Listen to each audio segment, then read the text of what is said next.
Alright. Gonna go work for the Mad Cats. Make some fat stacks. Hopefully.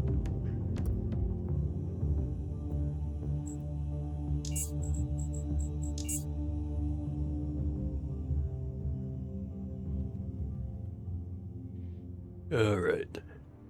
Last time around, finally got here. This very fine looking institute. Feel like the game's too zoomed in. Think I had it at 125. Maybe.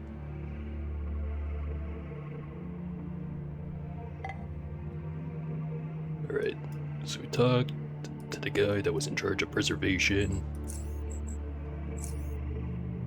Told us to go check out Utility Station 7 because there's some bullshit going on there. But before I go do that, I'll talk to the other guys.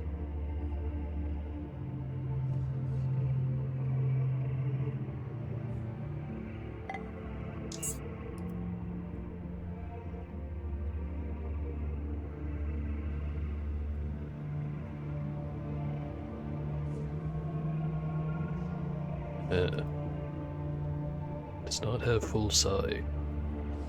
Wonder why.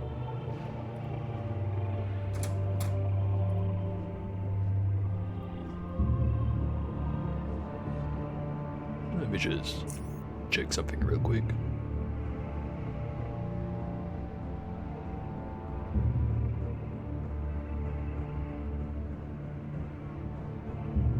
Alright, everything's looking mostly normal. As normal as they get. The woman carefully places down a beaker full of purple liquid as soon as you come near. On the table in front of her, you see numerous glassware. Beakers, flasks, vials. It's all there. She lowers the protective mask covering her mouth and starts the conversation. Short is evolution. I don't think we've met before. I'm Octavia. Investigator Octavia. Evolution is short. My name's Paul. She nods. So, how can I help you? Is there any way I could get some chemicals around here? Well, I happen to be in charge of the chemical inventory, but you'd have to ask our PI, George's, for permission. He's in his office right over there. If he says yes, then come back to me, brother. Short guide you, sister. You too, brother. You too.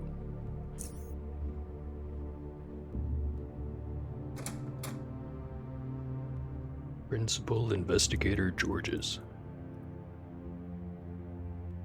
As soon as he notices you, the man in a white lab coat closes a folder he was straining to read and greets you with a firm handshake. His bloodshot eyes are drowning in fatigue. Something which, rubbing his eyes, which he performs from time to time, simply cannot remove, but can only relieve for a bit.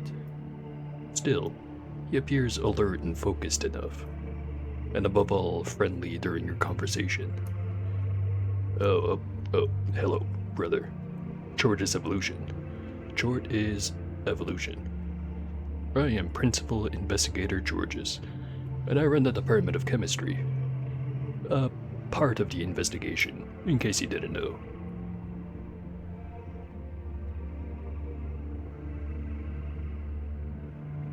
Evolution is short. I am Paul. Ah, yes. You helped Everett or Denzel get the reaching man from the lunatics. Yes, right. Aiden was very pleased to have the figurine finally in his hands. Tell me, how may I help you? Wouldn't happen to have a way to get some chemicals around here, would you? It is rare for someone to come with that request, but I don't see why not. Go talk to Investigator Octavia. She can sell you some of the chemicals we have in excess. Just tell her I gave you permission. Thank you. Now other questions? Well, go ahead. Looking for some work. Oh, interested in becoming an investigator. That is Apex. Excellent. Institute of Chort welcomes young and prosperous men, such as yourself, you know. An old quote of, or by illustrious Iden just sprang to my mind. Chortists are like nucleotides from which DNA is composed. Small building blocks that together form something truly great. Actions of each individual lead to the creation of something better. Every piece of the puzzle is important. If you're willing to become a piece, just like the rest of us, then together we will complete the puzzle. Yes. In any case, I have some work just for you.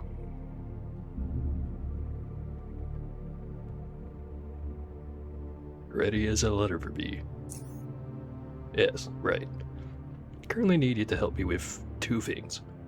First is related to an experimental chemical weapon, a pistol to be precise, that needs some combat testing. Judging from your recent history of lunatic decimation, shouldn't have troubled with this one, he laughs. Those feral creatures. Anyway, the second is related to the matter of locating and retrieving research data our department would find incredibly useful. Would require you to leave the Institute building. I haven't left the building since I got here. Was around 85 if I remember correctly, at the time of the Core City riots. I don't know how much outside has changed and, therefore, how much my directions will be accurate. So, brother, are you still interested? If you are, I'll give you the details. Tell me about the pistol. Yes, right, the chemical pistol. Somewhere around year 97, were we approached by preservation about us helping them design a more advanced chemical weapon than what was available at the time. Something truly Apex. You see, Harmos Stavros desired all Rasifor expeditions in the deep caverns to be equipped with several chemical weapons per combat unit during their time down there. The reasons for that were of logistical nature.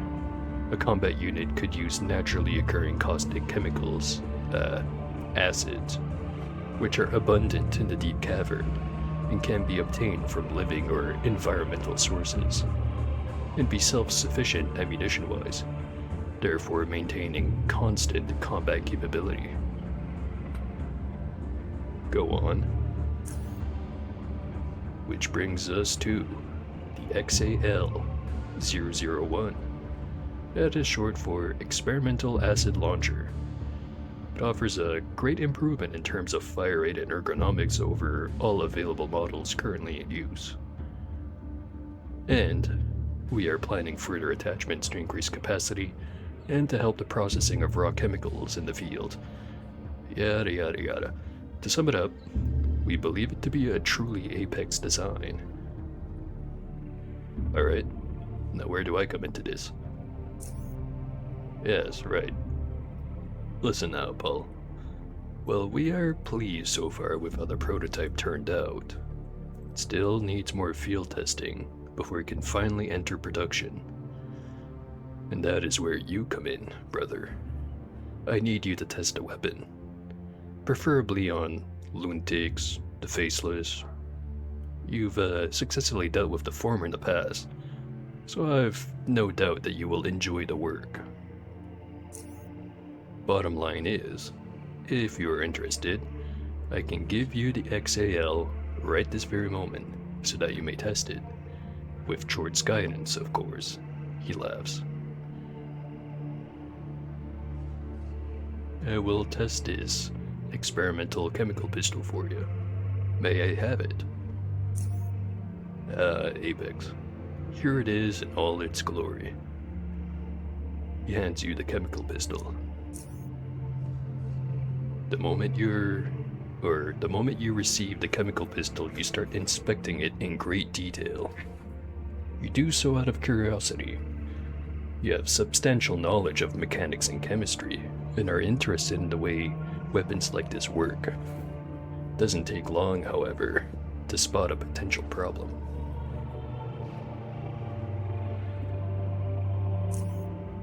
Namely, you're able to notice the design of the sprayer, most importantly its small diameter, is unfit for the weapon with an increased rate of fire such as this, as described by Georges.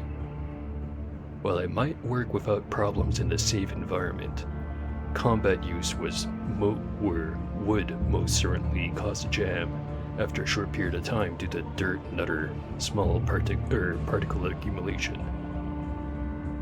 The consequence of this would be the buildup of pressure inside the weapon, with potentially disastrous results.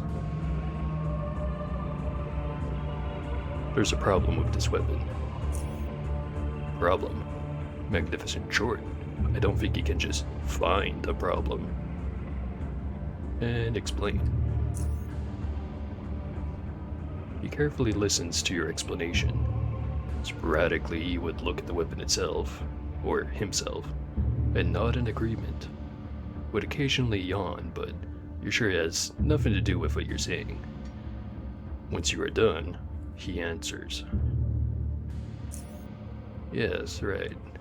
That actually makes sense. Guess we really overlooked that. And it would explain why it wouldn't show in our, well, mostly lab test. I'll take the weapon and relay what you told me to the design team. Here, he hands you 300 Stygian coins. Take this, brother. You earned it within mere minutes. He smiles. Apex. Just Apex. Now tell me about that research data you needed. Yes, right. Let me tell you of an old biocorp facility by the name of Hecate Research Outpost, which exists somewhere in lower Underrail. It's a small facility, which usually wouldn't be worthy of our time. Usually. We, the Institute of Chord, have recently acquired a document which suggests that some interesting data on protein design can be found there. Apparently, they did some projects there and, well, if they were able to identify any novel sequences, it could be of great use. Therefore, I would like you to visit this place and snoop around, see what you can find, if something can be found. The facility is located somewhere to the east of Core City. We don't have an exact location, but it shouldn't be too far away from it. So what do you say, brother? Are you interested in making a contribution to the Institute? I am. As a matter of fact, I've already been there, and I've got the data right here. You what? Oh, that is Apex, brother. I'll send this right through to my assistants. And this is for you. Gives you 300 Stygian coins. I will mention this to Episcopos Lydia at the next symposium. Have no fear. Listen, keep this up. Might have a good future in investigation. Honestly. So, you got any more work? Well, yes, why not? I do have something for you, Paul. I need he yawns. A test subject.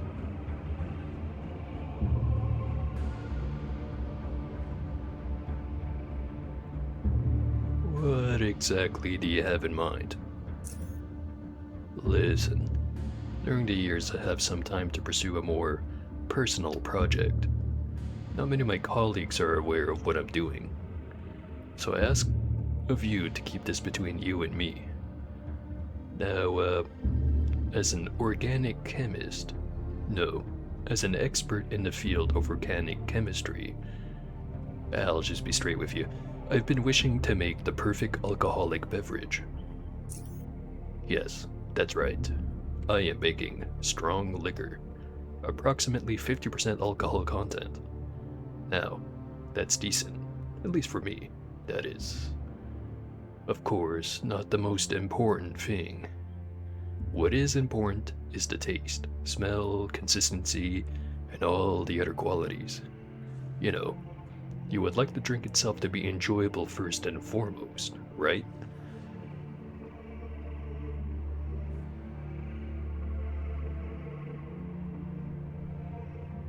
Would you need a test subject for it? Hold on, not finished. Where was I? Yes, right. Now, there aren't many natural ingredients containing adequate amounts of sugar to convert to alcohol during the distillation process. Not that are available to me, at least. I mean, there are some mushrooms which can be used, technically, but Short's tentacles pull me down and strangle me. Those produce dreadful results.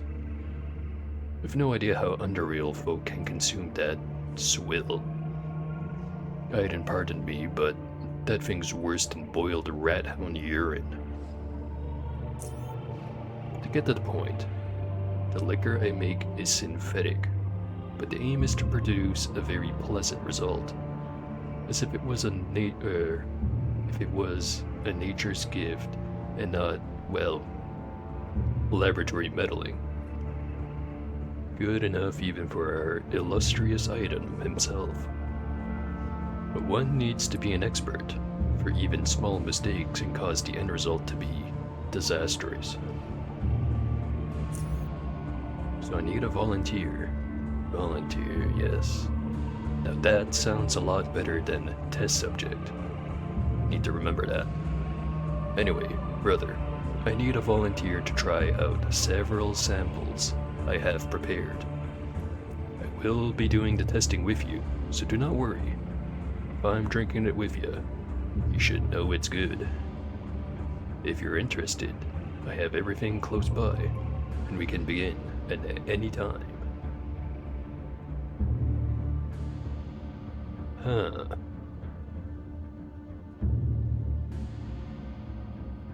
I see no reason to lie. I volunteer to drink. Brother, we're doing important scientific work. We are not doing this out of pure fun.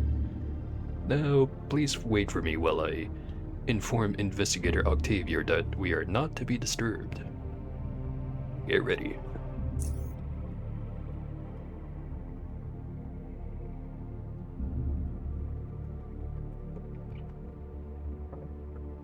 Yes, right. Doors closed, table, bottles, all here. Now, I brought out a few samples. A few? There's like 10. I've been making them for quite some time, Paul. There's even more that I haven't brought out. Now, this batch picks up one of the bottles. Was made in, year 98. Let us start with that one. He pours the liquid into a pair of shot glasses with great care, not spilling a single drop, and pouring exactly the same amount into both glasses. Then, he carefully closes the bottle, puts it aside, and then gives you one of the glasses while keeping the other for himself. There. Smell it first. Tell me what you think. Oh, by the way, never told me what this, drink was called. Alcosymph. I've thought of different names before, but this one's simple and precise. Now smell it. Tell me what you think. Give it a sniff. You cautiously smell the drink. The scent is smooth and pleasant, with a slightly sweet, flowery note. At least, reminiscent of those flowers you have had a chance to smell. In addition, It gently tickles your nose without allowing the strong, spirity smell to overpower it, make it reek like cheap hooch. All in all, you find it pleasing.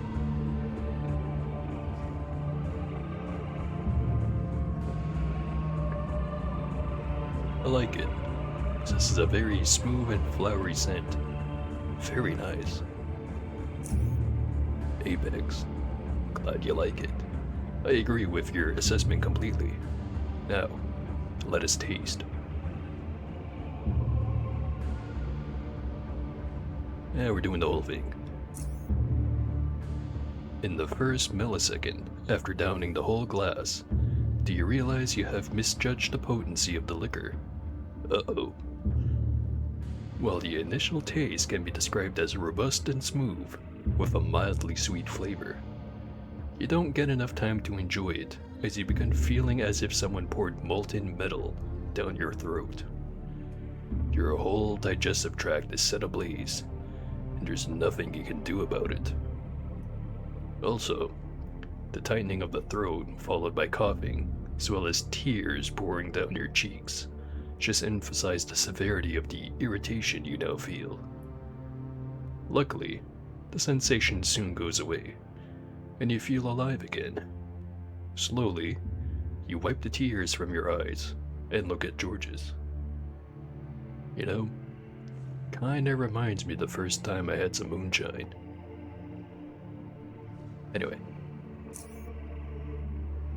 Georges places his hands on his heart and downs the drink in a single go. Oh, whoa, whoa. Good stuff. He sees your reddened face and full of tears. You okay? Perhaps you should try drinking in smaller gulps. Anyway, tell me what you thought of it. Yeah. Take your time.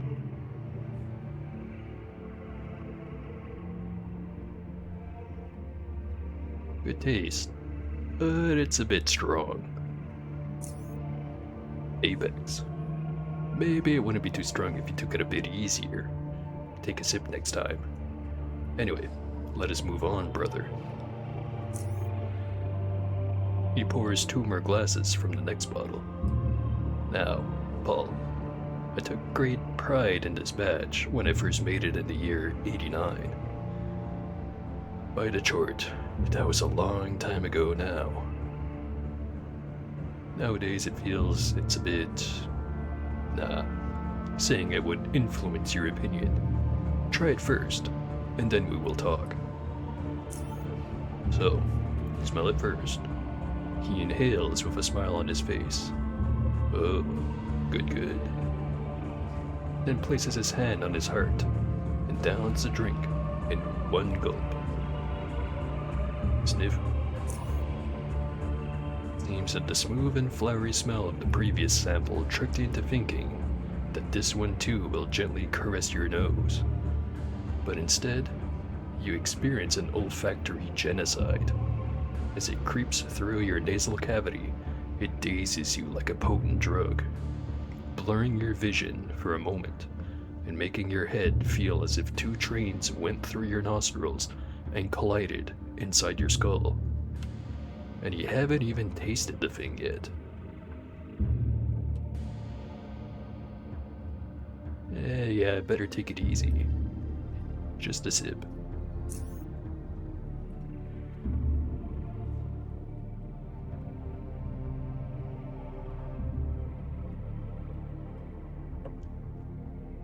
As time flies by, and your bloodstream becomes less blood and more alcohol, you start losing your sense of taste and smell, and sight, and balance.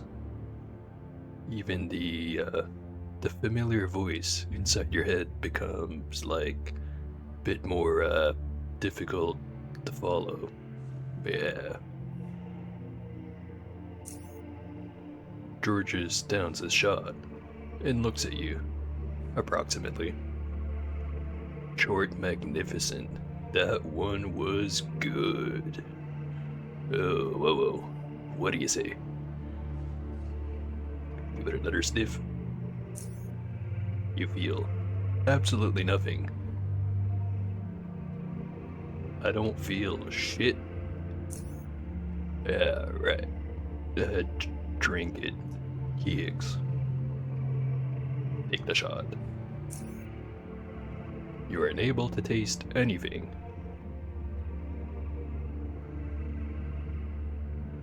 Perfect. I'm very glad you like it. Apex, Apex, Apex. I made this for the 91st anniversary of Chordism, and it was a pretty good batch. You know how much I love Chord and Aiden and all my brothers and sisters, but unfortunately, they didn't get the chance to taste it. Can I ask a question? You know, like a question? Yes, ask. Why'd you choose me? Paul, me. Drink with you. There is a good reason for that, Higgs.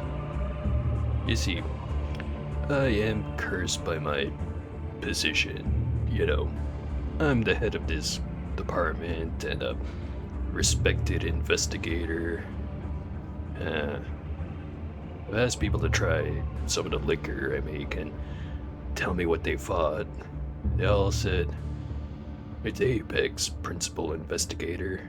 Apex. But I know they wouldn't tell me the truth. Like, how do you tell a principal investigator that what he made with love is bad? If it was indeed bad. How, huh? Understand what I'm saying, Paul? Hicks. Yeah, I get you. I mean, the other two principal directors, Rista and Steph, they are always honest and help me with drinking, tasting the samples, but I simply needed someone who didn't know me for so long, and you came along. I needed valid, unbiased feedback. Yeah. He yawns. Suddenly feel so tired. And in my drunkenness, I say, I've got something to tell you, George. I am listening, Higgs.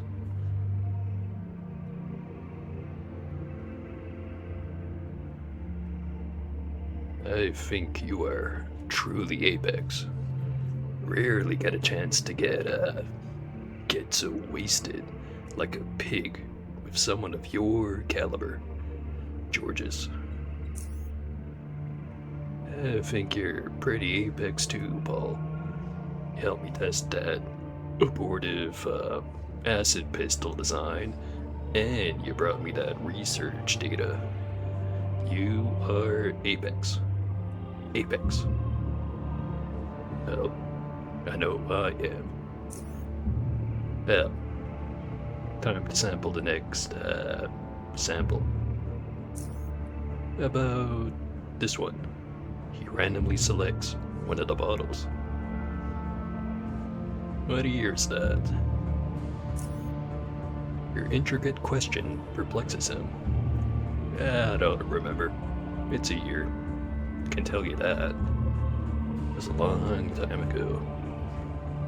Maybe when Monseigneur Braddock, the Institute's historian, died. Maybe 10 years ago? I don't know. Let's drink. Keep it on.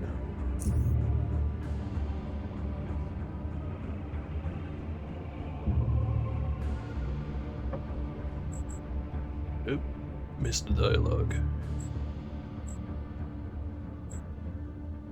Something about my head hurting. And also I'm in this room now.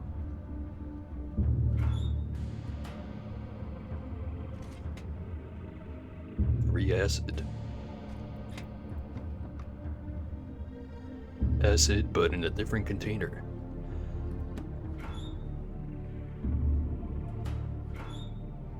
Yeah, not much.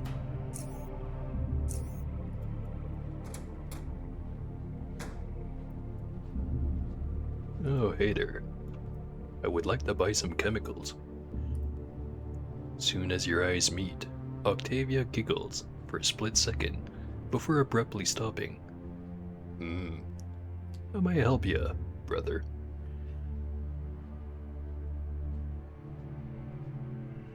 Principal Investigator Georges told me I could purchase chemicals from you. No problem. This is what we got. Napalm. Magnesium. They even have toxic sludge. Got everything at this store. Well, okay, maybe that was a lie, but I like that stuff. I forget if there's a better inventory available. Ah, there is. I am doing some testing for the principal investigator, and I need highly corrosive substances. Any way you can help me out? Well, we've got something we've been collecting in the deep caverns. She walks over to one of the shelves and picks up a hardened plastic box labeled Caution, Caustic. Put on some protective gloves and take a look at this. Ooh, corrosive acid. This is an especially potent corrosive acid that is known to eat away at all types of armor. On use, throw the vial at the target, bypassing its energy shield and dealing 60 to 120 acid damage if it lands, and also applying 3 stacks of corroded debuff, which reduces all damage resistance and thresholds by 7% per stack for 5 turns. Stacks up to 10 times. You know, that would probably help with Carnifex. Especially the damage vulnerability part of it.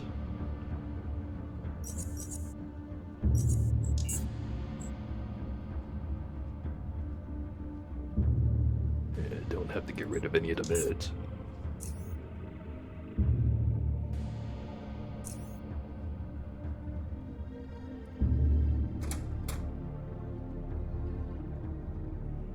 He yawns. Chart his evolution, Paul. You yawn in unison with him. How you feeling? This Apex is a siphoner in a pig pen. Yeah, right. It sounds Apex. Excellent. Unfortunately, or fortunately, no one in the department or otherwise was there to see how dedicated we were to science. I think that is. Got some good results, which I will analyze them later, once my head is well again. As for you, Paul, your input was incredibly valuable, and therefore, I give you this. And you 300 coins. Thank you for your time and dedication. It is appreciated. He yawns. Do you need anything else? Short guide you, Georges. He nods. Short guide you too, Paul. Yawns. Alright. 1 of 3 of the investigation areas done. And honestly, probably the best one. Because it basically just showed up, got paid, and then drank a bunch of booze. And then got paid again. Only life worked like that.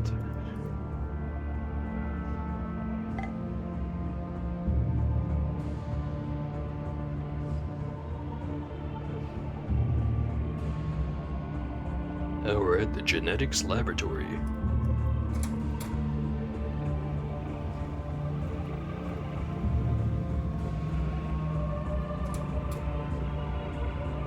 Principal Investigator Rista. Yeah, I've seen that name somewhere before. Come up to a man who seems to be studying some papers.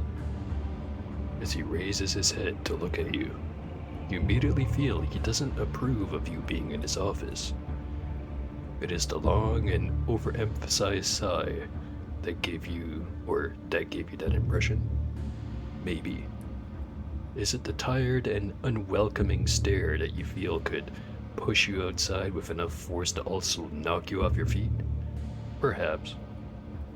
Or is it his clenching fist that could, if someone's not careful, end up causing serious pain? Who knows? In any case, while you ponder all of this, the man decides to speak first, and does so in a deep and gravely voice. He sighs. Short is evolution. I'm Principal Investigator Rista, and I sincerely hope you weren't sent by Lydia. Nah, I just go around meeting various people. That's good news indeed. But still, every time someone enters my office, it equals either more works or more problems. Magnificent short. It's either a sudden symposium I have to prepare for in a hurry, or some new project with an unrealistic deadline, or some other problem, or a disaster in the lab.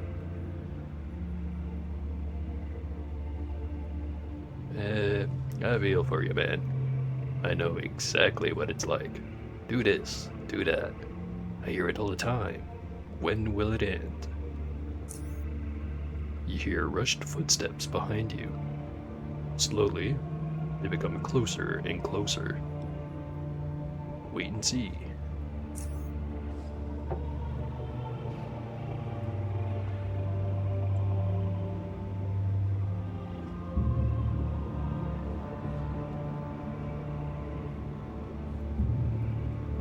The man finally comes to a still after storming into the office.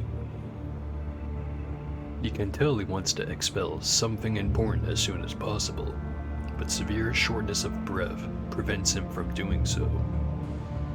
After a few moments, he regains himself and is finally able to explain what urged him to come in such a haste. Whoa. So sorry to bother you, investigator. Whew. No, you had said you don't wish to be disturbed, but I've got a major problem. Oh, really? Oh, really? Well, thank this Mr. here for stepping into my office and causing all this chaos. He shrugs. It's his fault. He turns towards you. See? This is what I've been talking about. Every time someone walks into my office. Problem. Why can't people let me work in peace? Why, Jord, why? Then people complain when they lock the door. Oh, so now it's my fault. Please, listen to me. One of the NPS specimens has escaped its holding cell and is running rampant. Don't know how it happened, but it was by the stairs. I was by the stairs doing my work when I suddenly heard strange and loud sounds coming from down there. Took a peek and I saw it. Which one? Oh, don't tell me. Psycho. Indubitably.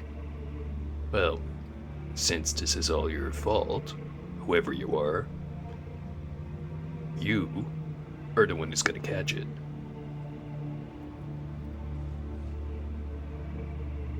Yeah. Okay. Tell me what I need to do and what this psycho is. Psycho is one of our NPS specimens that, as if you've just heard, escaped its enclosure, is making a home in the Type 2 specimen section. What it is a genetically engineered Azuridae with a deadly arsenal of psi abilities at its disposal. I reckon it's a bit too frightened to climb the stairs, or else it'd already be causing havoc in the lab. That could change at any moment. How do you suppose I'd capture it? Well, we've got a portable neural pacifier that should calm the creature down. Should. In case you haven't heard it, should calm it down. Just so you know, indubitably it is not an easy task, since you have to somehow incapacitate the creature and then put the device on its head and then activate it. Psycho's pretty tough, so your best bet is to tire out or weaken the creature first before trying to incapacitate it. Just be careful not to hurt it too much. And why can't I just kill it? Cullen, are you out of your mind? That is the oldest and rarest creatures we've got. It is unique. Calling it would ruin so much work. Don't even wish to think about it. I refuse to think about it. I know this is all complicated and everything, but you'll be able to do it. The better question is, will you?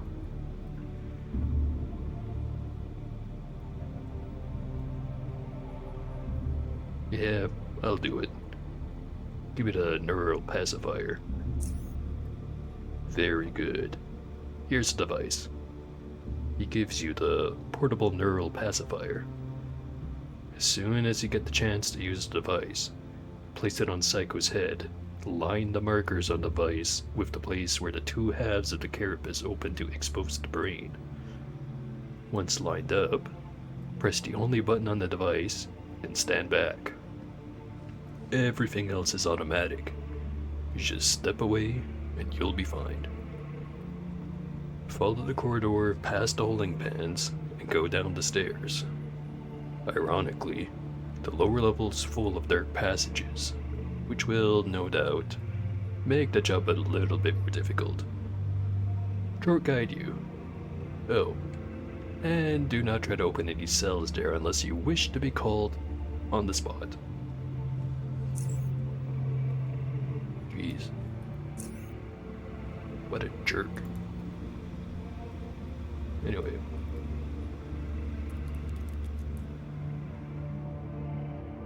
Got a bunch of pacified creatures. At least, the ones that could attack from the other side of the fence are pacified.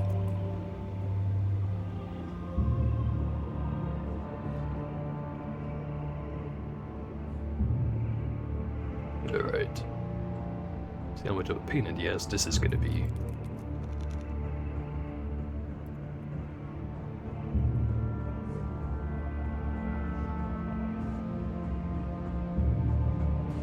Bunch of vents that are too narrow.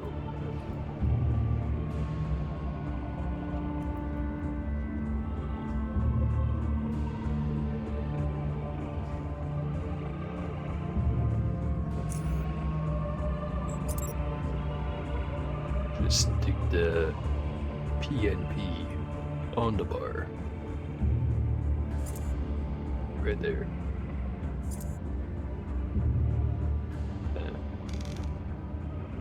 Apparently I can't do that. Well, whatever. Where the hell is Psycho? There he is.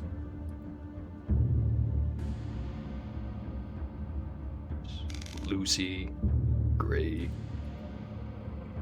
Nothing in that one.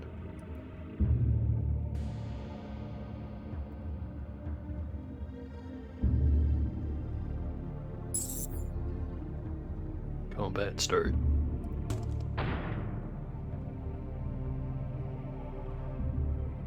less than half his health.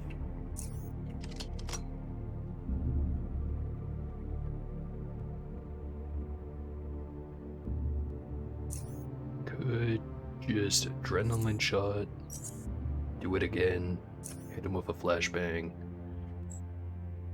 Actually, I don't think I have enough action points for doing all of that in one turn. So maybe run over this way. But the explosive barrels are right there. And also he's got bilocation.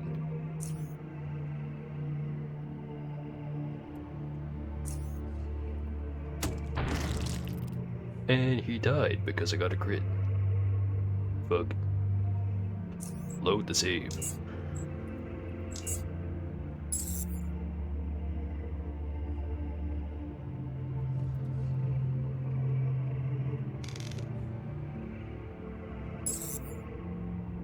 Bit closer this time. Try to hit the... if I hit one of the barrels, it's gonna hit all of them. Try it this way. Nothing.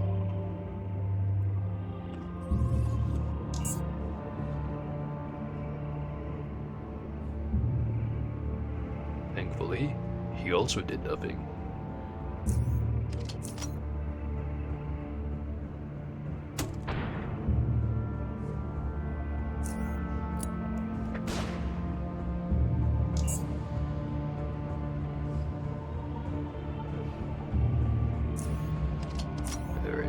Hit him with a second one. Hopefully it doesn't kill him this time.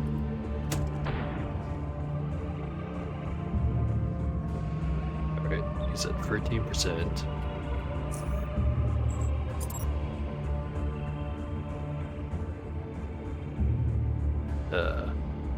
Has to be low health and incapacitated.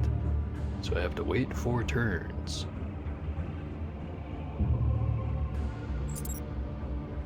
I don't have a sting bullet grenade on me, do I?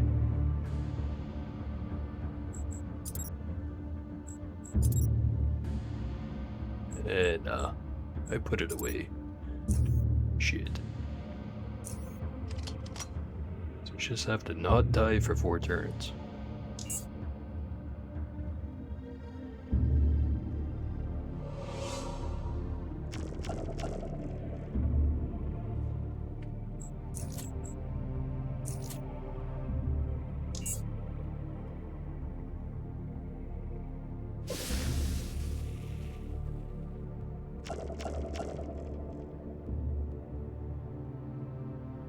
Yeah, I think this one's Dunzo. But let's see.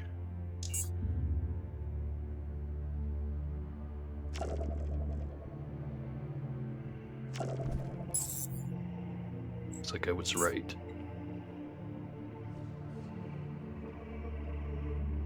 So this time maybe launcher, frag grenade, then the flashbang.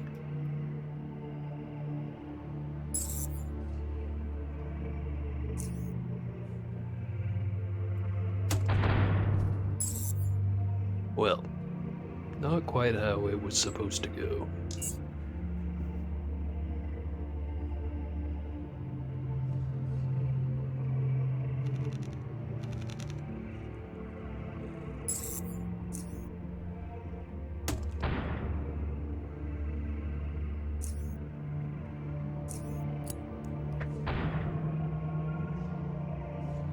Alright, 30% health.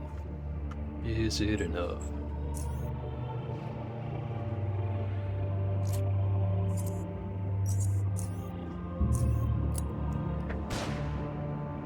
Resist.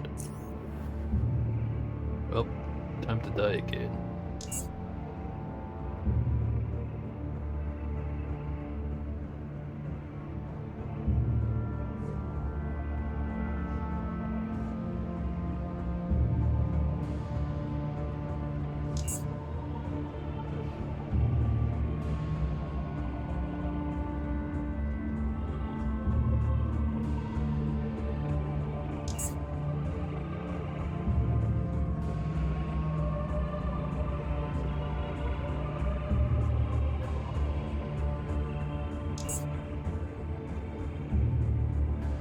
Maybe I'll get lucky.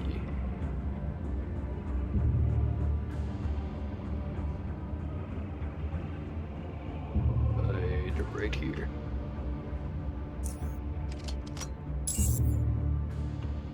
Alright, the Ag Road.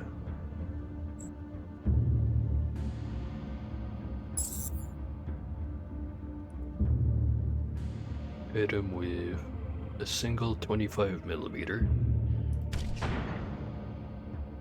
Perfect. Not so perfect.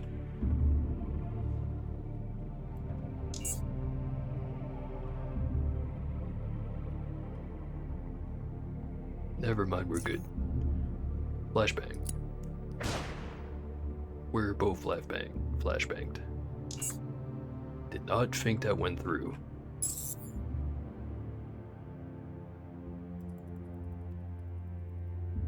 Alright, I got it. The creature seems knocked out for the time being. Now that you have a chance to take a closer look, you can truly admire its impressive size. However, it appears that its rough, scarred carapace reveals more than you expected. This creature is one of extreme age. How old exactly, you are unsure. Miniature landscapes adorn the beetle's back. Every scar, scratch, or defect on it illustrates a separate story of this being's long past. But time to study it you do not have, however, as the creature could regain consciousness at any moment. Use the neural pacifier. You performed the procedure as you were instructed. You positioned the device so that the markers match the carapace opening line of the beetle's head, and pressed the activation button on the neural pacifier. Soon as you do so, you hear the device activating, and after a brief delay, the faint sound of the carapace cracking reaches your ear. You expected some reaction from the creature, twitching or some other motion as a consequence of this probably painful intrusion. But the beetle remains static. Soon, everything quiets down.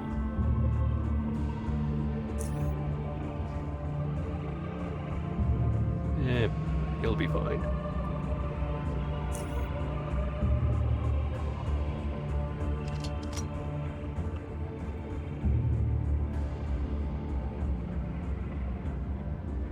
Just remembered, I do have that grenade launcher I have to go pick up at Rail Crossing. And I'll finally be able to retire the Thumper.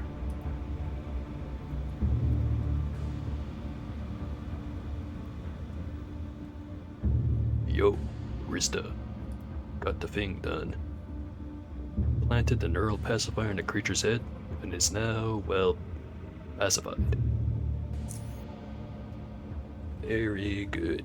Very good. I am pleased. I will send someone to take care of that, and, your name was... Paul. Paul. I heard that just recently. Figurine, did you... yes, oh yes. Now I understand everything. I would like to apologize for my earlier behavior. Magnificent short. It's always just... got a lot of work here. An incredible amount of work. And every time someone enters my office, something goes horribly awry. It directly translates to more trouble. And all that before I'd even get the chance to drink my first cup of mushroom tea of the day. He sighs.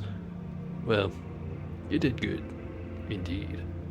And for that, here's something for you. He hands over 400 coins.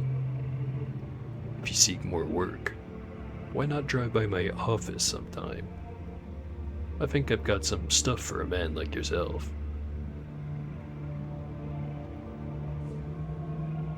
It's gonna seem very sudden, but got a skull of a giant beast from Foundry. Think you might find it interesting. That's good so far. Indeed. Show it to me.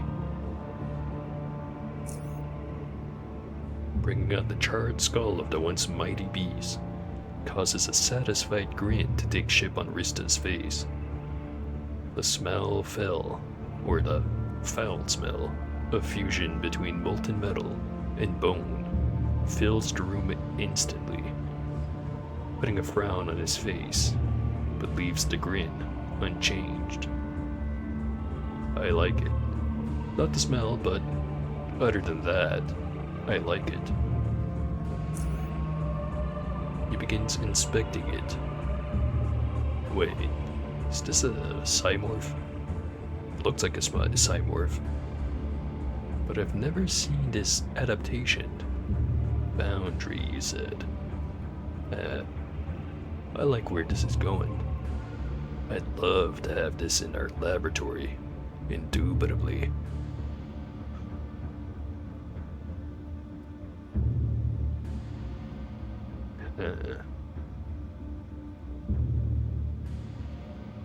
So it could be easy and give him 300. Or I risked a lot for this, so I'd have to ask for a lot of money for it. 1,500 to be exact. He scratches his head. That would be a big hit on the department's budget. But I'm certain our department cannot run out of funds. Here you go. He gives you 1,500 Stygian coins. We'll hand this over to our investigators at once. Have any more work for me? Indeed I do. I have 2 jobs, as a matter of fact. The first requires you to take a ferry ride to a pretty remote place in Lower Underrail. And the second one's about a genetic disease resistance project. Interested in any of the 2? Or both? What was that about genetic disease resistance? Well, it's something I got from the top. You know what I mean. Someone comes into my office, drops some stuff on my desk, whether I like it or not. I am the PI of the busiest department in the Institute of Chort, so things like that are unavoidable, I guess. Oh, magnificent Chort. So what I got was about a project on a genetic disease resistance. I have to find some subjects who have shown great resilience to deadly disease. Yeah, that's what I was told. What that means is he points to himself, the principal investigator, have to worry about subjects when I have the pacification project on my hands. George's recombination paperwork to finish, George's protein design data to review, even study some developed cymorphs from deep caverns that were recently brought in. What I need of you is the following. Walk outside the Institute. There's a bunch of people there, and ask around if anyone exhibits what we require. If not, well, we did our best. Let someone else deal with it. If you do find someone, even better, since they're already here, it should be easy to convince to come here and do some simple test. Nothing painful. That is all regarding the matter. Indeed.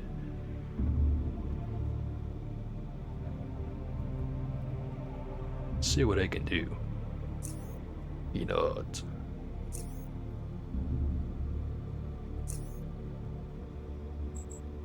Stack of money's looking slightly more impressive. Ever so slightly. Now about the other job. Interested in what you described as a ferry trip. Alright, bro. Let me ask you a question. You ever heard of the Forsaken Island? I've heard of the Silent Island, but not the Forsaken Island. So, never heard of it. Okay, no shame in that.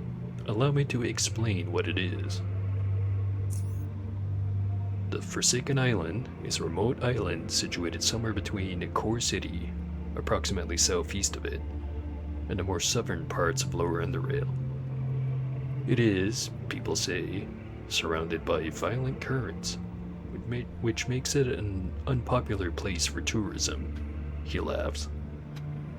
However, there is something else there too. The Forsaken Behemoth. Now, I've heard some exaggerated stories about its appearance and behavior. It breathes fire, it shoots lasers from its eyes, it's got 7 heads, various nonsense. I mean, the creature, if real, might have some psionic abilities. Don't deny that. Just that some of the things I've heard take it a bit too far. However, what is consistent in all of these stories can be summarized like this. Some kind of big lizard, very, very big lizard, and if it really does exist, I want a piece of it. Not fight it, but rather a sample of its skin or whatever else you can find. So what I wish you to do is basically this. Go to the island, find someone who's crazy enough to take you there, and see if the creature exists. Bring me a sample of it. There's a possibility it is the only of its kind, so try not to cull it. For we might return later, try and capture it. Simple, bro. Really simple. Pays good, 650 charons. Is, in my opinion, very good, and you'll receive it once you come back from the island. What do you say? Dangerous journey to hunt a giant monster. Count me in. Very good. That's all. Yup, that is all. Good luck. Short guide your bro. Short guide your brother. Alright. That was a lot of talking in the past hour. So let me have a break. Be right back.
Alright, and I'm back.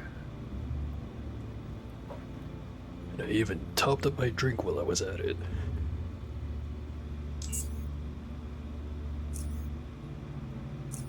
Alright, got the work picked up. How about the shopping? The man you just approached seems casual and relaxed. His suit is covered with dirt, blood, some green slime, and you notice what appears to be large strands of hair stuck in it. He extends his right hand to shake yours, but withdraws it in the last moment after noticing that their cleanliness matches that of his suit. Hey, bro. Is there something I can help you with?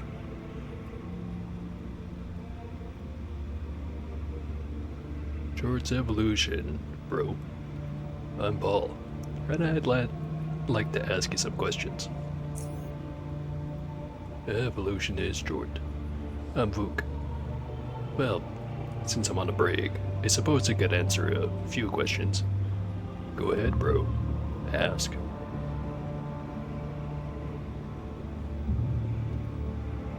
What you do around here? Well, bro, I'm one of the biologists working in this department. As you can see from my general appearance, it's a very, very dirty job. To give an example, this green stuff I'm covered in actually came from one of the coil spiders we had in the holding pens. I was in its enclosure and then it approached and suddenly regurgitated this stuff all over me. Yet to figure out why. Not in the mood to talk about regurgitation. Could we discuss something else? This is serious stuff I'm talking about, bro. You have to get used to these sort of things if you wish to work in the department. You know, since you work directly with the animals, do you have any spare organs or other parts that I could acquire? I am in charge of that, but you'll get nothing for free if that's what you're implying. On the other hand, could sell you some. But, you know what? Go talk to the principal investigator and see if you can get his permission. If he says yes, then come back to me. I'll wait here. Right. I'll go talk to him. Short guide ya, and good luck. Short guide you too, bro.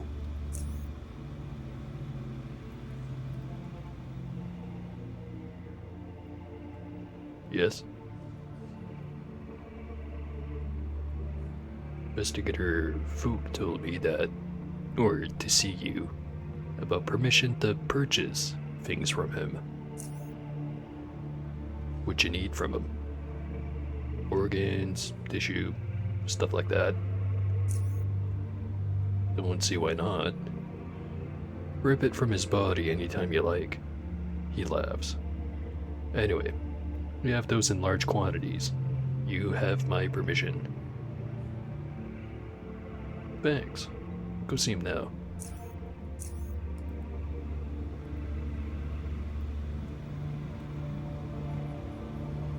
Good work there, bro.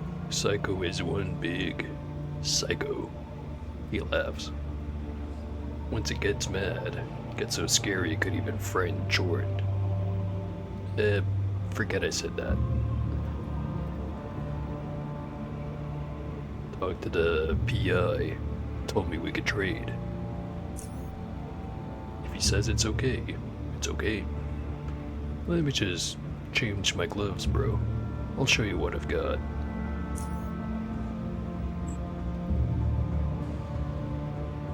Oh, just kinda looks like a bunch of organs. And some antidotes. Which I think... yeah, I've got plenty of those. Yep. At least now we know If we want to collect organs off the ground, we've got someone who wants to buy 18 of them. And also chemicals.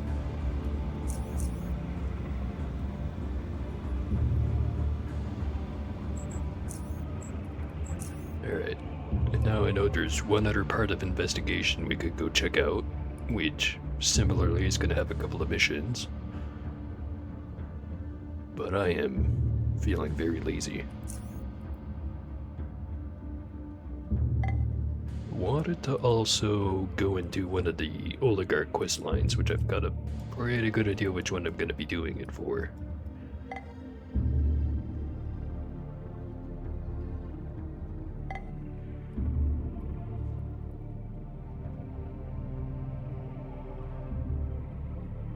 By that I of course mean probably gonna go with shoot, what's her name again? That was a bad time to forget. The guys with the metal armor. Praetorians? I think that's it. Open the door. Slow, unhurried male voice is heard from the intercom. Short is evolution, brother. What do you need? You need to leave the building. What is the reason for your egress, brother? I'm on official institute business. Official business? On whose authority? Vista. Yes, I have been informed of that, brother. Oh, and I might need to take several trips back and forth. I will note that. Opening the gate now, brother. Jort guide ya. Jort guide you too, brother.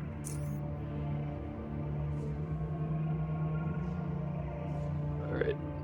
I know that there's the guy I'm looking for somewhere around here, but I'm just gonna skip right past that and just do it on the way back.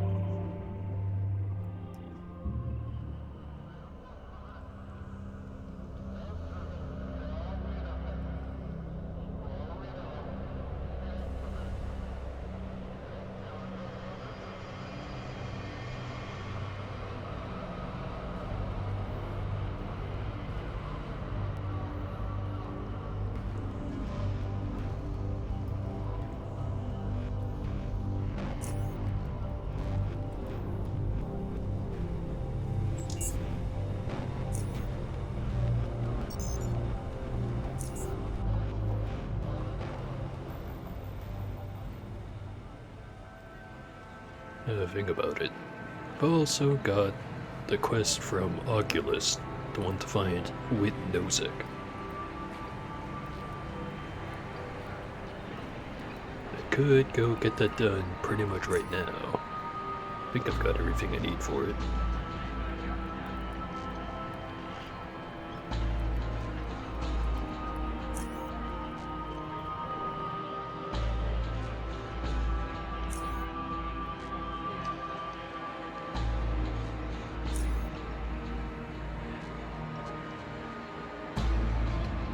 Not sure if the inventories have refreshed. Don't think so.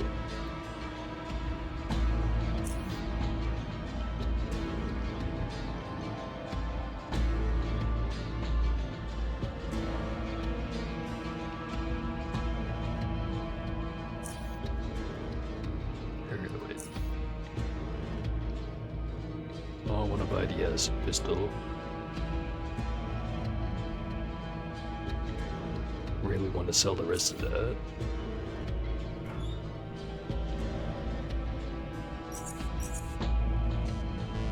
Got 19 magnesium.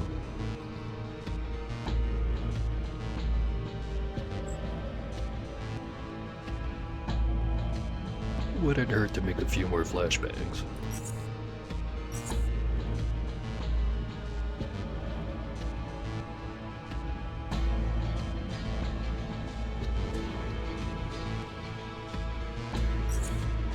Sell the extra gas mask.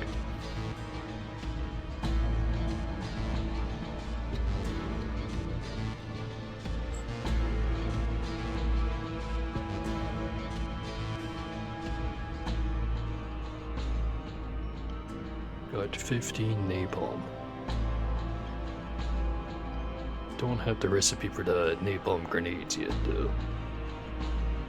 Gonna wait until I get that before I decide what to do with it.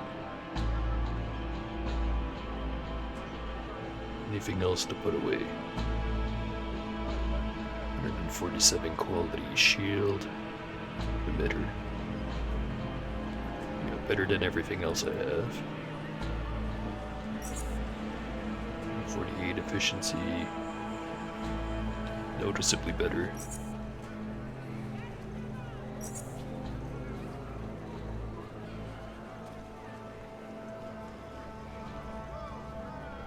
Store the corrosive acid. Only have 3 of them. Which would still add up to 21% damage, resistance, and threshold being removed off of current effects. Which is pretty good. And not to mention, there's the toxic grenades I could make if I level up biology a little bit.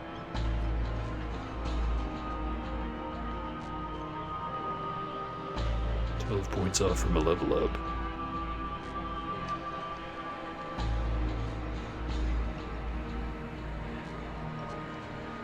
I don't think I'm gonna need the mutated dog leather armor.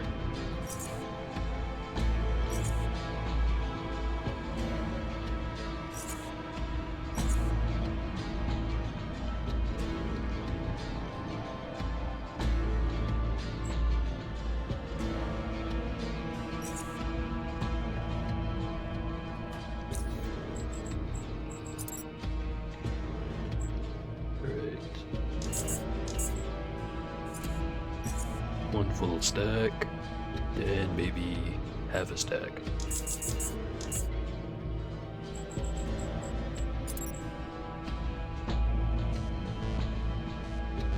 Not enough to make 11.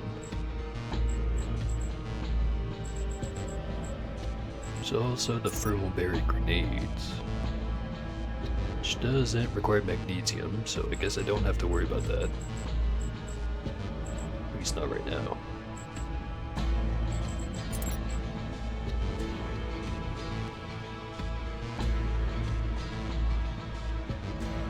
Make 3 of them.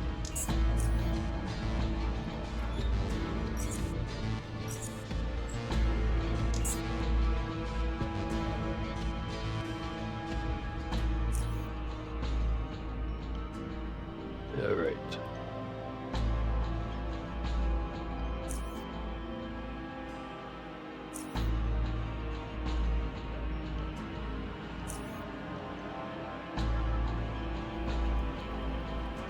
Maybe the first thing I should do is go over to rail crossing.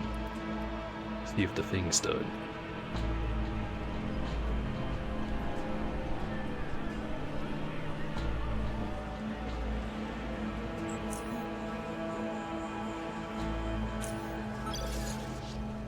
Then after that, check out Oculus, see if their inventory refreshed. Don't think I've got enough stuff to go check out all the merchants.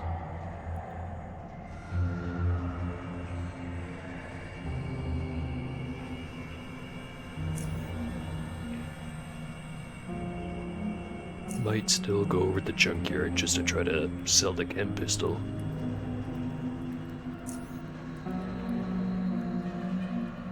Alright, it's done. He hands you the refurbished weapon. Hope you're happy. It's a lot of fun. If you ever find another chunk of history like this, bring it in. Catch you later. And we have it. Refurbished Milcor MGL. Scoped old world 40mm 8-shot revolver type grenade launcher. Simple, lightweight, and despite its age, still reliable. It's 113 to 228, which is a bit better. But the real big advantage is not having to reload after every single shot. But the main disadvantage is, rather than being 25 action points to shoot, it's 35. So the only way I can shoot it twice is with this adrenaline. But that's kind of also true of the thumper also.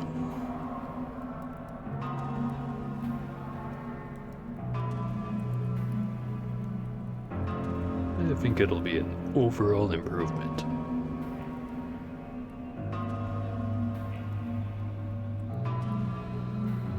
Crit damage bonus is smaller, crit chance is the same. Close quarter precision is lower, but doesn't really matter with a 40mm grenade launcher. And it's got a little bit of precision bonus.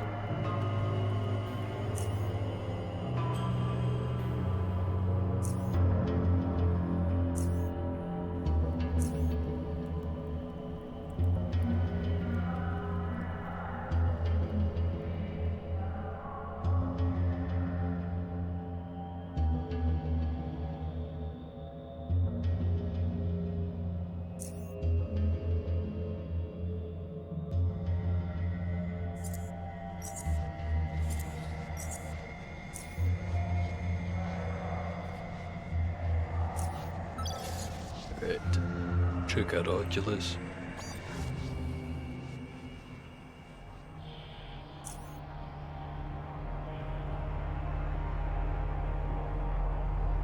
I could get some magnesium powder from here, but I think I've got enough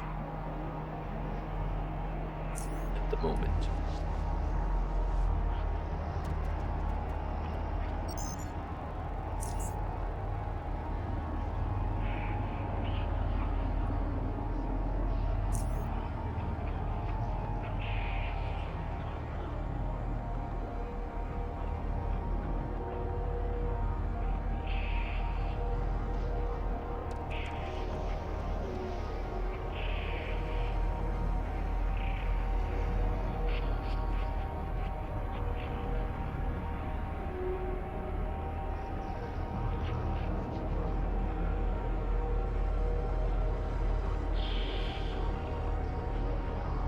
Doesn't seem to be anything I really want to buy.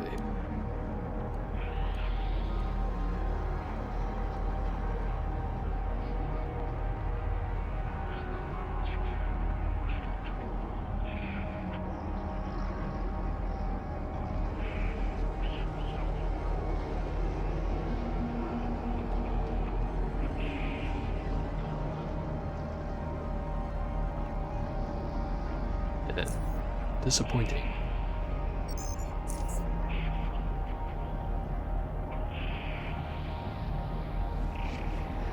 A quick trip to junkyard.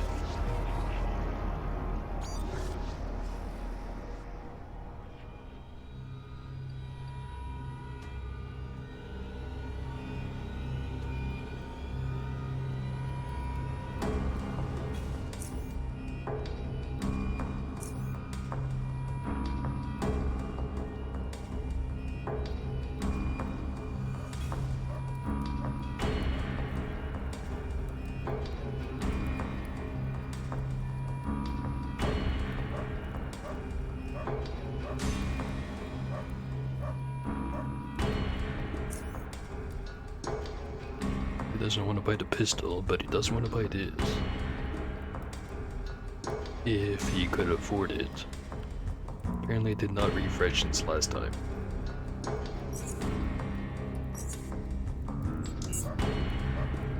But that's fine. Balance is out. Do have a couple of crossbow parts I could sell.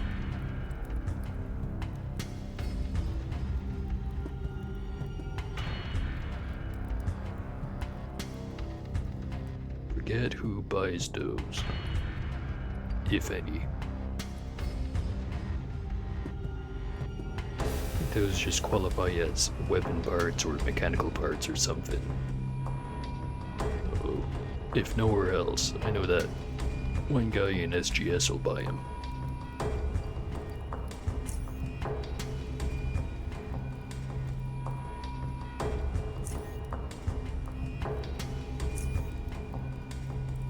It doesn't count as firearm parts. Does count as crossbow parts. When you take a second to think about what the names are, it makes a lot of sense.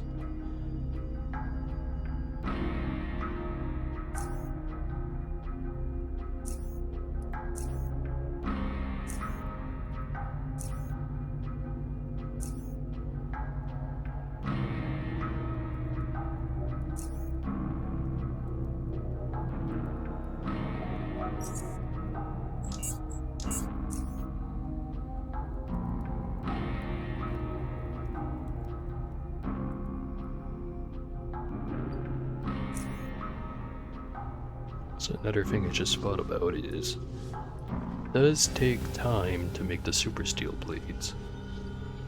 So maybe I should get all the refining data first, and then get the Yulakar quest to get the housed. Or house, not housed. Totally different word.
Quality, 136 quality. It's not the highest I've seen, but I think that's the highest I've seen in SGS.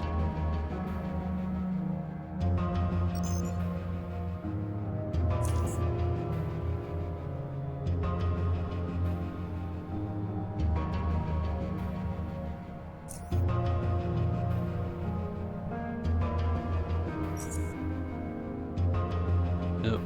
And they sell napalm here.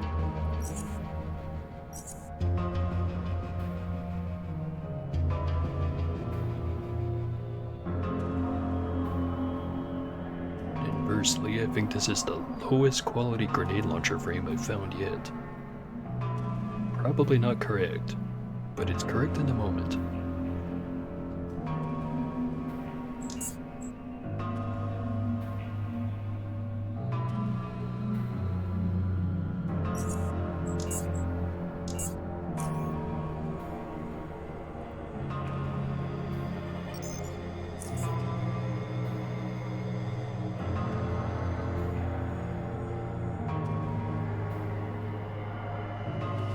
No, I said I want to go check out absolutely everything, but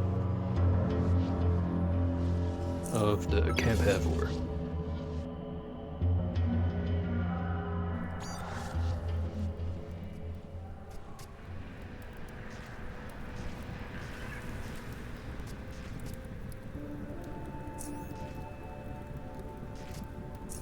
Suddenly remembered, never got the quest done for the Red Hound King. Should be pretty manageable at this level of equipment, but I've been wrong before. He does have 4 times the health he usually does, compared to the typical way I like to play the game.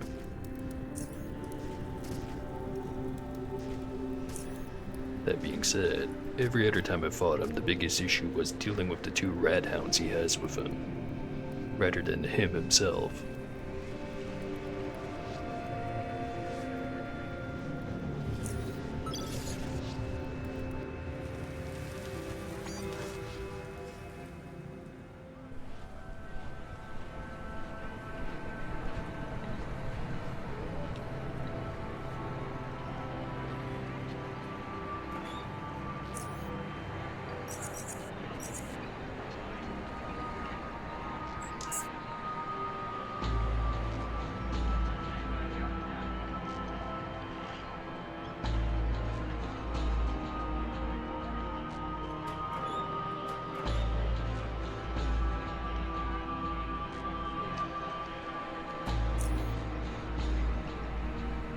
Alright.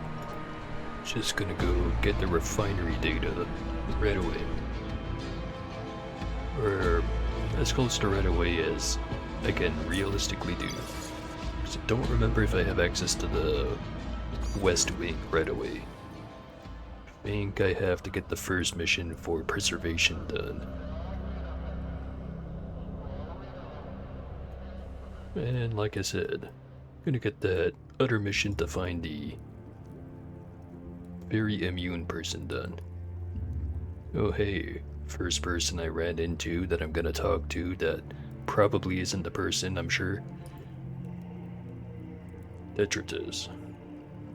You approach a young man standing next to a barrel full of boiling soup, which doesn't smell nearly as life-threatening as it looks. He wears old, worn-out but clean clothes that looks like they would easily disintegrate should he stand next to a passing train. His physique, on the other hand, is much more solid. Handsome, with a burly body covered in clear, uniformly toned skin. That, combined with his unusually milky white teeth, make him look like he was created to simply stand still and look good. His calloused and heavily scarred hands, however, imply the opposite. Hey, need something? Hello, I'm Paul. And I had some questions if you have the time. Nice to meet you, Paul. I'm Detritus. I got nothing better to do anyways. What you do want to ask?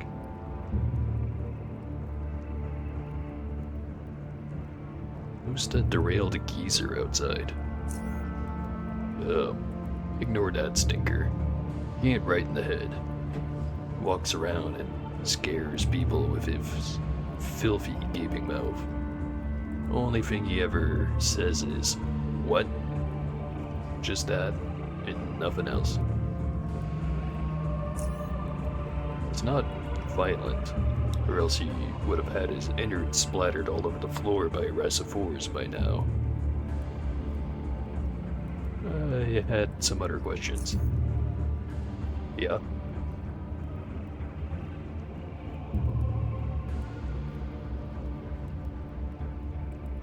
What can you tell me about yourself? At first, he seems a bit uneasy about the question, but then decides to answer it. I'm a simple zoner from Core City who's searching for something better in life. Heard of Drop Zone? I lived there my whole life. Awful place to live in. Awful people, awful food, if you can get your hands on some. And in general, it's pretty awful. Was there anything good about the zone for you? Family, I suppose. Nothing else really comes to mind. But the zone enjoys taking away good things from you. Plague swept my whole family away. Father, mother, granddad. 5 sisters and 2 brothers. All of them older than me. All gone. It's usually easy to lose life in a drop zone, but that plague, that was pure evil. Plague. Yeah, see, a hardcore plague dominated half the zone several years ago.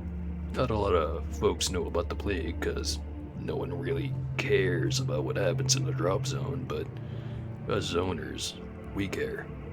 I care. My dearest are gone because of that pipe-working plague.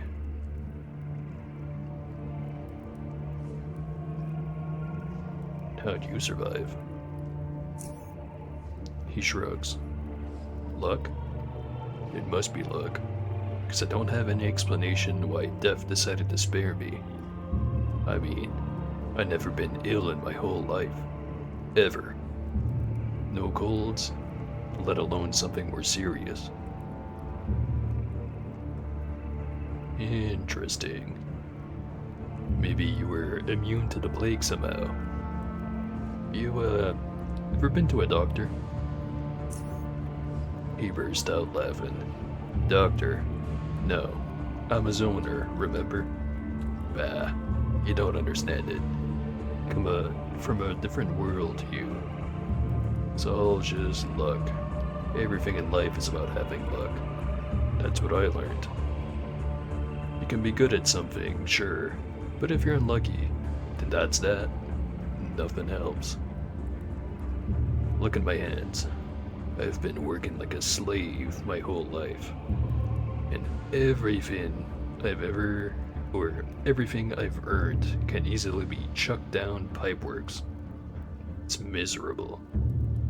Was lucky enough to survive the plague, but unlucky with everything else.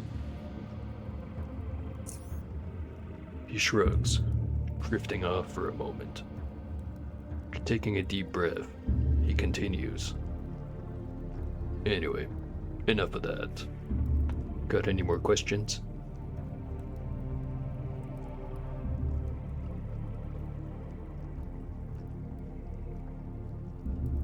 Someone at the Institute of Chord is interested in the fact that you survived that drop zone plague. He seems surprised by your statement. Interested? Why? Because you're special. You survived the plague despite the fact that it killed everyone from your family. Could be something genetic for all we know. Don't think I'm that special. His voice starts wavering nervously. And if it's in my genes, then why'd my whole family die? Shouldn't we all have had the resistance if it's how it's called? Hereditary? Besides, what if it turns out that I'm not special? Then what's gonna happen to me?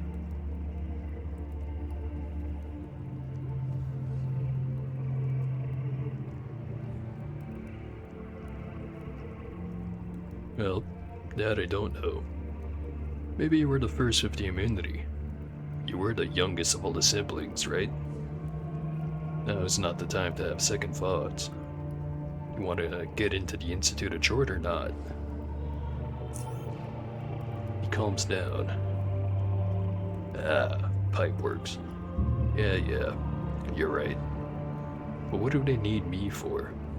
What I mean is, what are they gonna do to me? They're gonna do some simple test. It won't hurt you, so don't worry.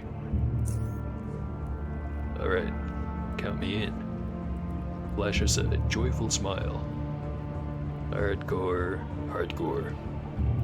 I'm as nervous as a caged hopper, but count me in. I'm ready. Great. Go talk to the Chorters.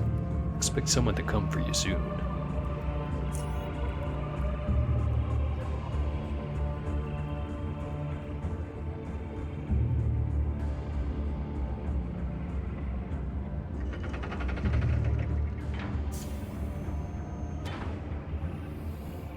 Forget who I have to talk to about this. Probably just have to go back to the investigator. That's where I'm going.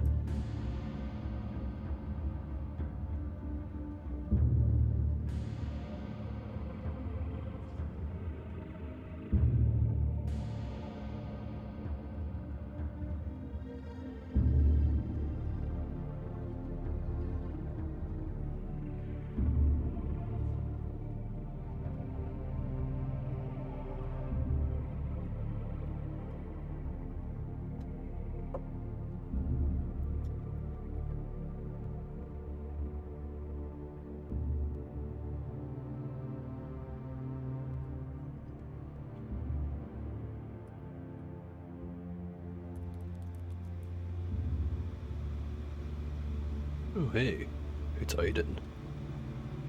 What's he doing over here? A nightmarish visage stares at you with its barren eyes.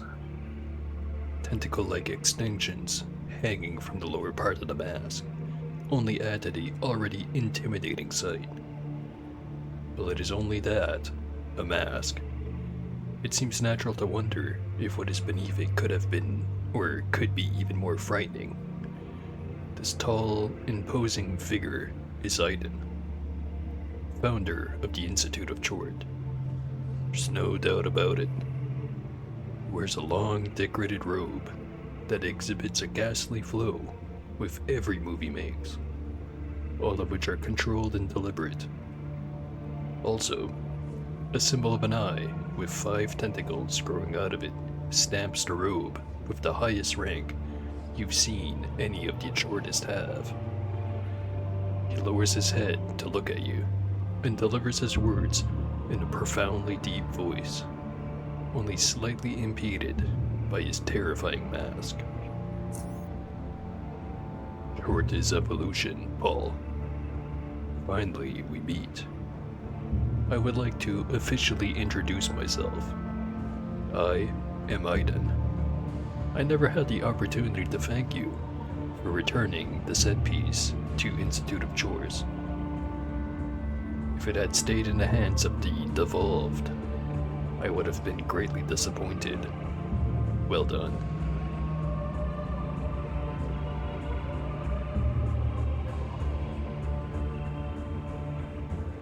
And let's not get too hasty. Evolution is short. I retrieved the figurine in your name, illustrious Aiden. In that I have no doubt, Paul. We rarely get to witness such valiant efforts from those who have yet to become a part of our institution. He pauses. I apologize, but I cannot speak to you at this time. I have come here to oversee the department and discuss certain matters with some of the investigators. Still, I am sure we will converse again when the time allows. I'm sorry if I bothered you. Short guide you. Short guide us all, Paul.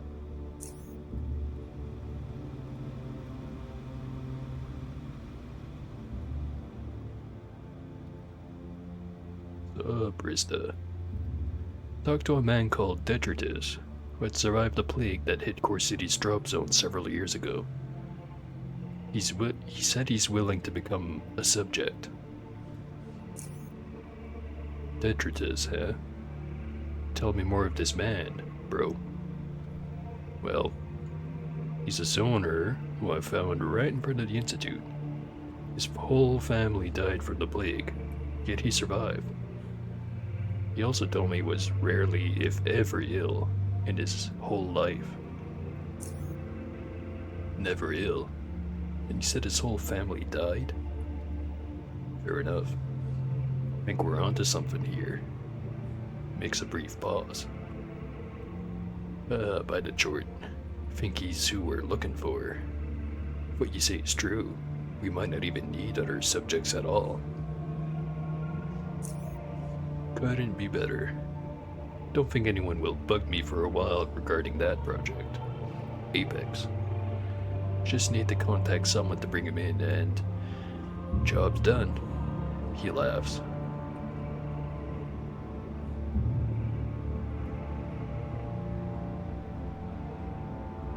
Everything for science. Indubitably. You've earned yourself some good coin for this. And you didn't even have to walk too far. Here are 200 Charons. That is all regarding the matter. Thank you very much. Short guide, your brother.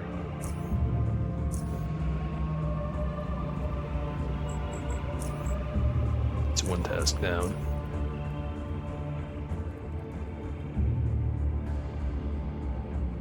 Only like 15 to go in this place alone.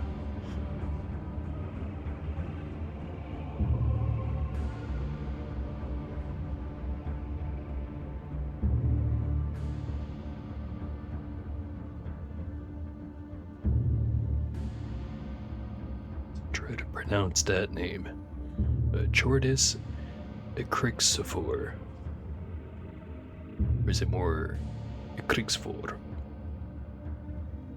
Don't even know. Cool name though.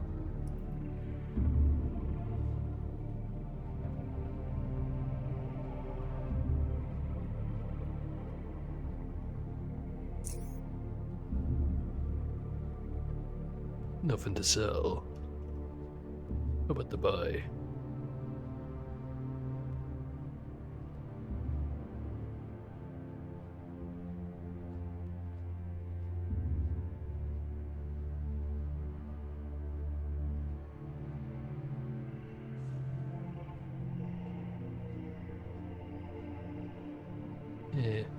Nothing crazy.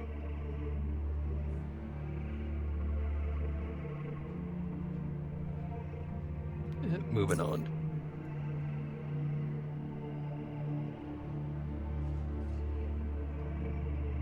Also, I really should have left the old grenade launcher back in Core City.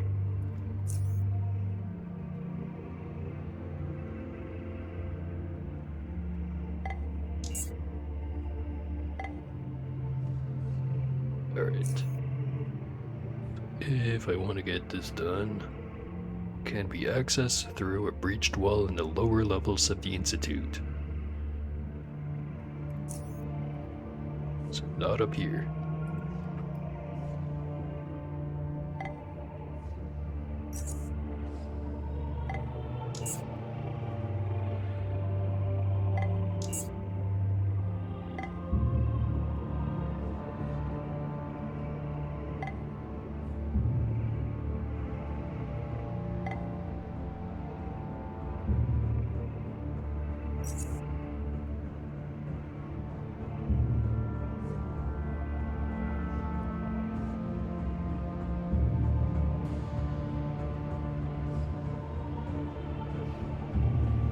Might as well check out the canteen while I'm here. The man behind the counter strikes you as being calm, friendly, and radiates a positive attitude. Appearance-wise, young and handsome are the words that describe him most accurate, while his confident posture is also difficult to ignore. He greets you with a familiar Chortis salute. Chortis evolution, brother.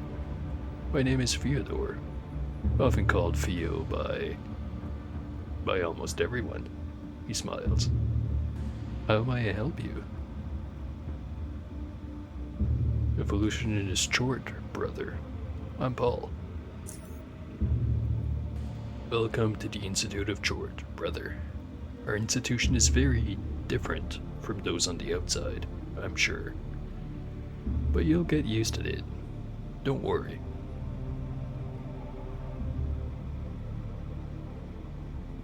Show me the goods. Today we have all this stuff.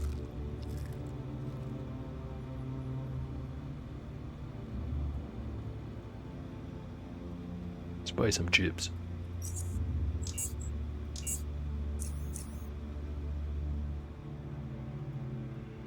There's a minister, an acolyte, a purifor, a racifor.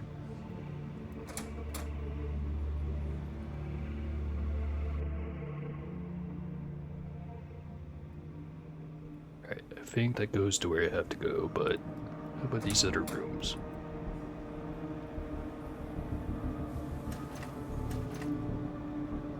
Diver helmet.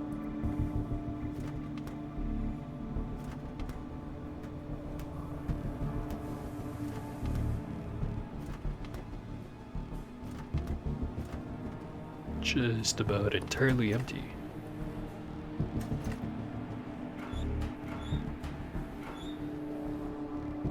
Biocorp University emblem. This is an emblem of the Biocorp University. In the days of old Biocorp, students probably sewed it onto their clothes. 1 point.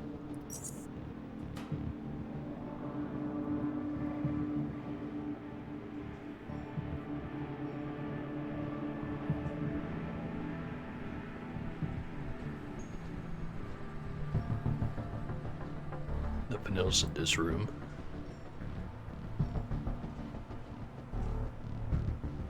The reservoir guard motions you to stop. Stop, brother. The area behind us is blocked off due to earthquake damage. I'm here on Mediant Samuel's orders to investigate Utility Station 7. In that case, brother, take this key. He hands you a key and unlocks the door at the end of the corridor. The utility station should be to the left from where you enter the station, in the far left corner. Good luck, and Short guide you. Thank you, brother. Short guide you too.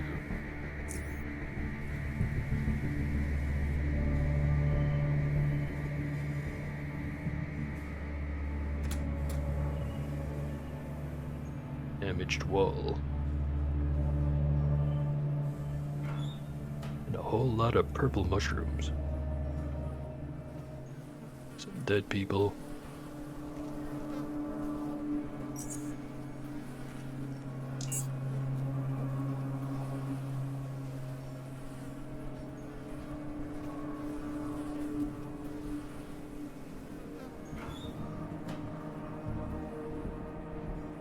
Over there is where the guy told me to go.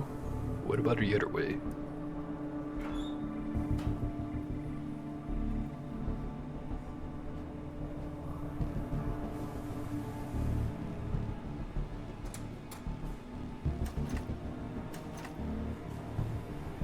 Tourist guide. 1 point.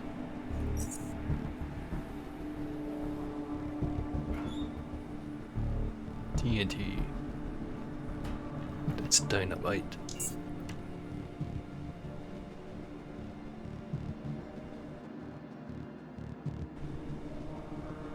Mutants. No thanks. Pretty sure I have to go over there anyway for one of the investigation quests, so go blast everything in there once I get to it.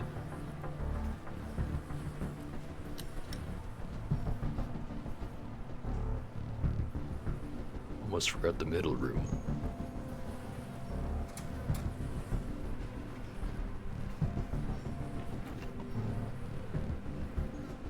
Station 7 keycard.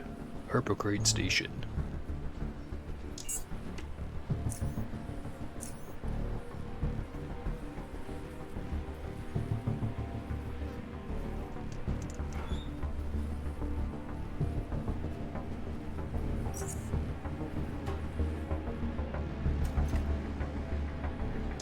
Bunch of inactive panels and computer.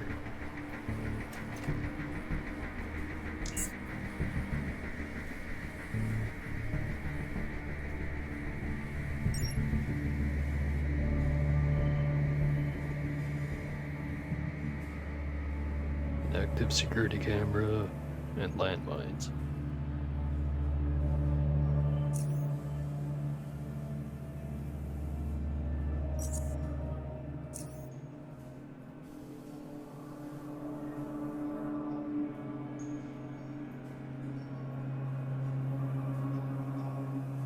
Alright, not even gonna pretend. I know there's crawlers over here.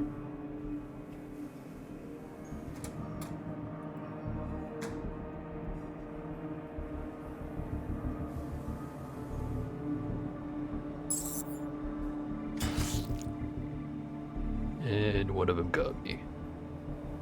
Close the door.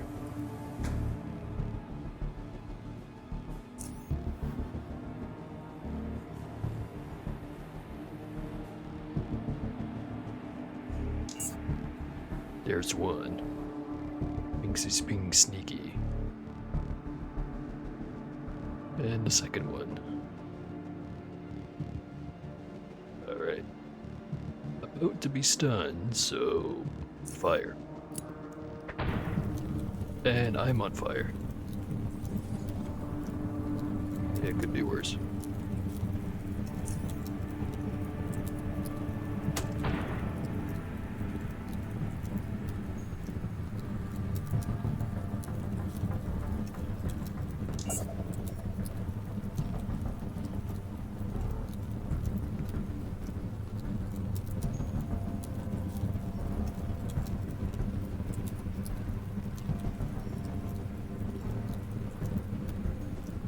Alright, don't have to worry about that one for one more turn.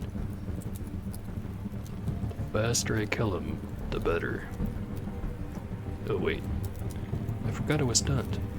Let's get that over with.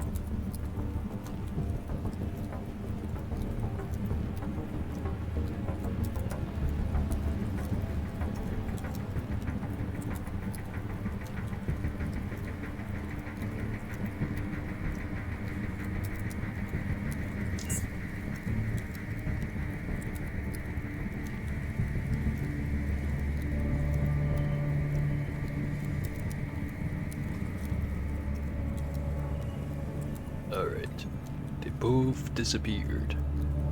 Somewhere.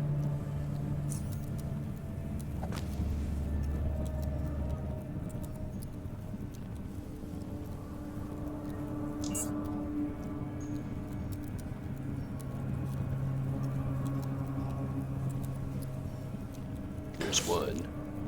And he's gone again.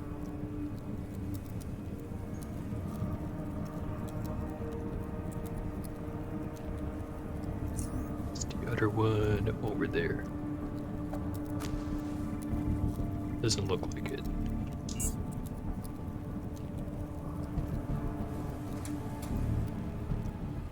Door opened.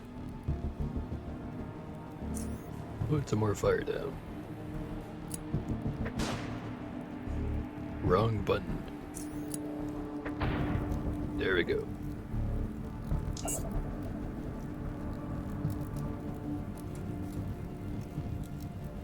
Not gonna lie, it's looking pretty bad.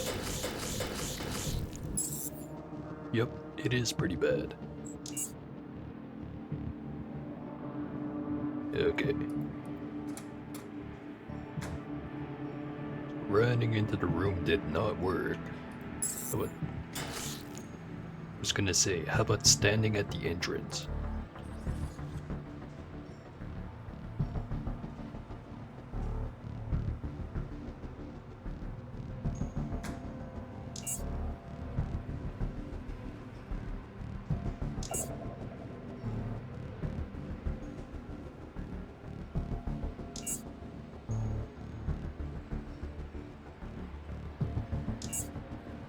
Well, they know I'm here, but they're on the other side of the door. Easy solution. Open the door, Molotov. There we go. And not enough leftover points to do much else. Stun grenade.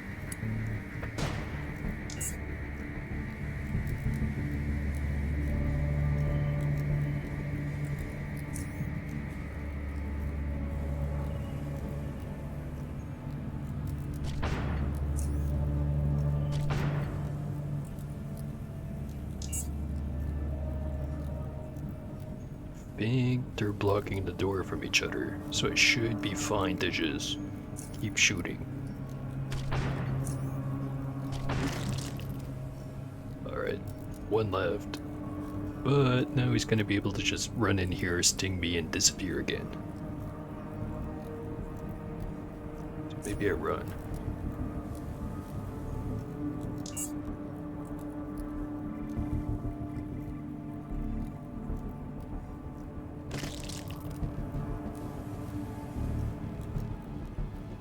Heard a death sound. Seems to be...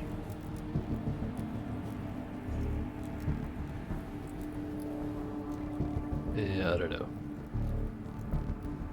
May not have died.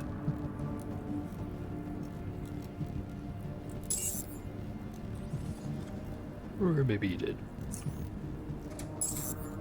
Oh fuck. Lunatics.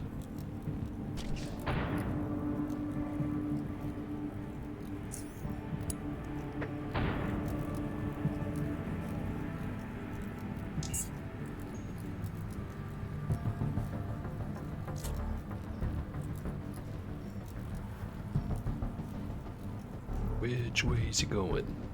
Up here or around the corner? Probably not around the corner.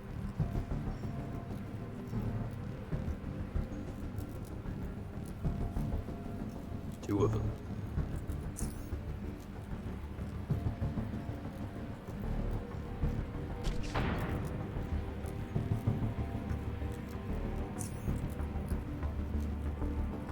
It's not gonna do enough to kill both of them. Flashbang.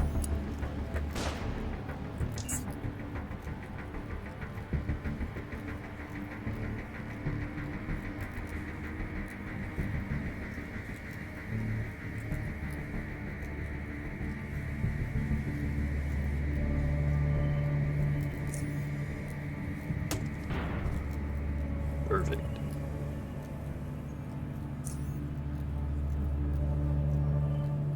Alright, around the corner again. Guess there might be more.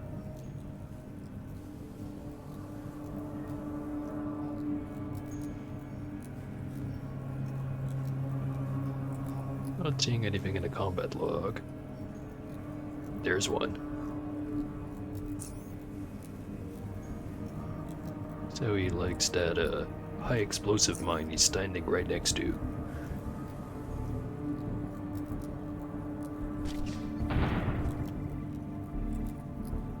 Don't think he liked it.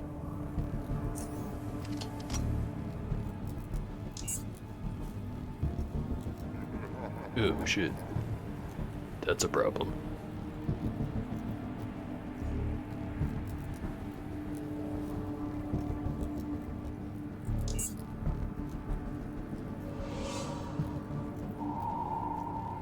I think that's a GG right there.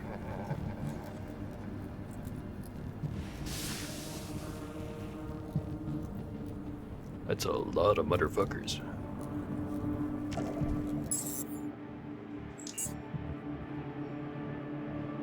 Right then. Maybe we leave the crawler room for later.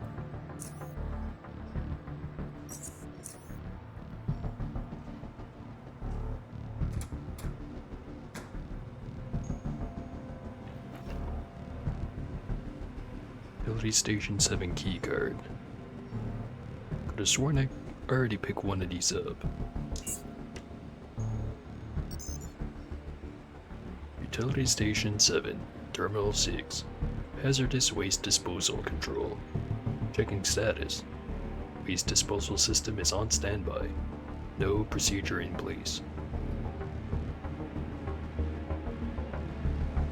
Initiate toxic gas disposal procedure. Initiating procedure. Assessing pipeline 1 integrity. Passed. Assessing pipeline 2 integrity. Warning. Pipeline 2 integrity assessment failed. Dangerous breach in section C3 of pipeline 2 detected. Gas disposal procedure aborted due to safety risk. Use my amazing hackerman skills to perform an override and initialize a toxic gas disposal procedure. Warning. Gas leak detected. Chamber lockdown initiated. Toggle the shutters. Gonna want to see this.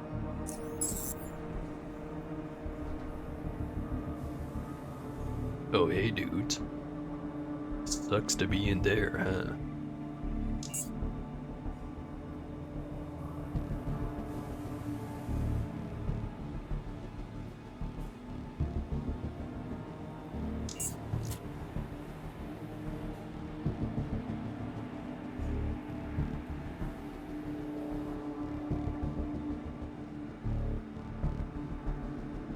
All horrifically contaminated.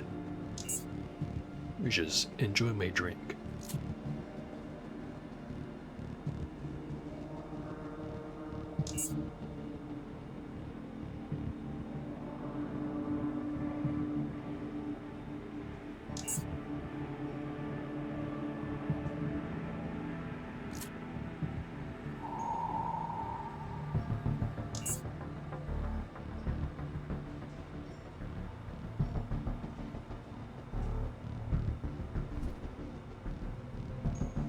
Kinda like that one scene in Black Ops, except I don't care about any of the people stuck in the gas chamber.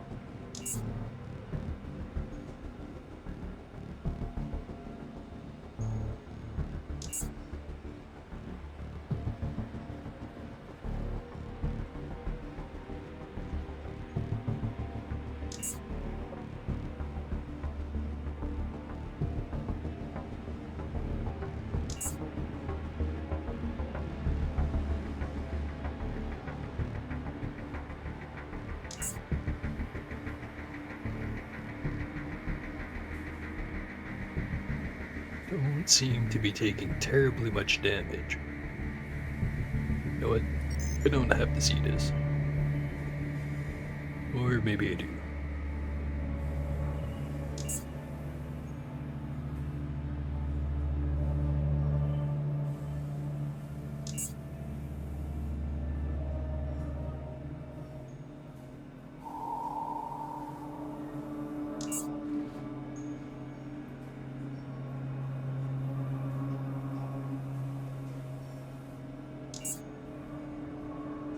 Right up against the glass. Seems to be a safe spot right where the gunner's standing.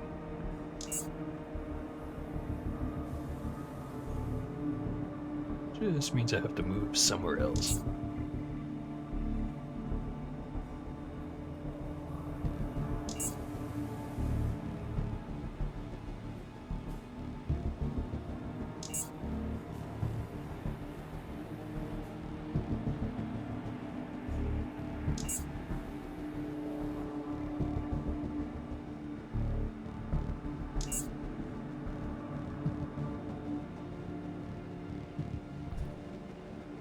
And he's finally dead. Took long enough.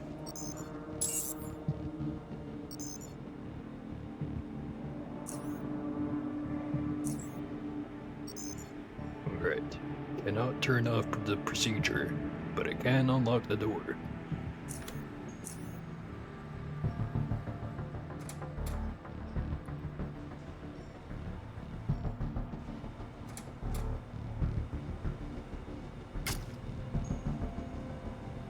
Poison traps.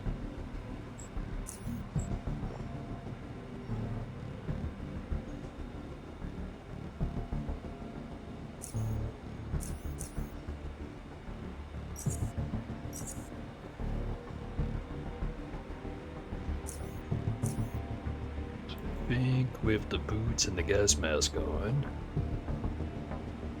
94% bioresistance. 44 threshold. Not quite perfect, but it's pretty close.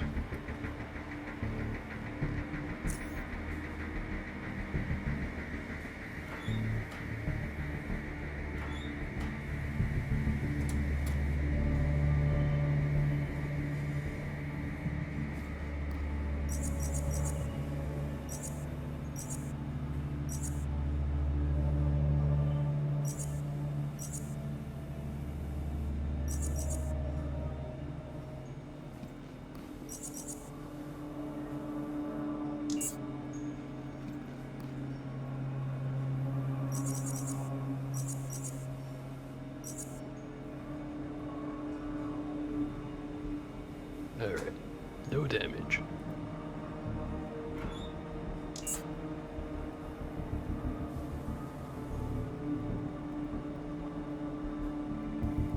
Don't think the gas spreads enough to get anywhere or get all the way up to the door.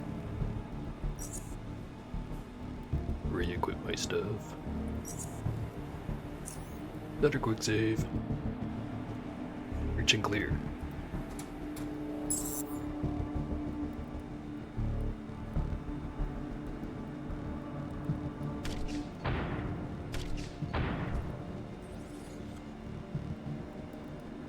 Second guy. Right around the corner.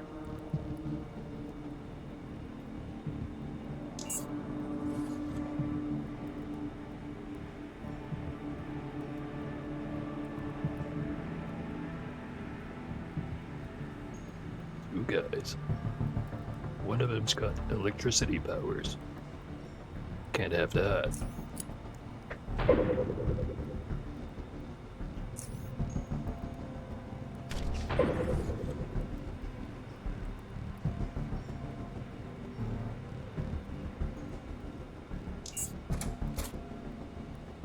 Alright, the rest of them are approaching from multiple directions.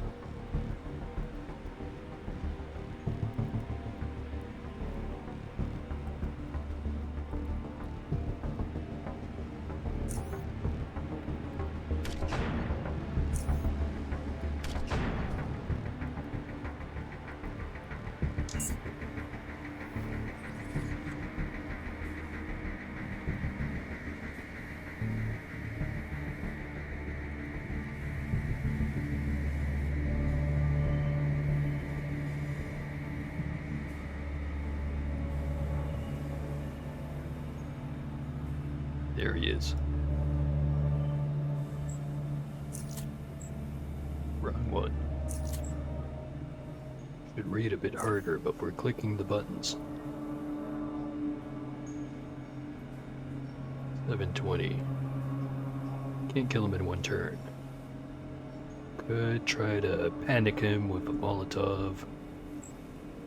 Skip straight to the flashbang.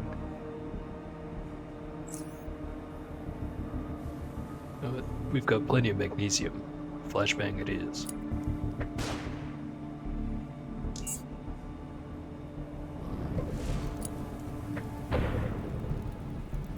Jeez, that's kinda rude. Burning for 45 damage per turn. Pretty sure even if I manage to kill everyone here without taking any damage from them, I'm gonna die anyways.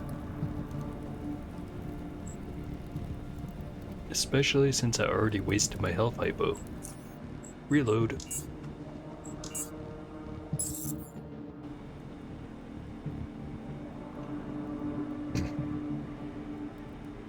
Alright. There's a few strategies I could use. Since I know I'm gonna attract absolutely everyone here as soon as I start shooting. Could put on the boots and the gas mask and just hide in the gas room. Then they'd be forced to run in at me, take a bunch of damage, get contaminated, then they'll be that much easier to kill. Or I could throw a distraction grenade in this room,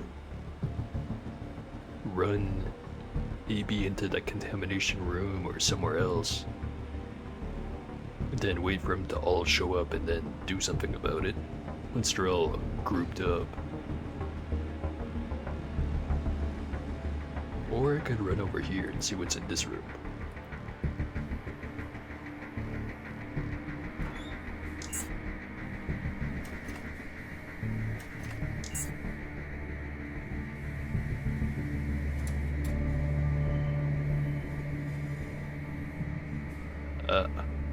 That's what they're up to. Praying to mysterious technology or something. Freezer right there.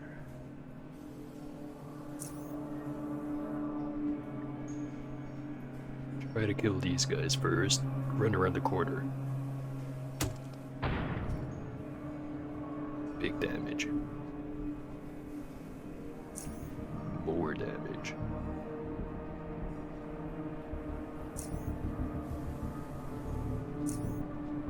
Can't actually do that. And now I can't execute my plan.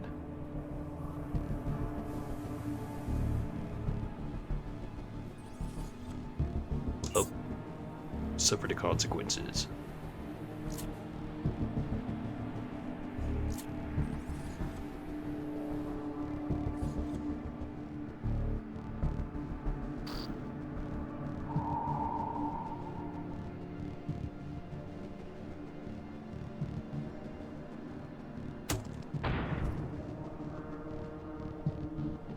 Set all this shit on fire.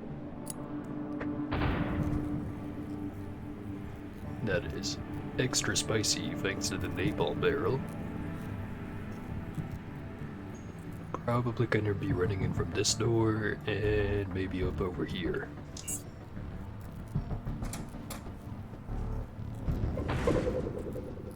Damn. Should have stood like next to the landmine. You know, just like you guys shouldn't have stood next to the landmine.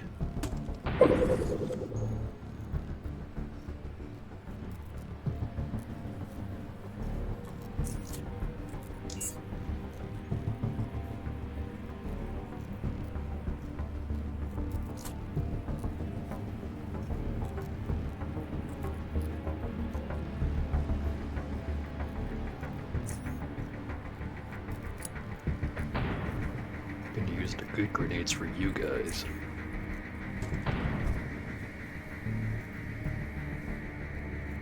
No, wait, there's not more.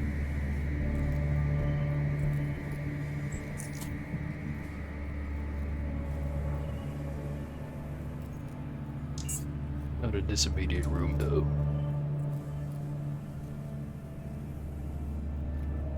I heard a door open. I see that door over there is open.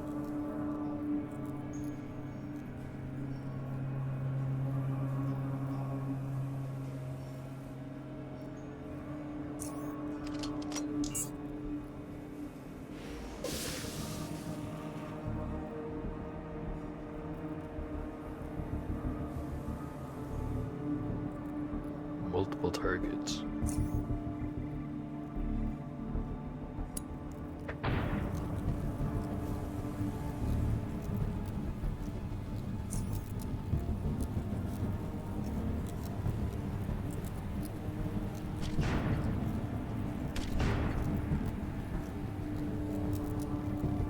Not enough to get back in the cover. Shit.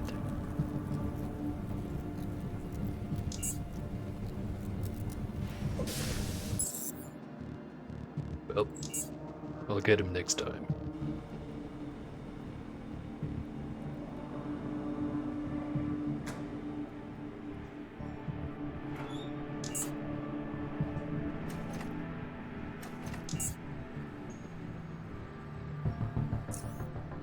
Actually, let's have some chips.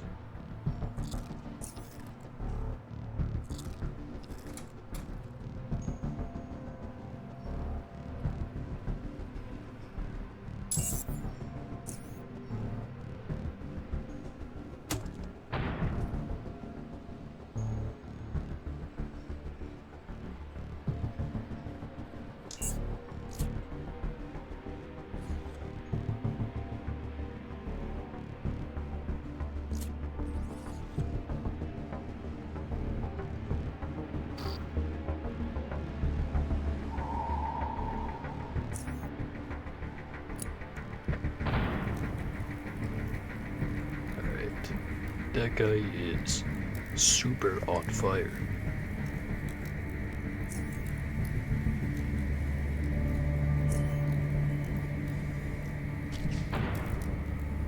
That guy is super dead.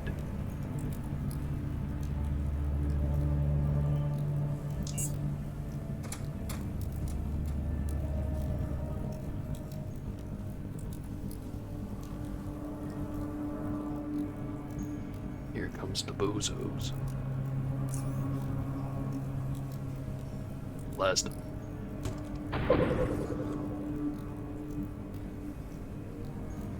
Not perfect.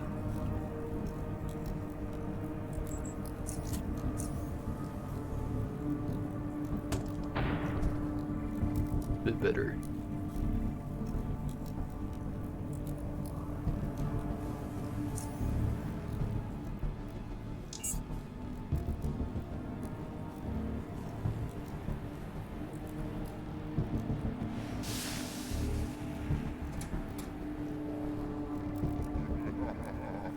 Well, that ain't good.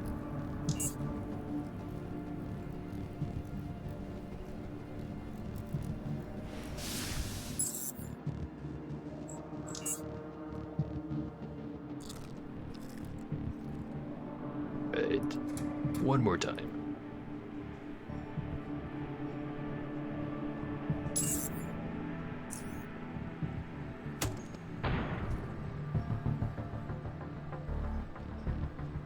I wonder if I shouldn't be using the 25mm instead.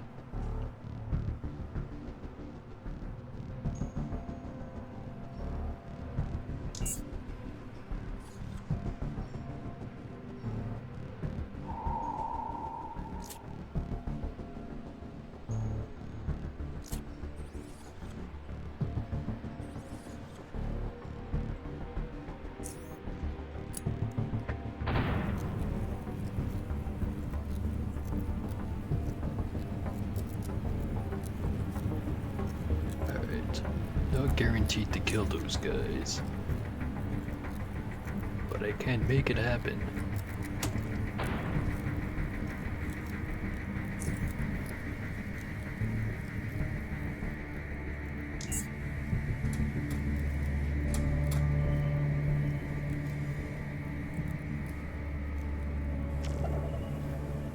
Stunned.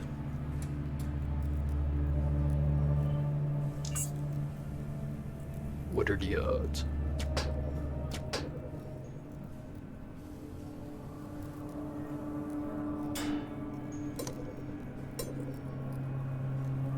It's a lot of bleeding.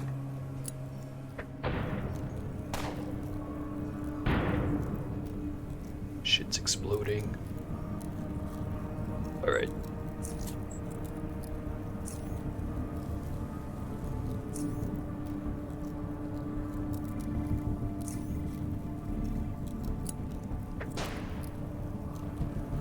Didn't let I hit that guy. Whatever.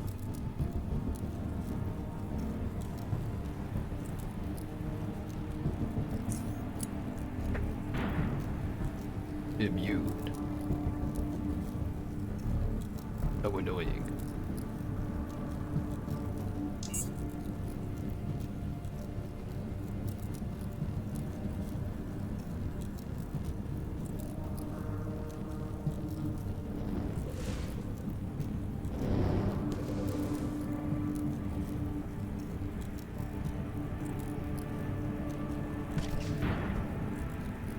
Alright. One problem solved. 18 more to go.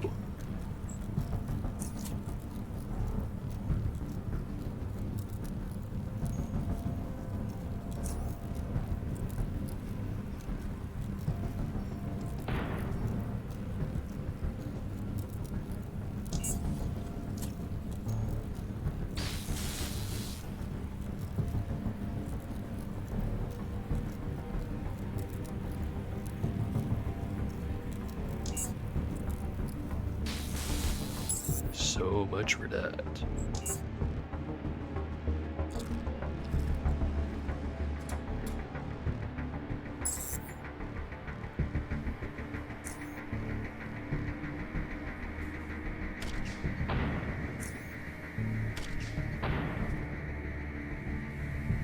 Right. Did more overall damage. Still killed the same amount of them.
Surprisingly easy kill.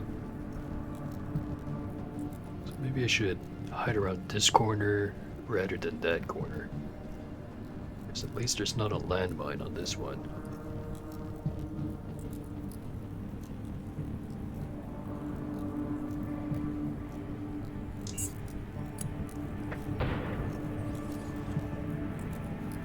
Instead, it's on fire now.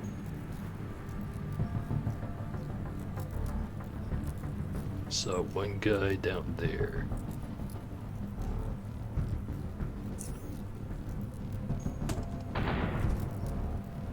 Triple kill.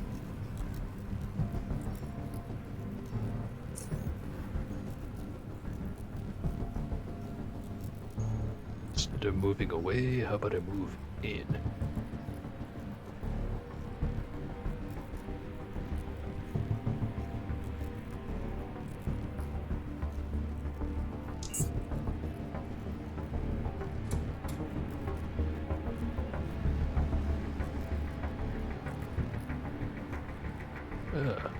Another bunch of pipe workers. Love it when they do that.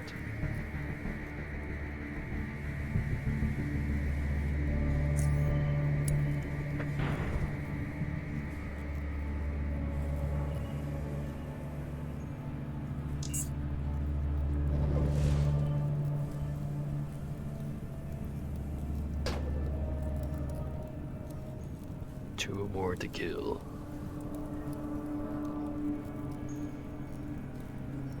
Do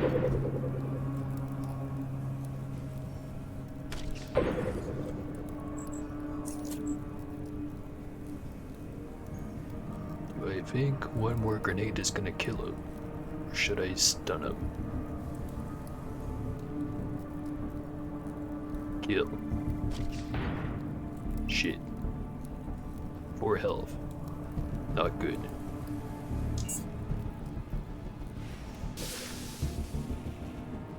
Getting crit. Getting zapped. Bug. Not an easy fight, this one. Right up over there again.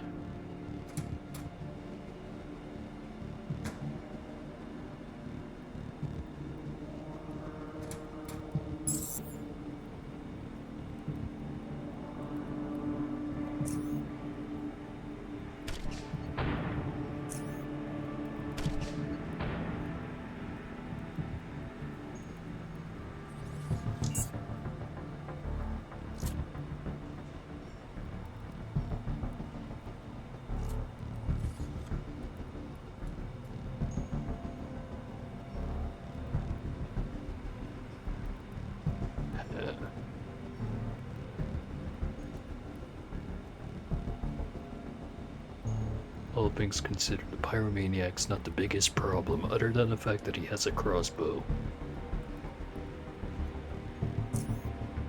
Can hit all of them with the frag.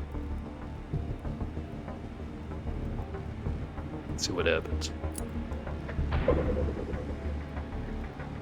Not quite good enough.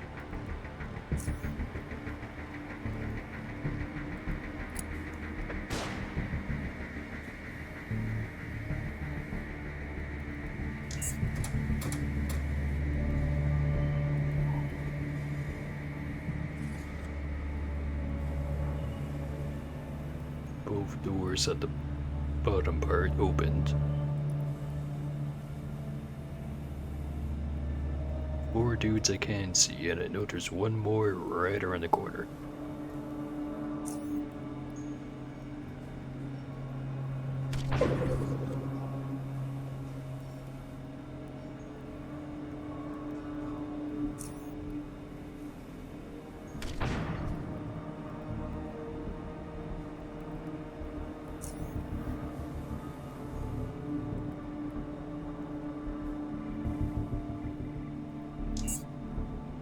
It's not looking good.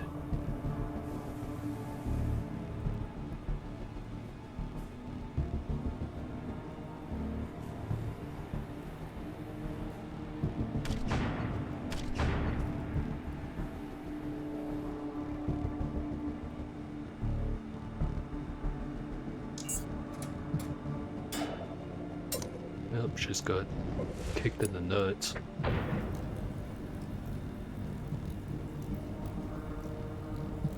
I think things are fucked.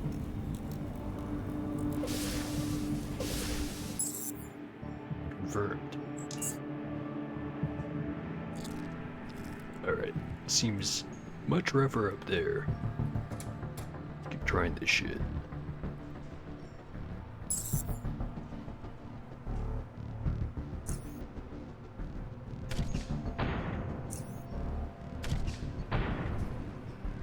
Two kills.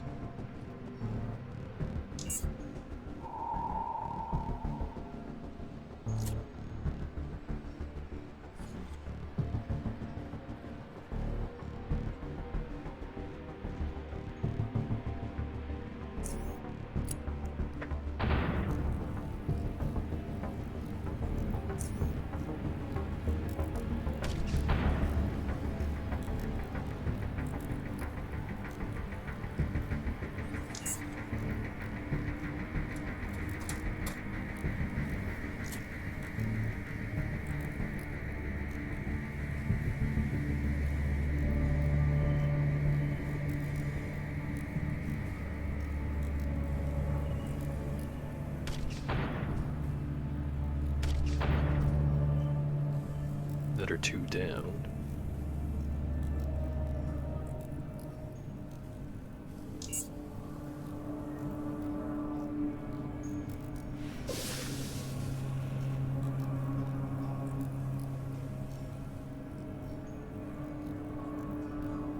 How about I throw a Molotov right here?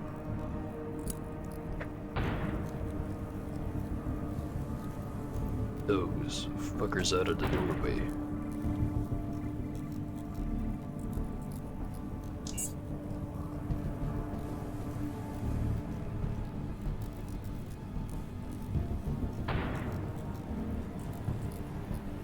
Not sure how that exploded, but it sure did.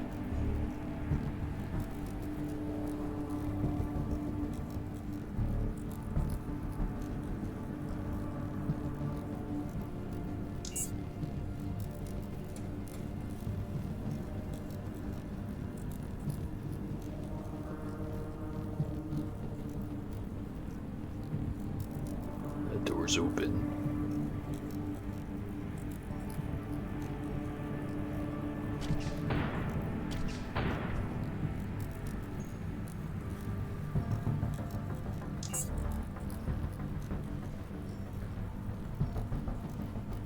Scanner. Look at what those guys do. Sure, there's guys right up here. Peek. Nuker.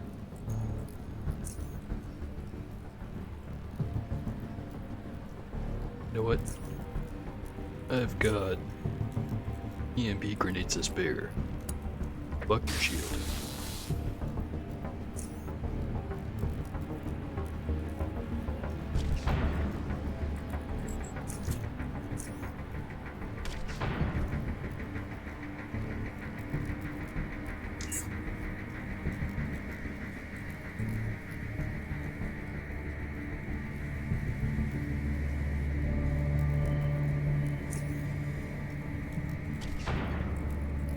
Anything. Unfortunate.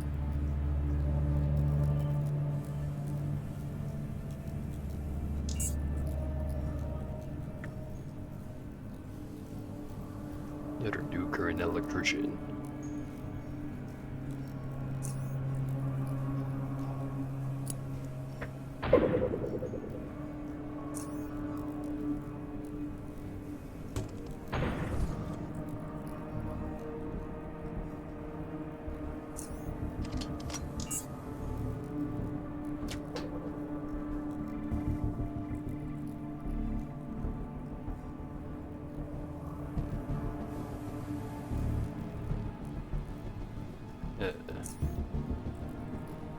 Can't guarantee the kill on this guy. Might as well stun him.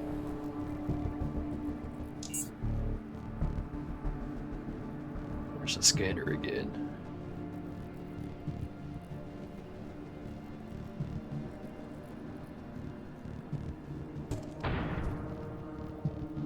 There was the scanner.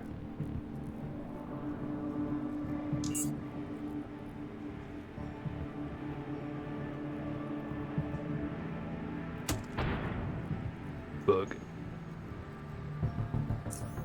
Around the corner.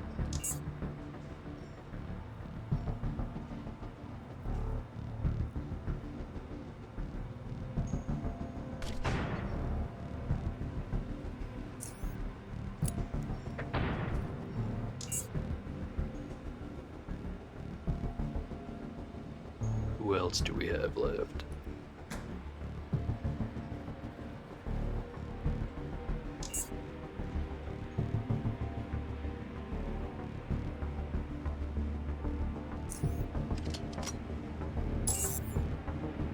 Out of combat. I'll take it. Oh fuck. Another freezer.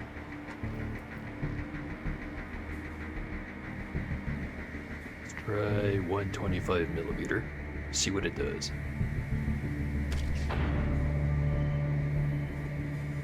A little bit more than halfway. Stun grenade.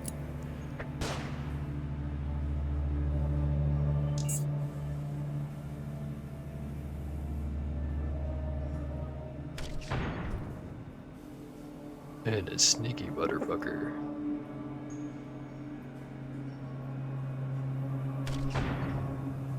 Fuck. Fuck. He's gonna kill me, isn't he?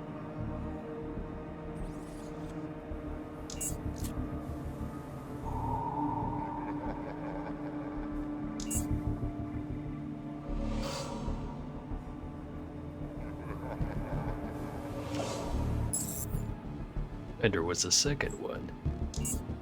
God damn. This shit's getting ridiculous.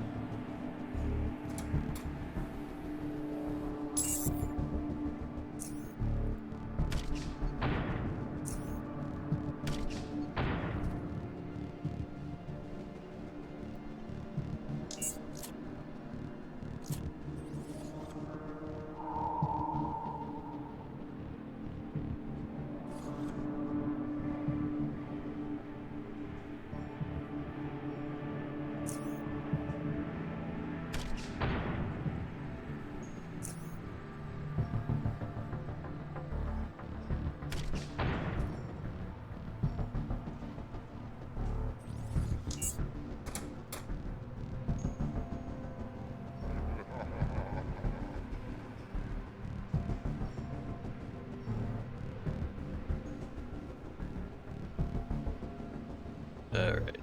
Gonna go ahead and say this is not the run.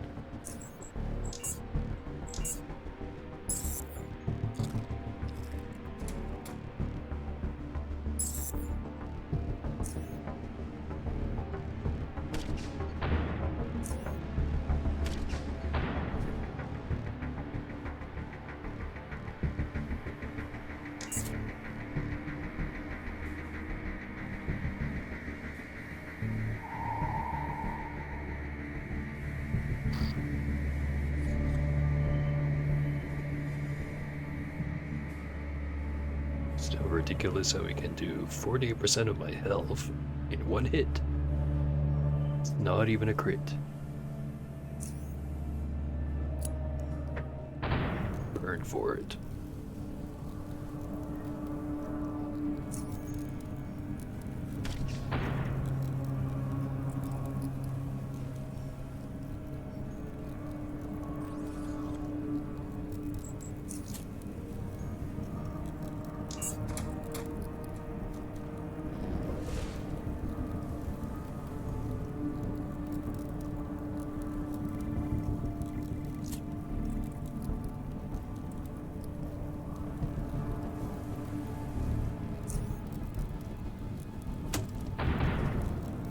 Triple kill.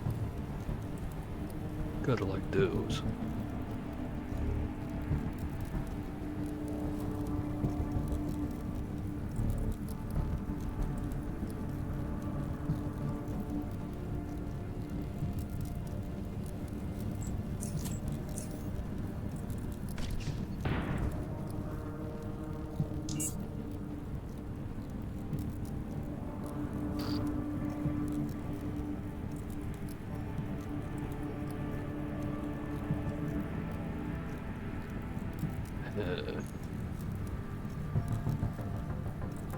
Could hit this guy with some of the fire. Want him dead.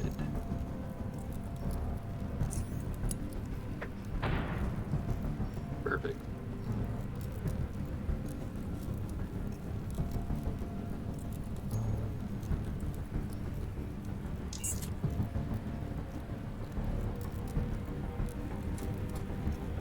Got like no health left.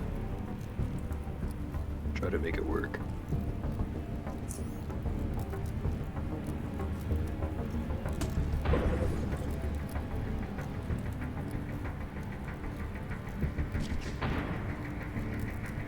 Well, there was an attempt. And now we die.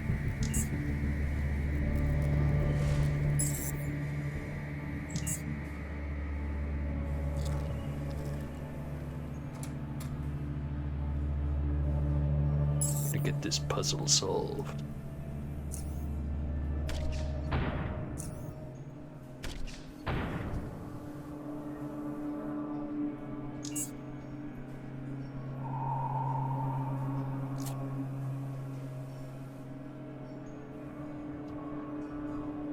No, one thing I realized I could do is just kill a couple of them, run away, wait for them to de-aggro, save, heal up, do it again. Be pretty easy compared to this shit.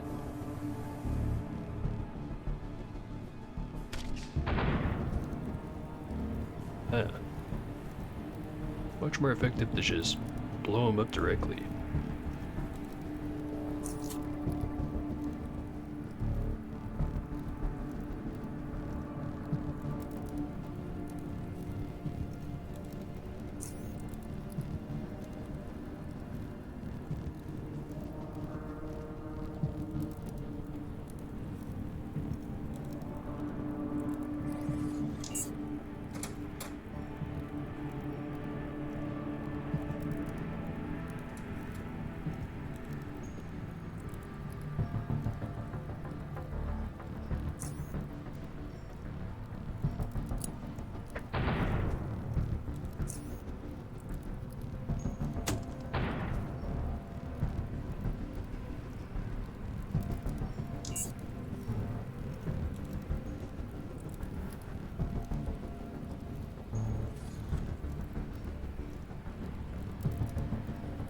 One guy down there, 3 guys up here.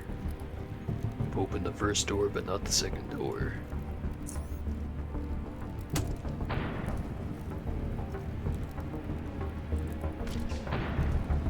Feel what I can.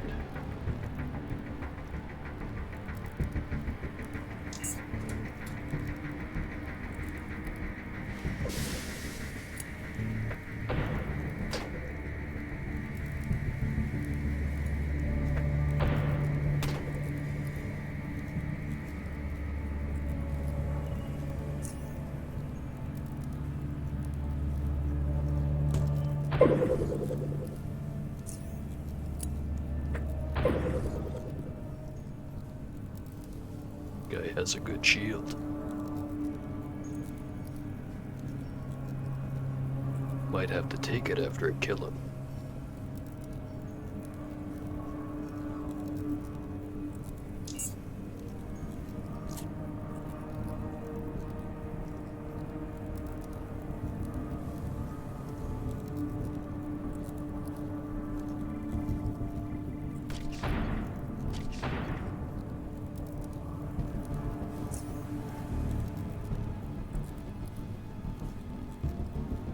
Shit.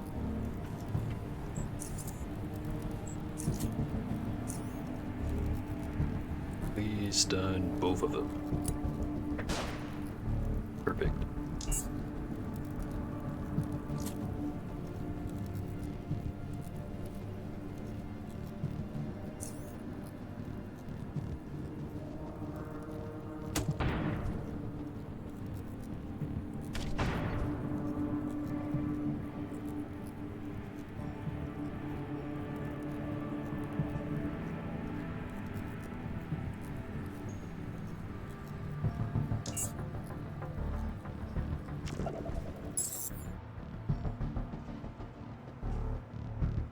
Hit me for 33 damage. No, it's just enough. Fuck.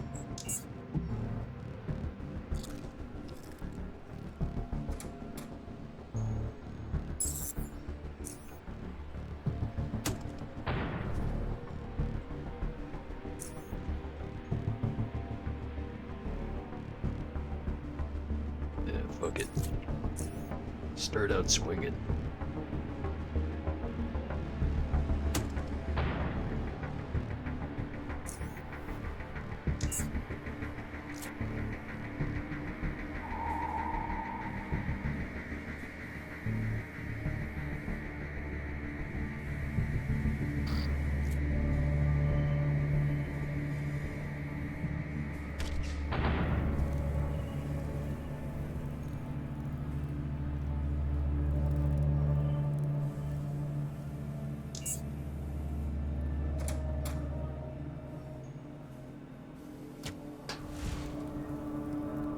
On fire. But not that bad.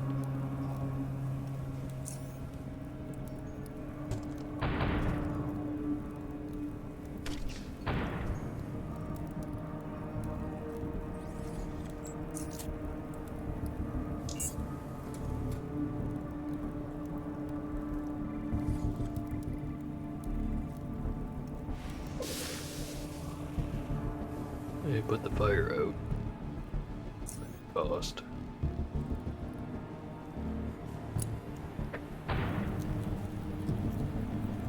That was on fire.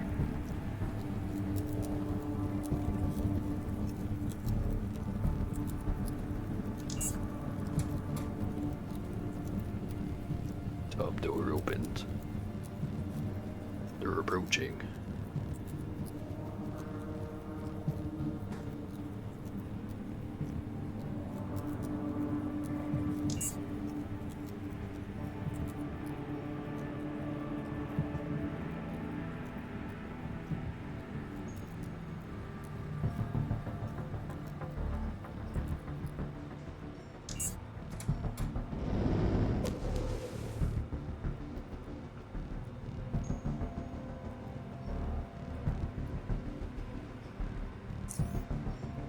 Oh, please set this gun on fire. Immune. How could I forget?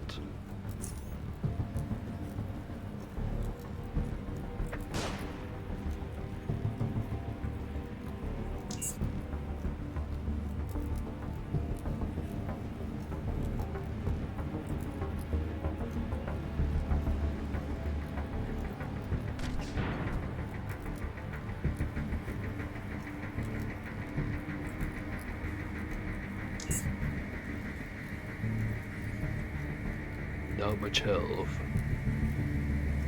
I should be able to bundle him pretty good.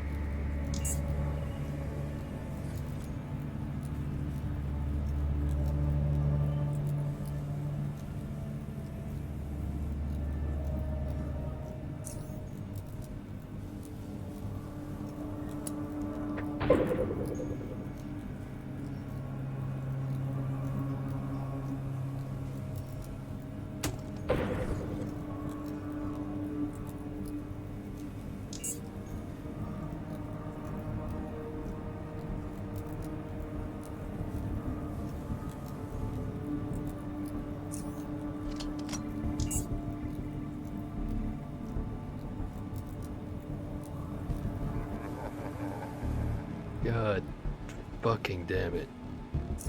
And it was going so well, too.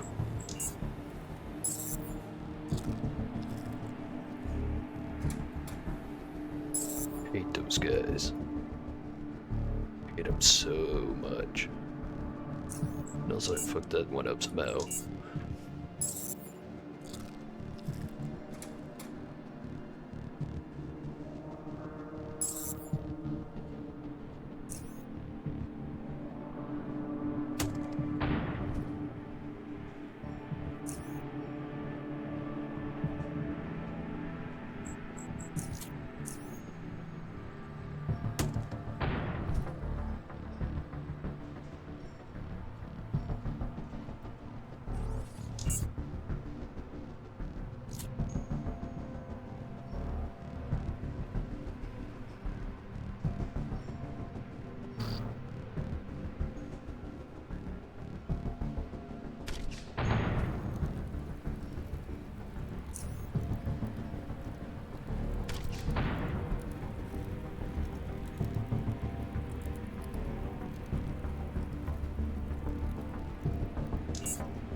How about I set these bozos on fire?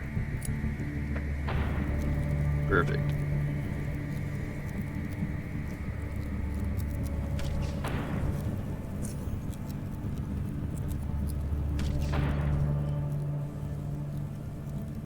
It didn't even use up the landmine.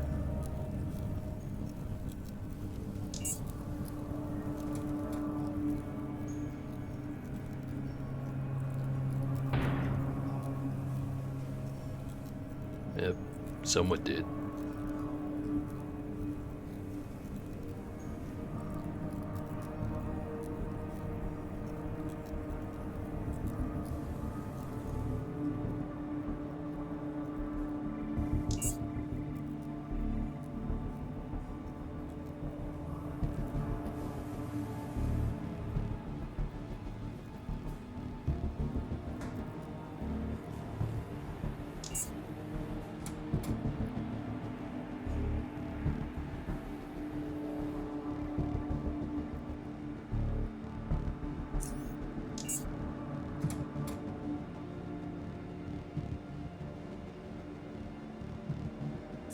Alright, this scene again.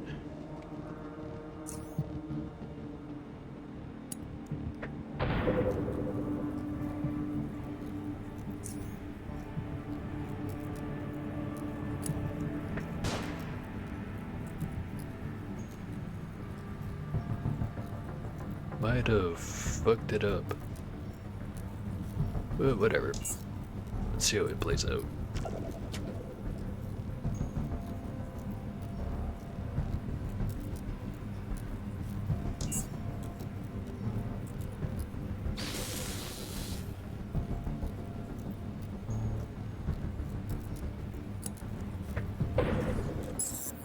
Damn. Didn't expect them to use the grenades against me. Don't think I've actually tried out this door. Nice big group of them.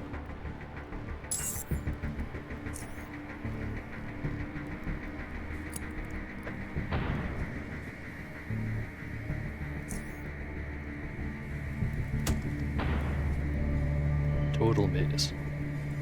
Well, partial miss.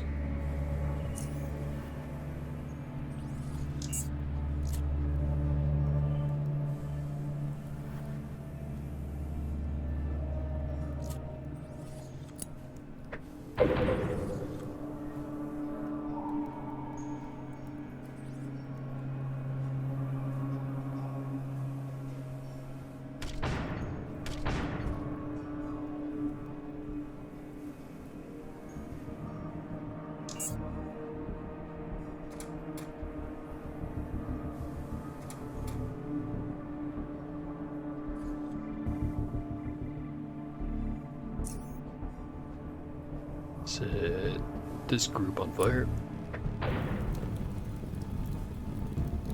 Shoot the other guy.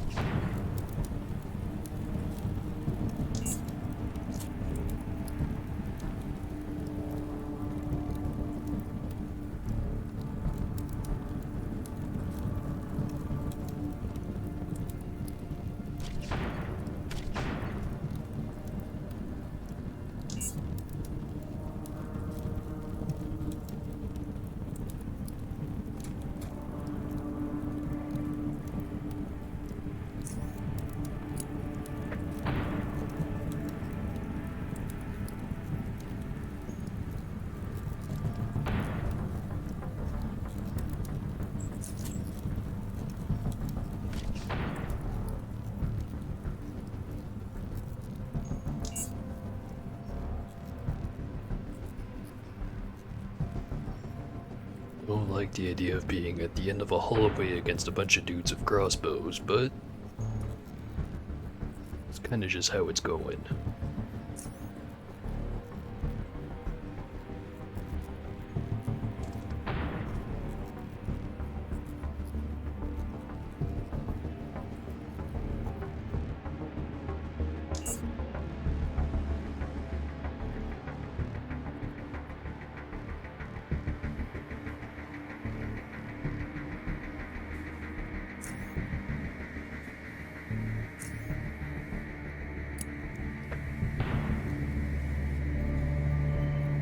Gotta worry about those invisible guys now.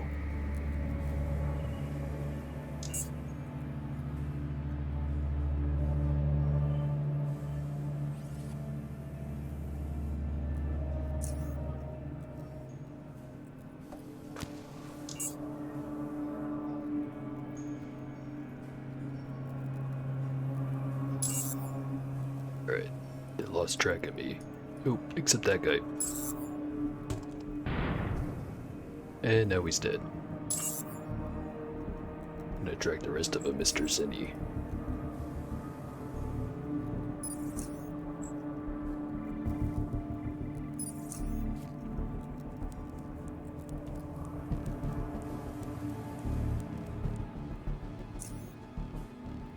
Get everything reloaded. And quick save. Alright. Finally some progress. Oh hey. Just in time.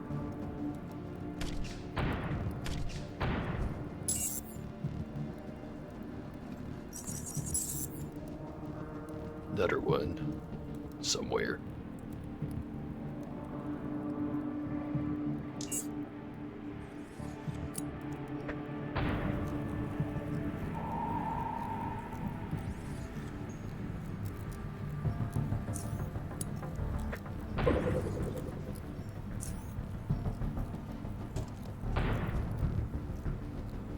Yep, got the important one.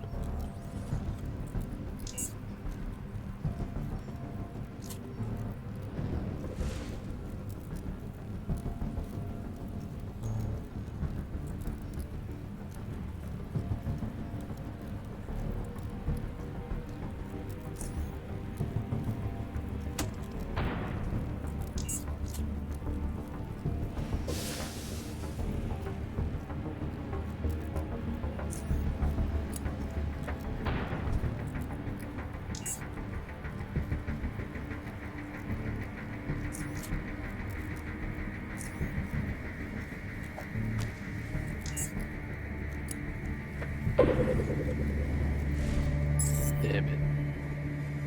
Well, at least I've got the quick save just done.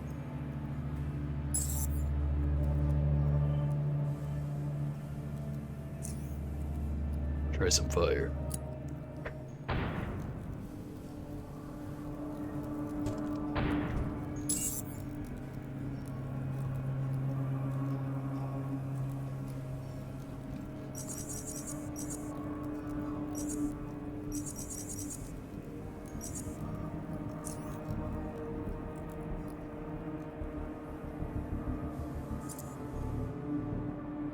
Did not mean to click on that.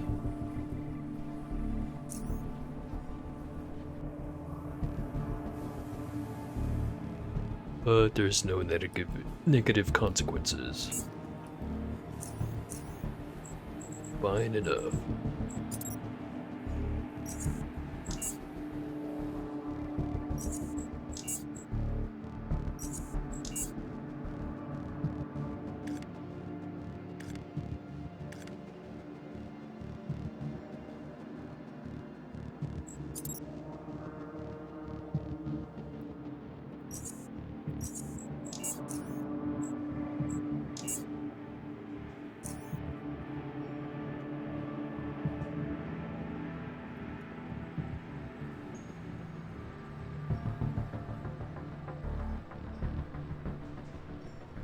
Let's kill everything and then get to the looting.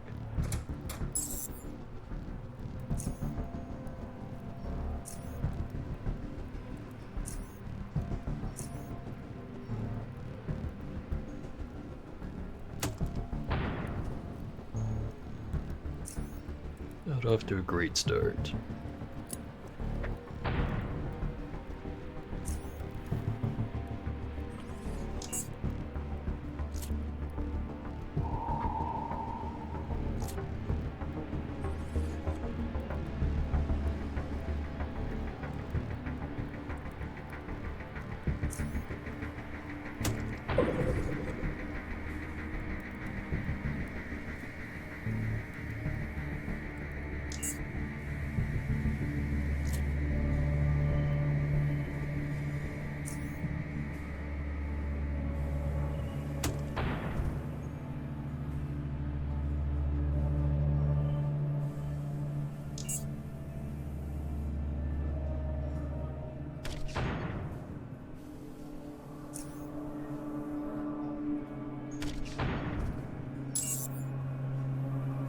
Alright. Hopefully that's everything.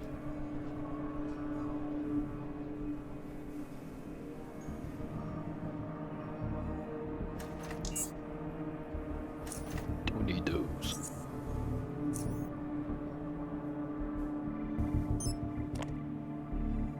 Acid.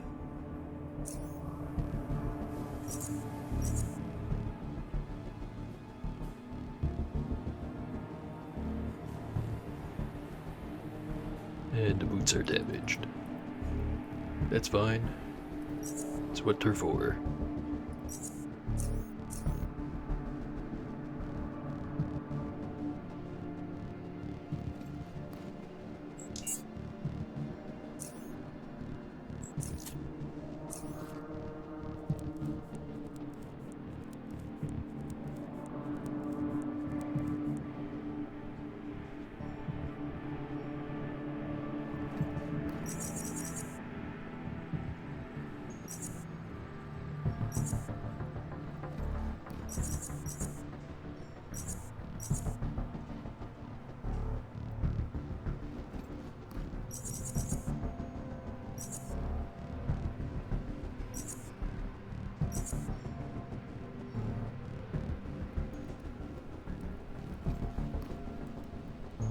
An electronic idol.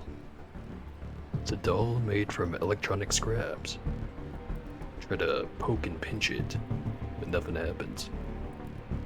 3 points. Just need 6 more. So this guy's got a Ripper's glove. Fingertips of this glove are lined with wicked talons, designed specifically to tear skin and rip flesh. It's got 3 separate instances of a 30% chance to inflict a bleeding wound that deals additional 100% damage over 3 turns.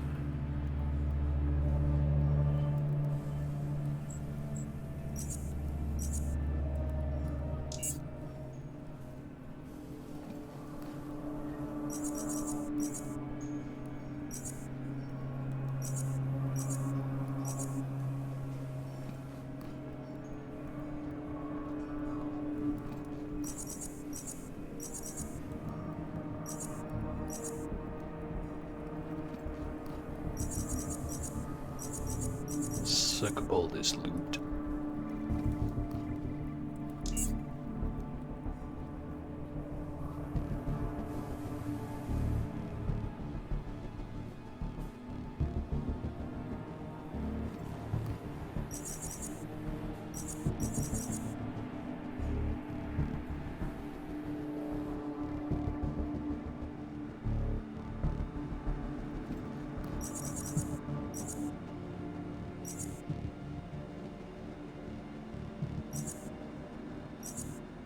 Alright. Now I really have to go take a piss, but I will be right back.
Alright, break's done. Back to the mumbling.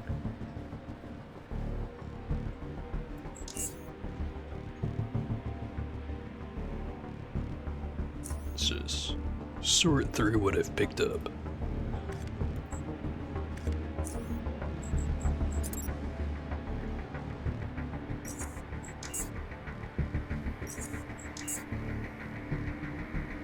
It's 3510 on the biotech suits. 3412 on my biohazard steel armor. Very slightly worse in one way, and better in the other.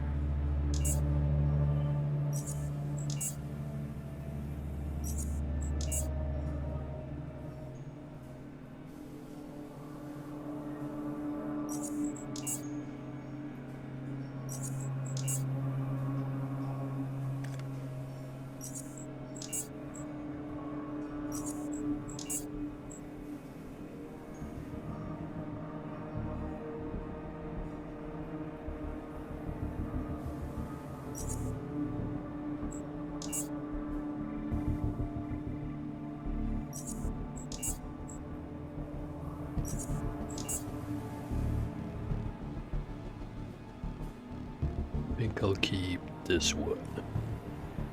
Fix it up. Get rid of the other one. Not worth as much.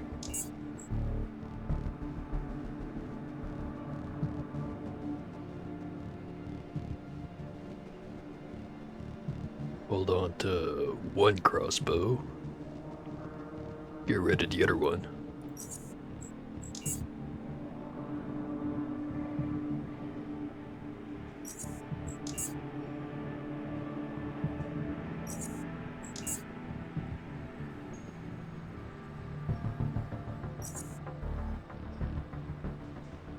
I think I'll just scrap the acid pistol.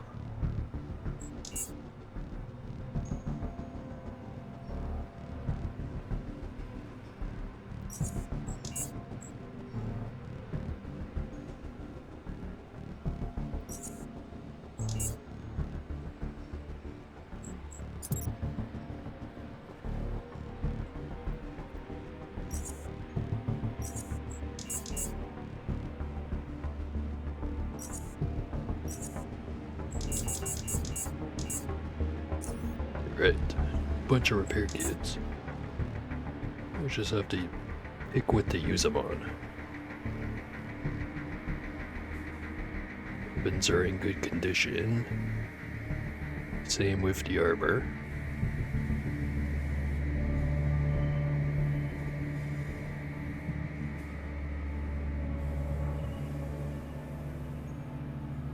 Fix this one up.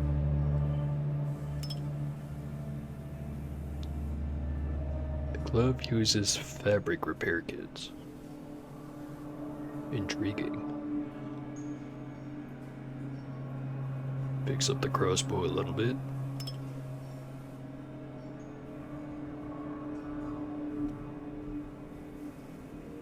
And use the rest of the pistols.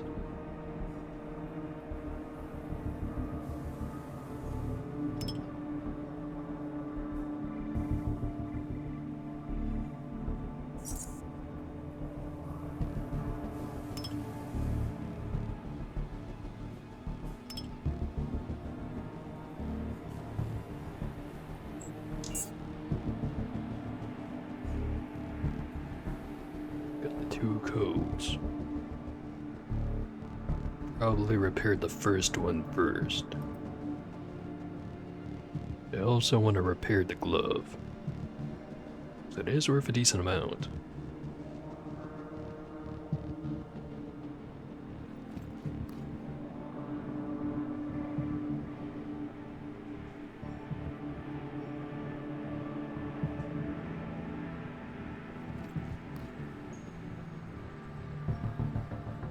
Still over the weight limit.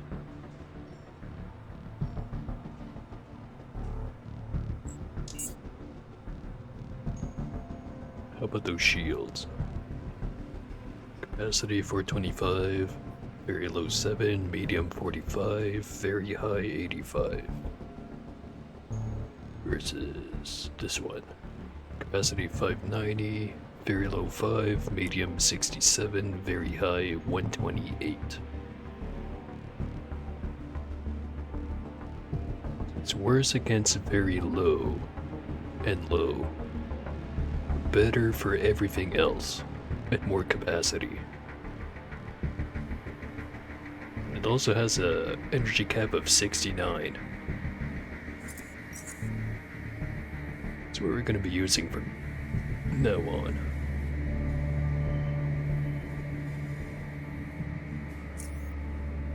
Right. Don't think I'm going to have to fight anything else.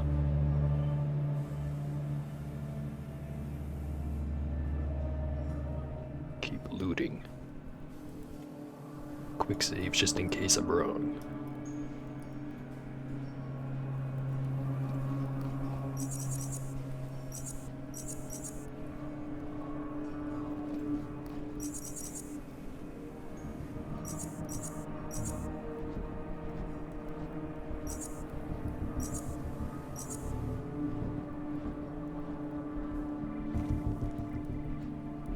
Nothing on the skeleton. Junk pile.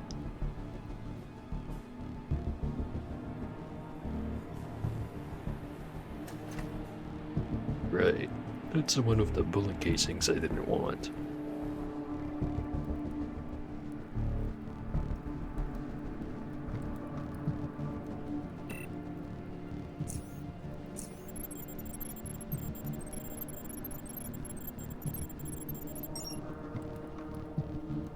Another crossbow. Worth a lot if I could fix it up. If only there were more merchants that bought crossbows.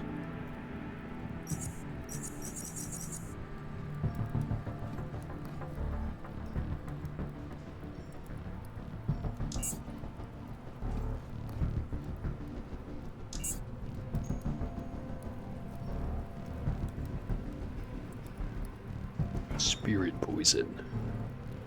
If I remember right, that one is basically specifically designed to fuck with Psi users, which I am not.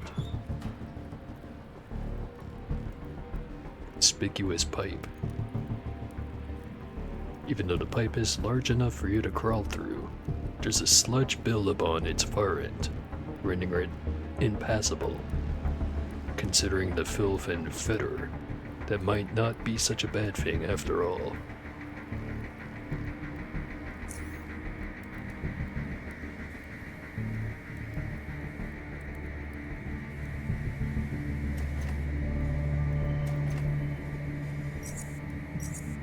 Alright, that's everything in here.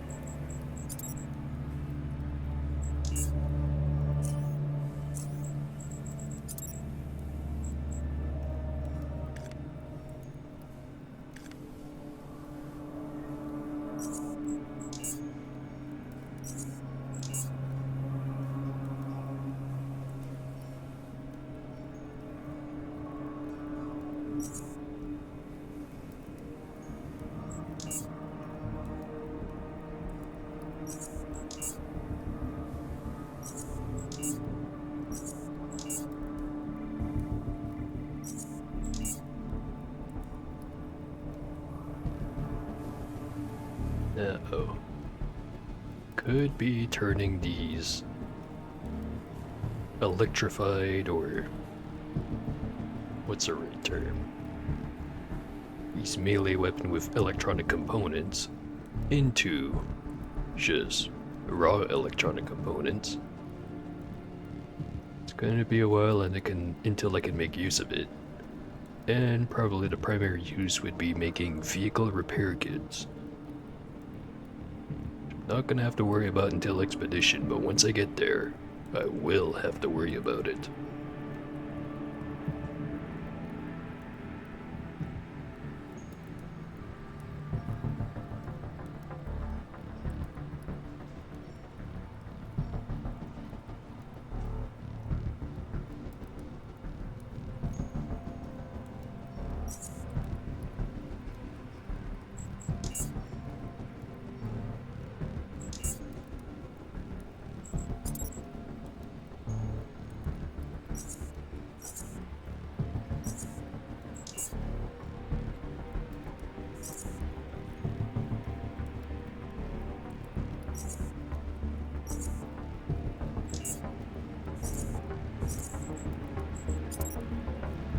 Yeah, I'm thinking got enough money, at least for right now.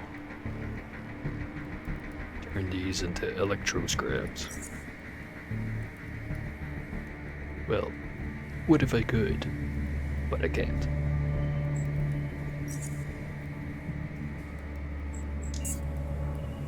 Hold on to him either way.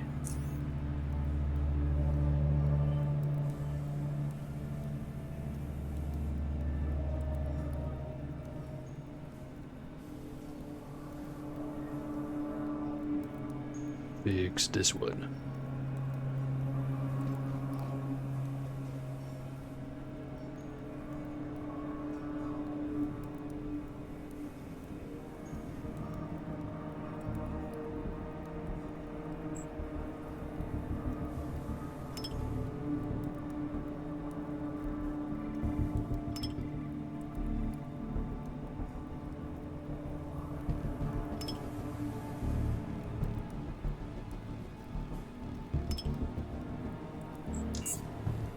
Alright.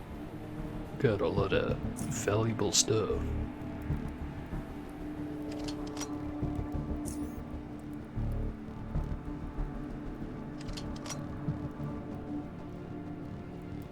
The only room I have not checked out is the one with the crawlers.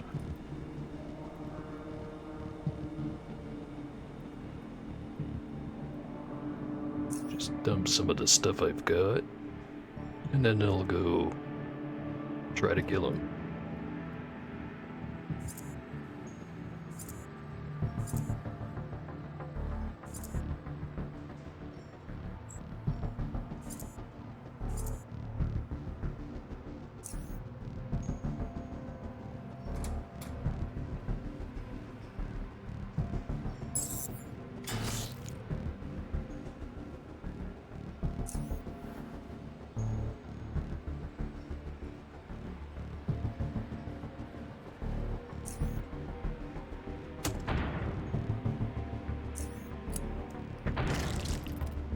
I got one. Hit myself in the process, so I'm probably dead as hell. Let's see. Oh hey, there's the other one. Now is there more than the two?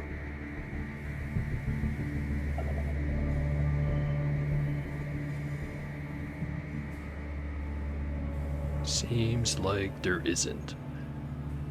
Lucky me.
Bunch of mostly empty lockers. Not sure what I expected.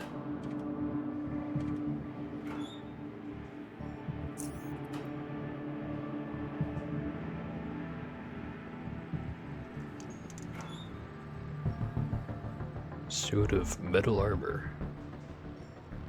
Kind of a bad weight to value ratio, but it's not like I'm gonna be getting into any fights until I sell all my shit anyway.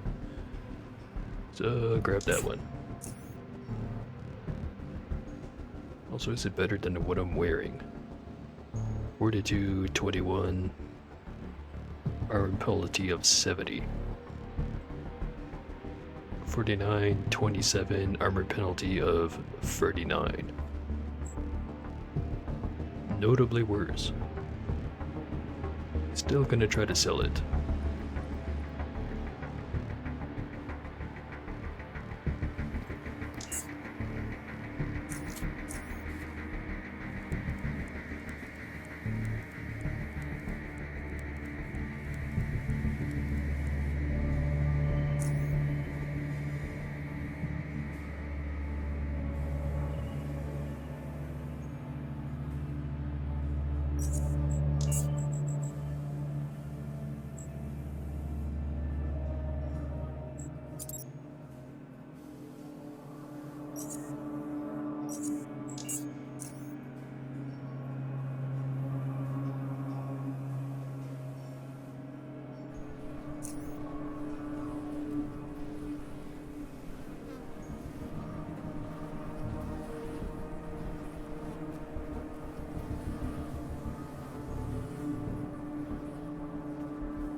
I think I entered by over here, but I'm curious. What's up the steps?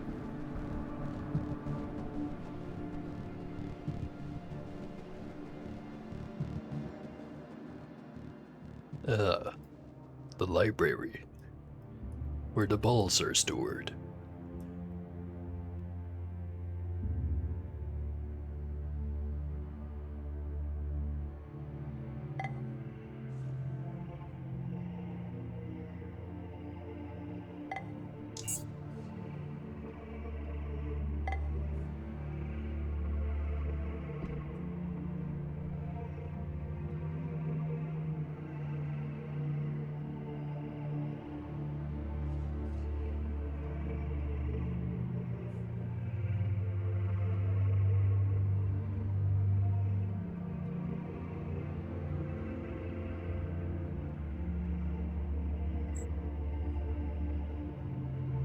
Wonder how many points I'm gonna get from completing this mission.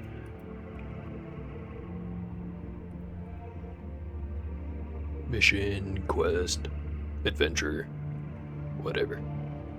As long as I get some loot. And XP. Mostly the XP.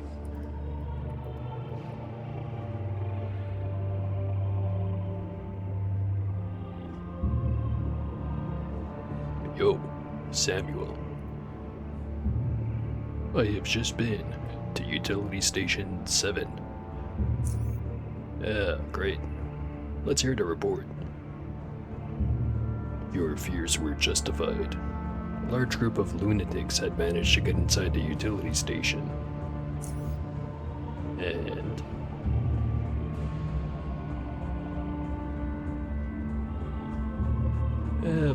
utility station is now full of lunatic corpses.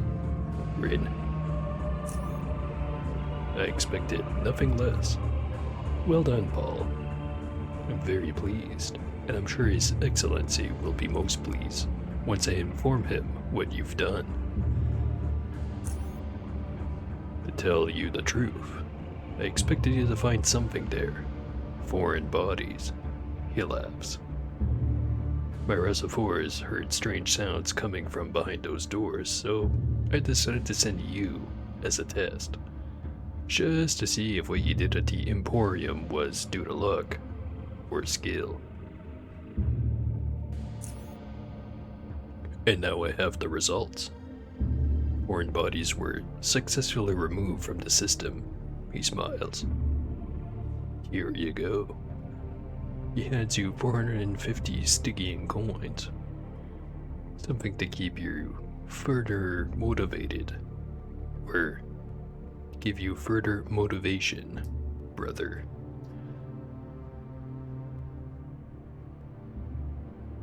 Well, since I hope you're now convinced I'm not a wimp, I'd like to hear if you've got any more work for me. He laughs.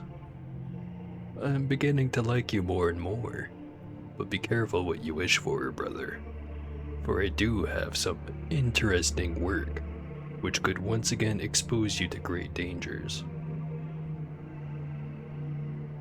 I'm all ears. Great. Where I am about to send you next is going to be the exact same place you were told not to go.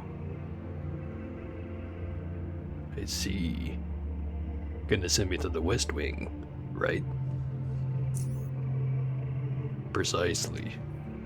Approximately 5 days ago, a Rasifor combat unit under the command of Fertor Mateo was dispatched to the West Wing after Principal Investigator Steff of the Department of Physics informed us about strong electromagnetic emissions detected from the West Wing's northern section.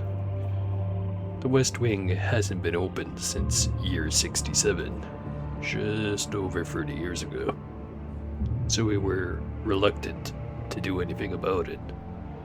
But after Steff consulted His Excellency, we finally decided to dispatch the unit. Unfortunately, it turned out to be a mistake. Completely abortive. We lost all contact with them. We do not know where they are, what happened to them, nothing, brother. Harmos Stavros, as dedicated to chortism and intelligence as he is, a man I truly respect. Don't get me wrong, should have listened to my advice. Don't you agree? No? What I want from you is simple. Go to the West Wing, find out what happened to the missing unit, then return and report your findings to me. We will consider our actions from there.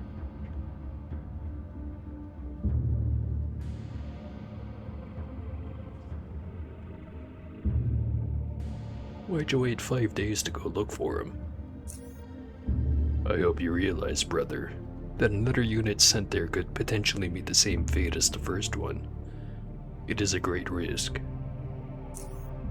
Now, with you coming along and doing some impressive feats on your own, I thought, why not drop this one on the table and see if you are interested, brother. And when you put it like that, guess I'll be going over to the West Wing. In that case, short guide you, brother.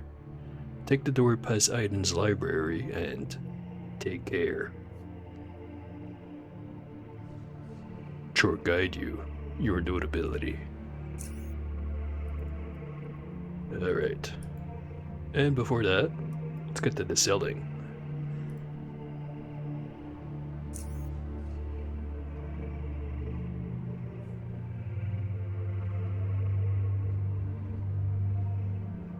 Do have some of the small repair kits.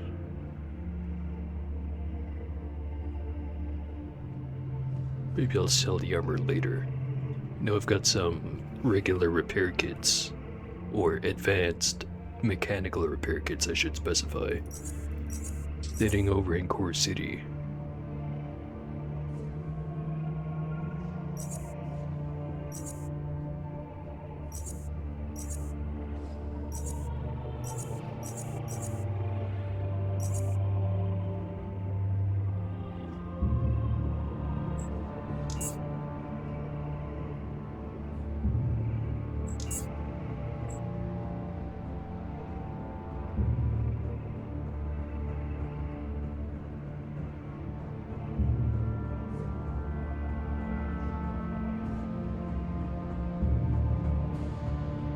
On any kind of ammo. Doesn't seem like it. Could use more high explosives of both types, but it's not really crucial.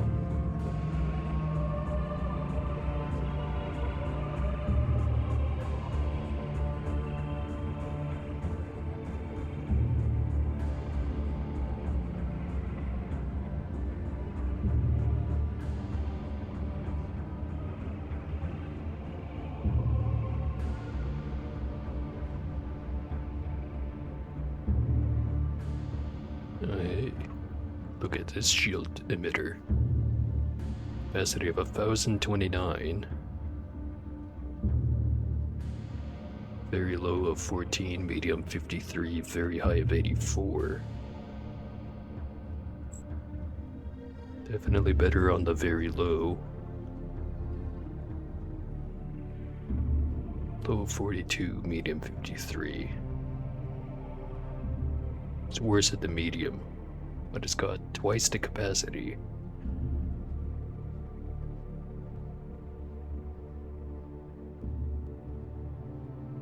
Tempted to just hold off until I can make my own energy emitters, or shield emitters I should say.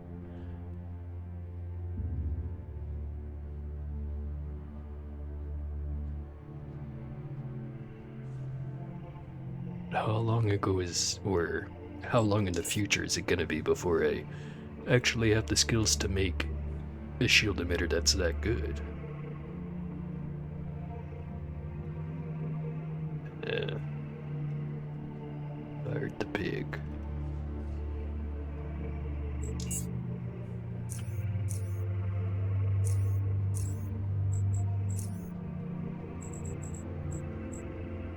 Electronics is still very low.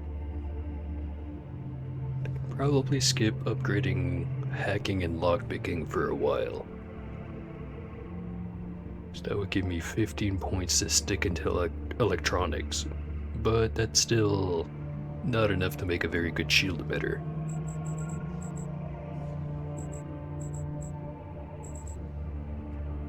Yeah, I'll buy it.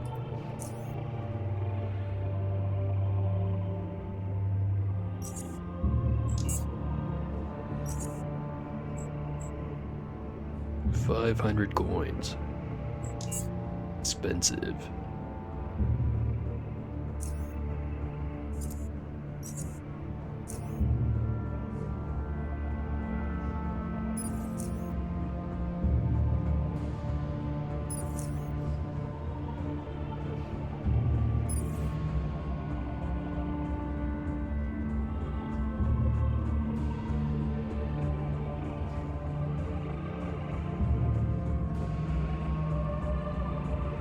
Actually, instead of running off back to Core City,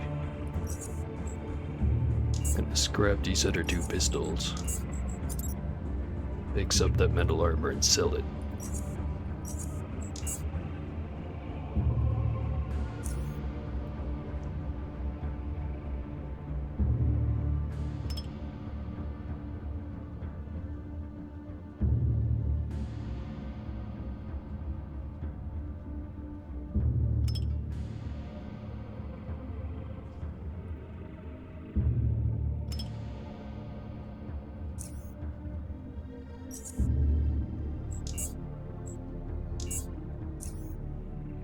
There we go.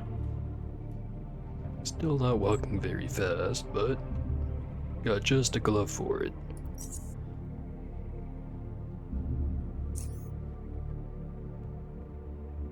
Go check out, see if they've got more of those special corrosive acids. And run my ass over to Core City.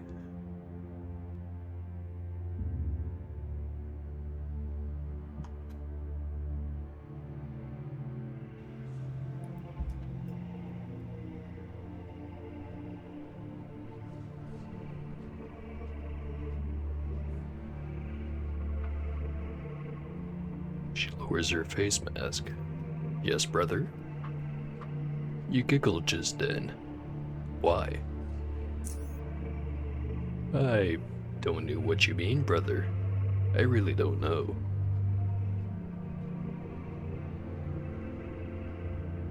Eh, I'm sure you do, but never mind. Got more important things to talk to you about.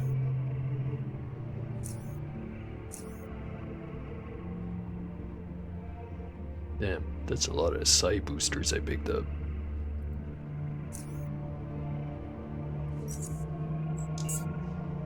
Also no special chemicals. Maybe next time.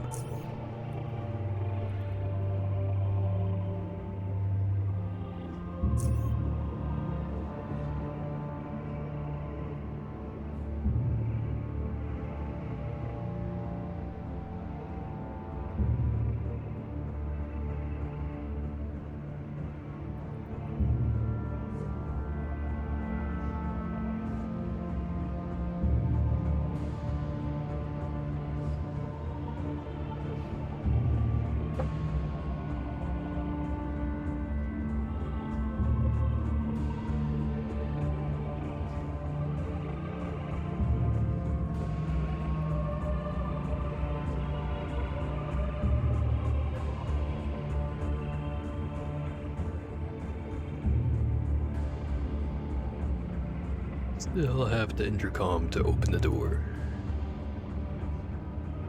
Toward his evolution, brother. What do you need? Open the gate, please. Opening the gate now, brother. Short guide you. You too.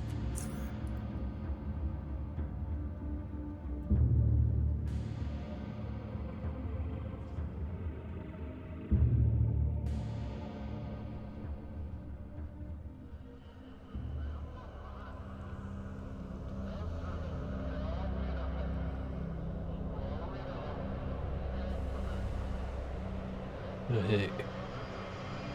Some dude on crack. Did you know that we actually use less than 10% of our brains? I know I do. Interesting.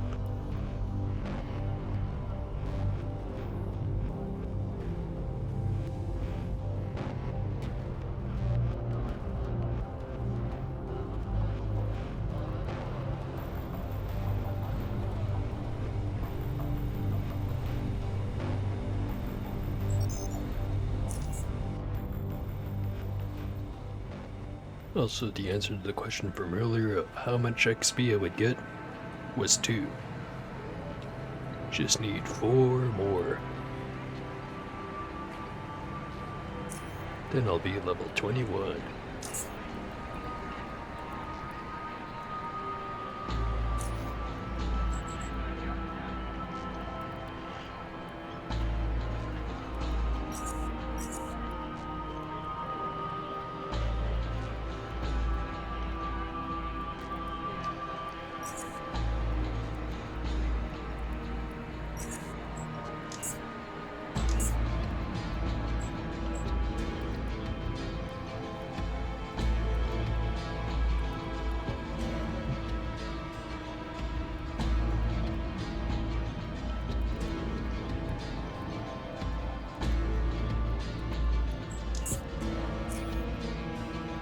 Though eventually I'm gonna want those plasma dischargers to start making plasma grenades.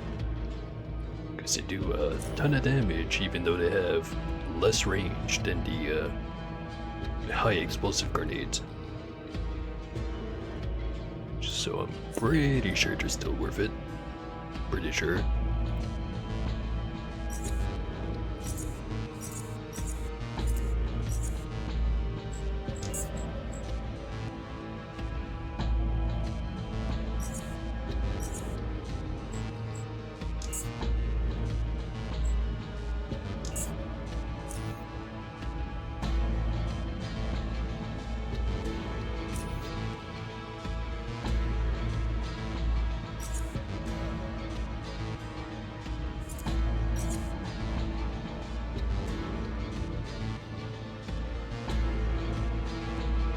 Sell the Ripper Glove.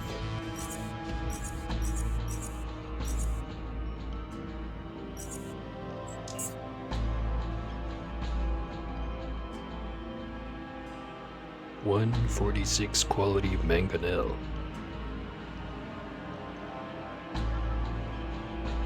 Not sure if it's better than what I'm using, but I'm gonna buy it anyways.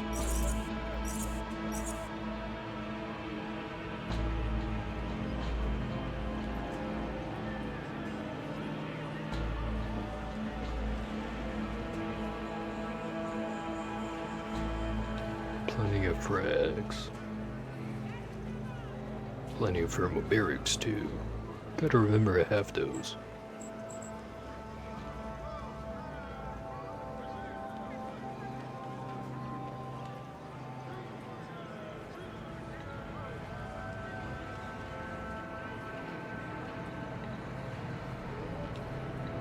Probably be using them instead of high explosives anyways.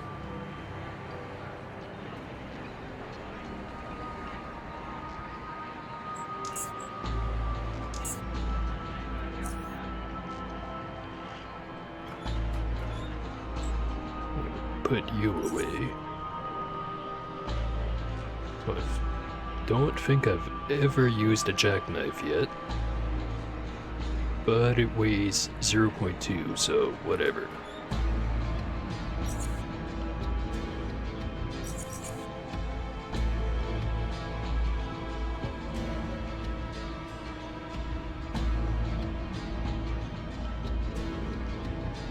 those flares are kinda heavy.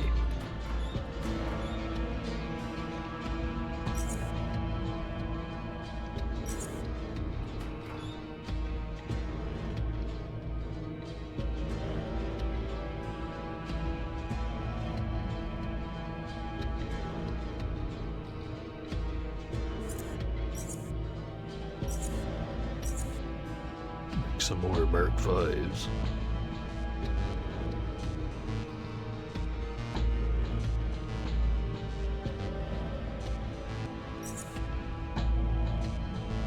I've got a lot of 40mm high explosives.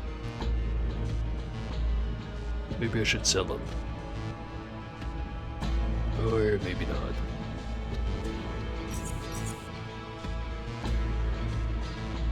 Put something away that I wasn't supposed to, but not sure what it was.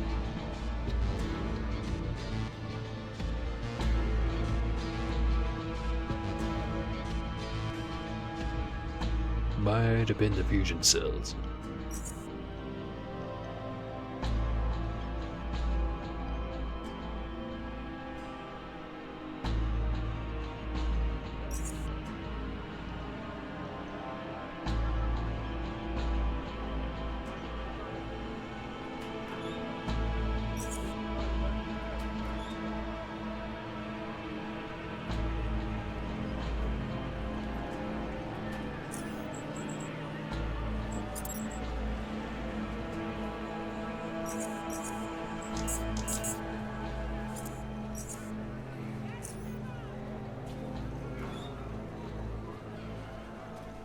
Maybe I'll start carrying around some frag grenade cases. Should start making Mark 5s as soon as I get the components rather than running back here for it. I'm sure I'll flip-flop on that position like 5 times between now and then, but whatever. That's what I'm doing right now.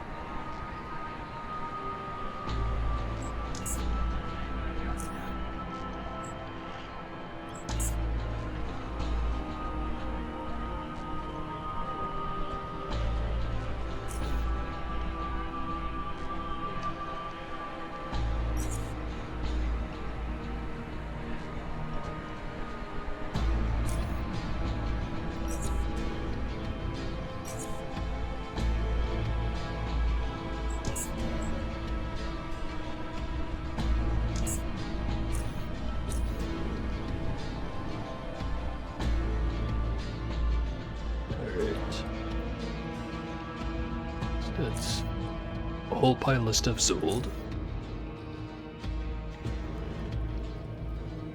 Now I run back over to the Institute, go get the refining data.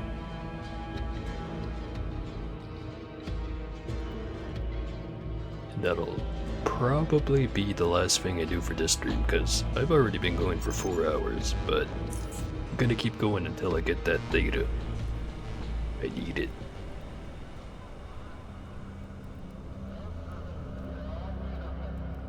Also, in general, I've been not streaming as much as I could have been, but I stream for longer than I usually do. Kind of, sort of, maybe, hopefully makes up for some of it.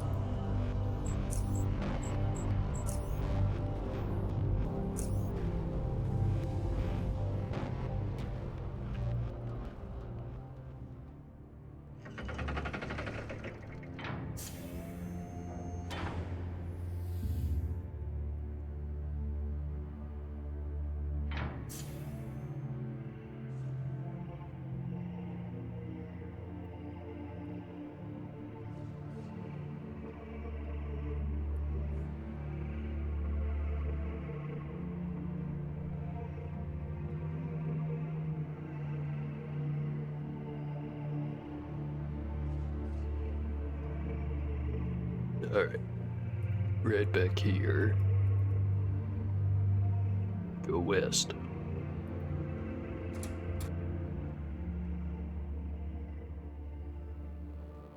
The Reservoir Duo seems to be guarding the entrance to this gloomy corridor. The smell of mold and staleness emanates from afar. The few lit flares thrown around do nothing to erase the feeling of consuming darkness dwelling at the end of the hallway.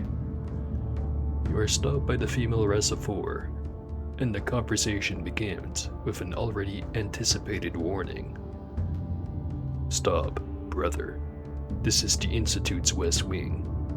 I would highly recommend turning around and going back, unless, of course, you have a death wish.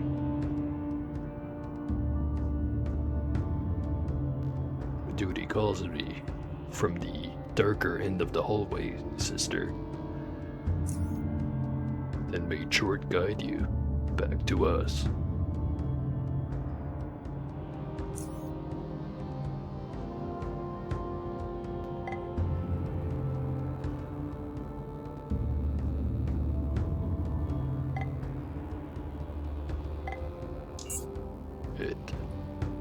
We're moving to the next room. Let me just have a little sip.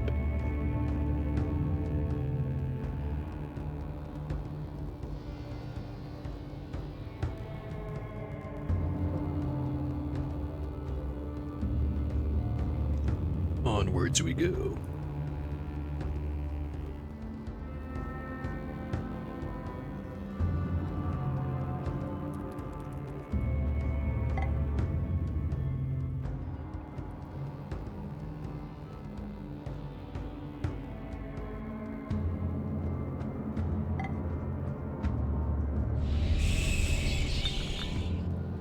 Bats in here too.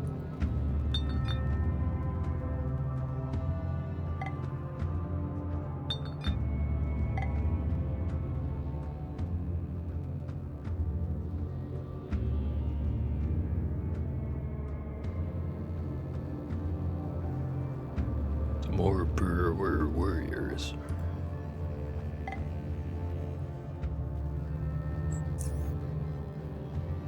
Good thing I've got the exact right ammo for the situation.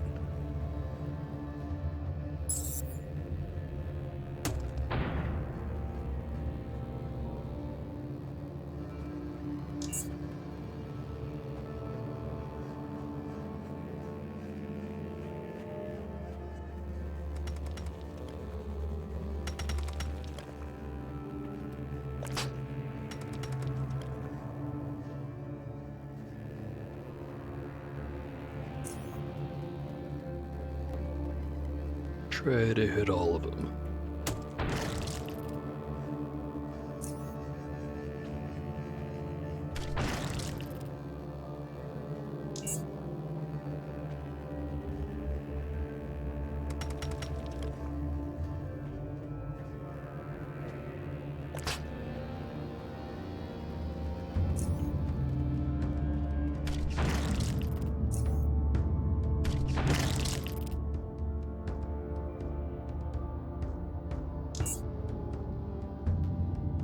Doing pretty good against these guys nowadays. Much better than it used to be.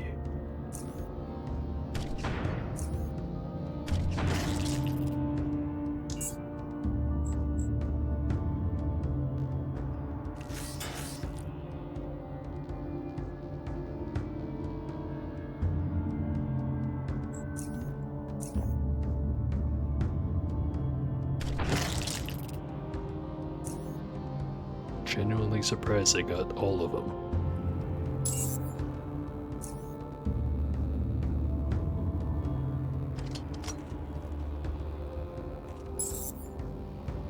Coil spiders too. All kinds of fun shit over here.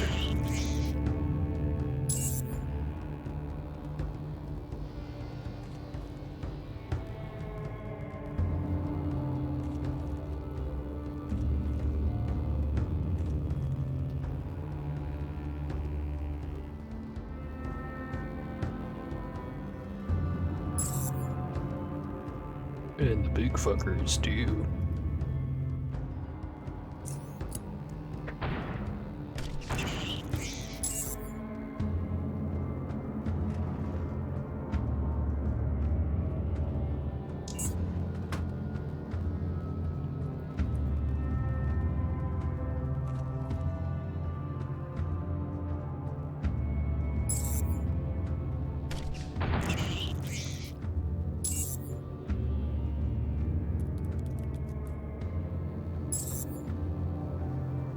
lots of them.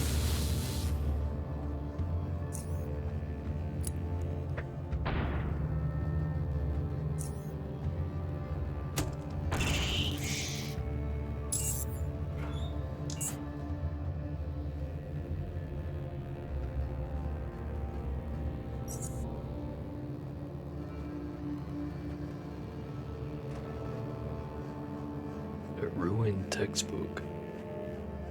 This textbooks clearly belong to a... Never mind. Spider has interrupted us. Be gone.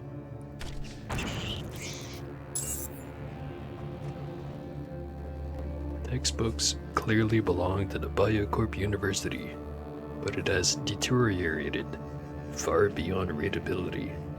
1 point.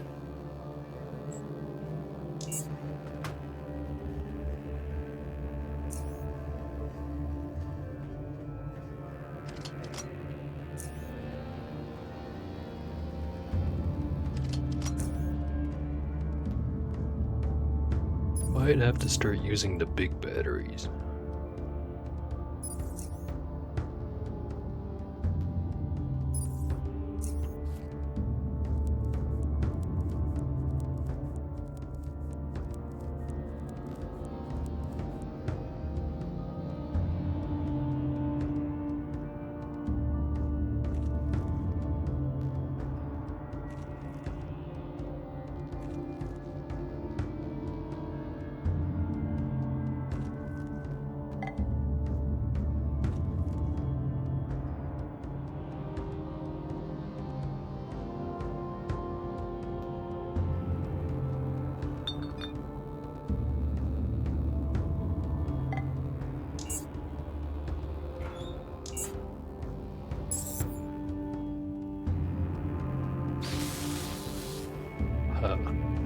So if we both get 32, they win.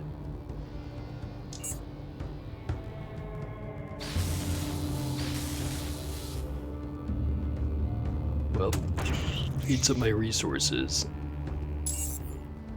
but I still win.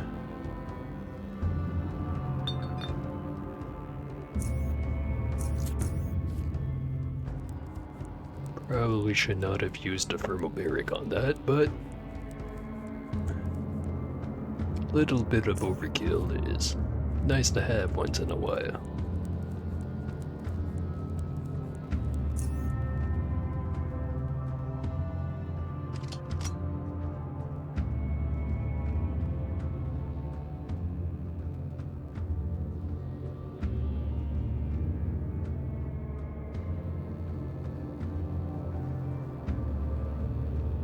Mines and spider webs.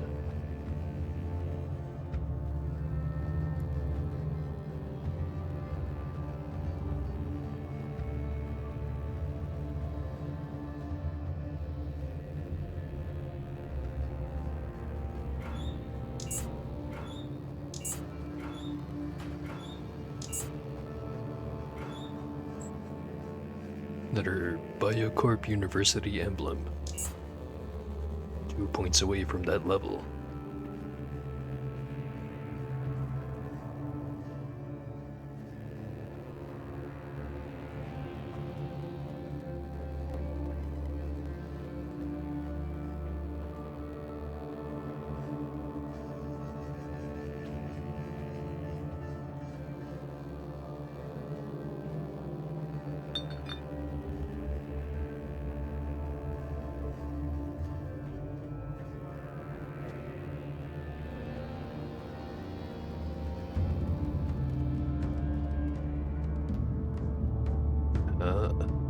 It's Evertor Mateo. Let me just quick save right there.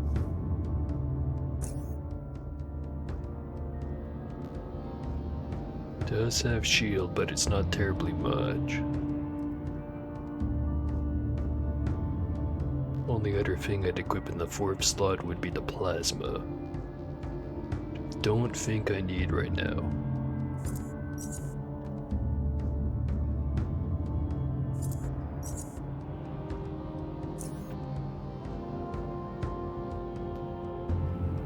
Oh hey, a Deathstalker.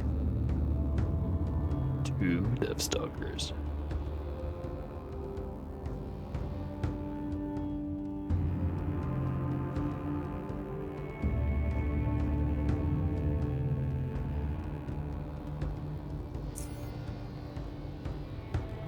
Get the feeling that I want to eat some chips.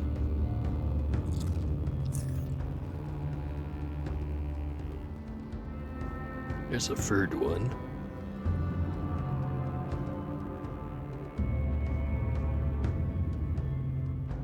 No, there's more of you. Yeah, there you are. Just a regular crawler though.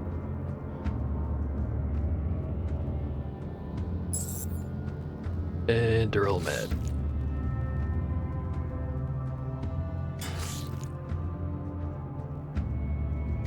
And they also get to have a turn before I do.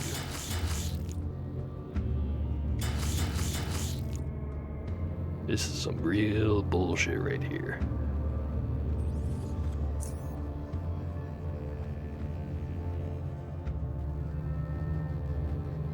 Yeah, not even gonna try.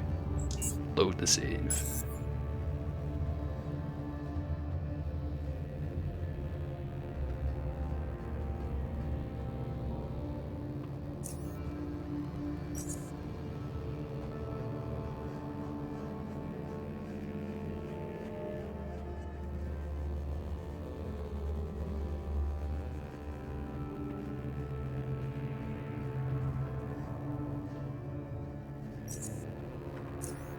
Well, got a pretty good idea of how this is gonna go, but let's try the dialogue anyways. A casual glance could easily fool one into thinking that the stock-still reservoir is actually a mind-bogglingly realistic statue. His gaze is fixated at the enormous glowing crystal, and the only motion you're able to notice him making can be attributed to his unhurried, shallow breathing. His masked face gives away as much as his first words uttered after he finally acknowledges of your existence, the truth.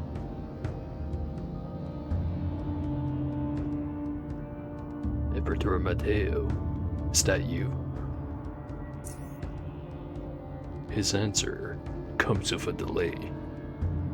Mateo? Yes, I used to be him, my old self, but no more. But no more.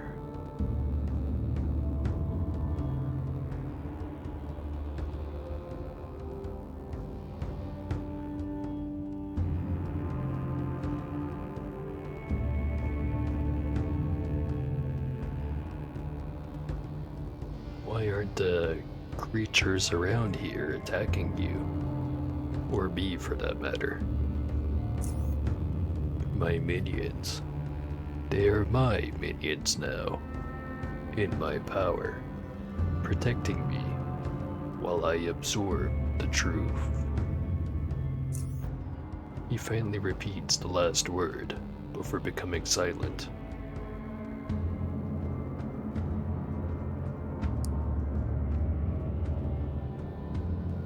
Can I help you somehow? Or bring someone to help you, perhaps? Alone. I must be left alone. That is the only thing you can do. The monolith holds the truth.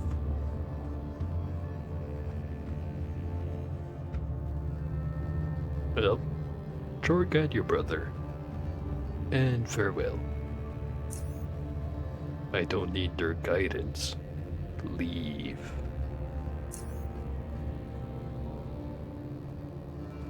Right. Let's just find a good position to start this from, and this is good enough.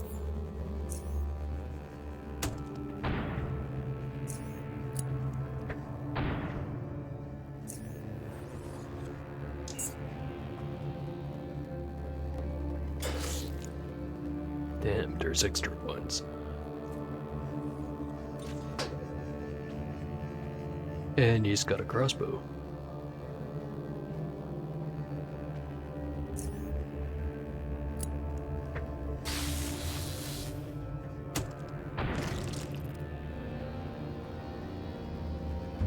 A lot of health he's got.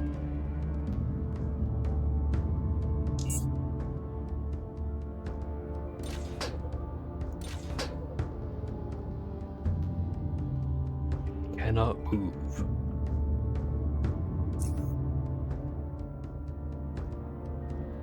Which means I cannot hit him.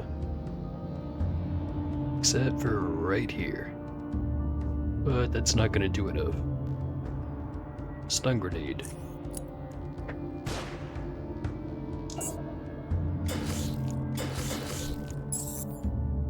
Yep, that's not gonna work.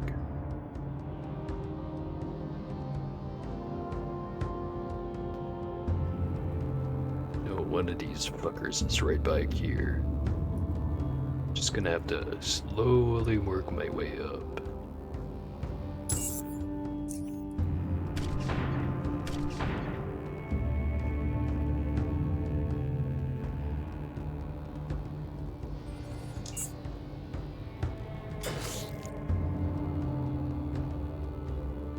Maybe I should have used an adrenaline shot right there.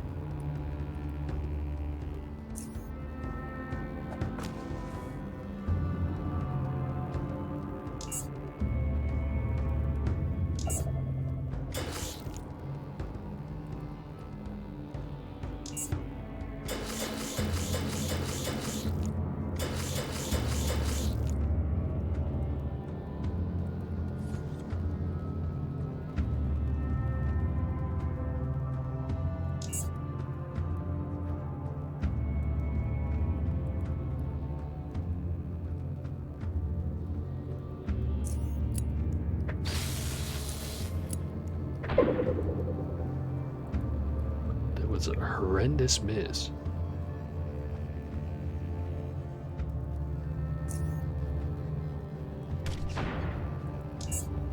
I'm gonna die.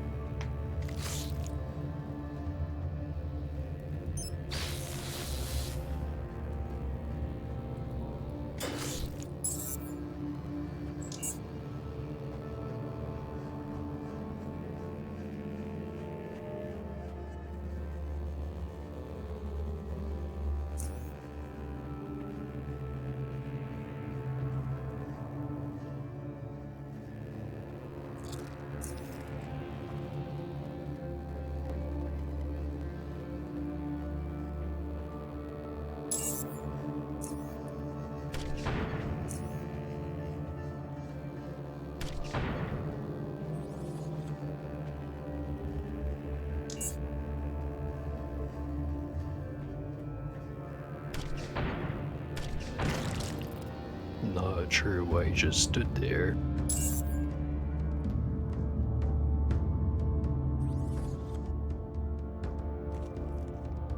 Not sure why the rest didn't not aggro on me. I'll take it.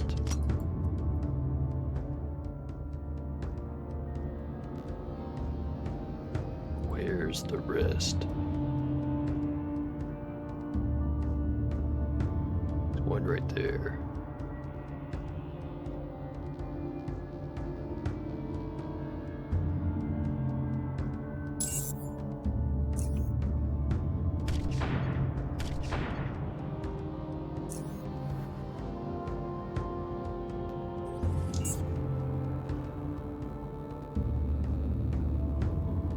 Same thing as the first one. Did not move. Well, this is smelling very cheesy. But I'm gonna do it anyways.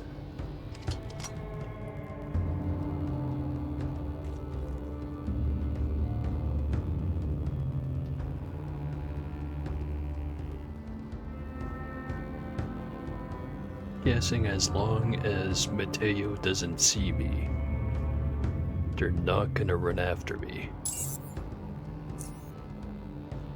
Might be a bad assumption, but that's the assumption I'm rolling with.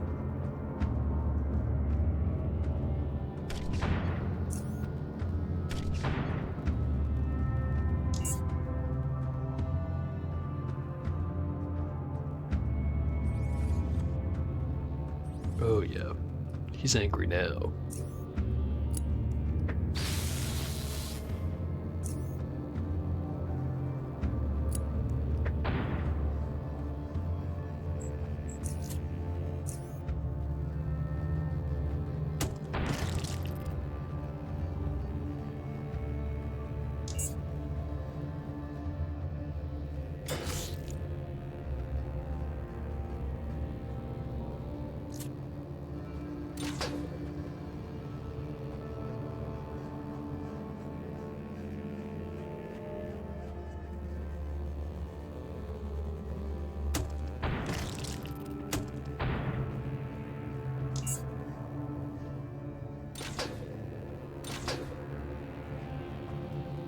It's a lot of damage I'm taking.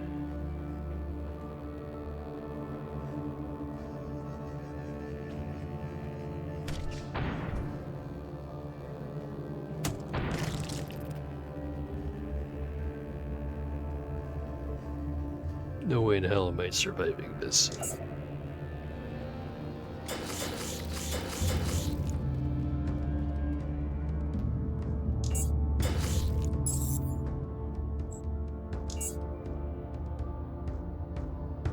Just have to keep trying to pick off all of his support without pissing him off.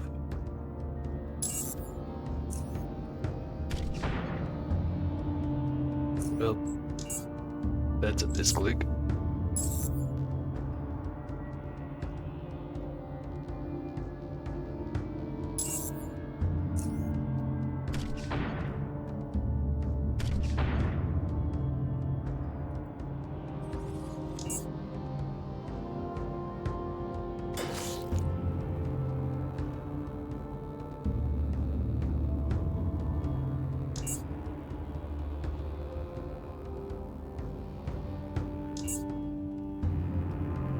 Oh, got the resistant this time.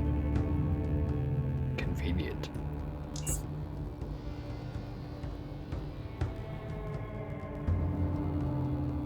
Oh, there he is. Back at full health. Fucking hate these guys.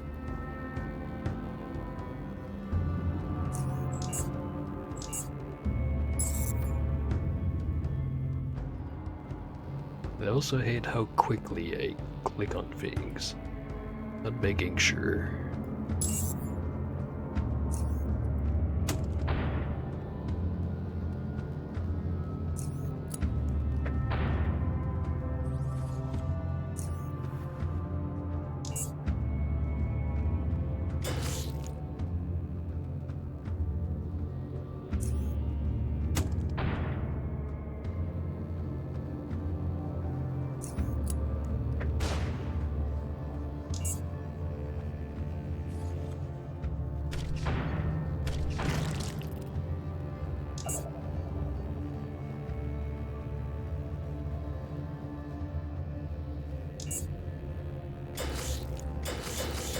This time I aggroed him. Somehow.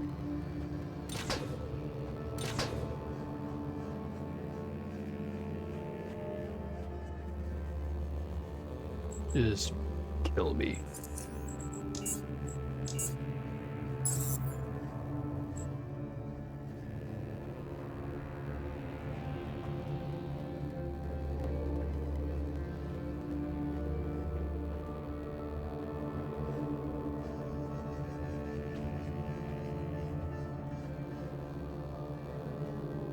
Alright, got an idea.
right in front of my face.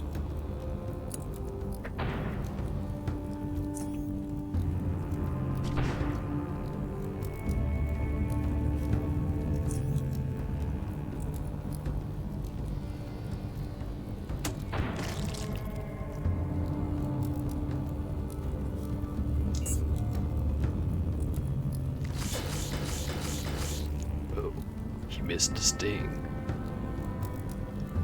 Fortunate for me, I guess.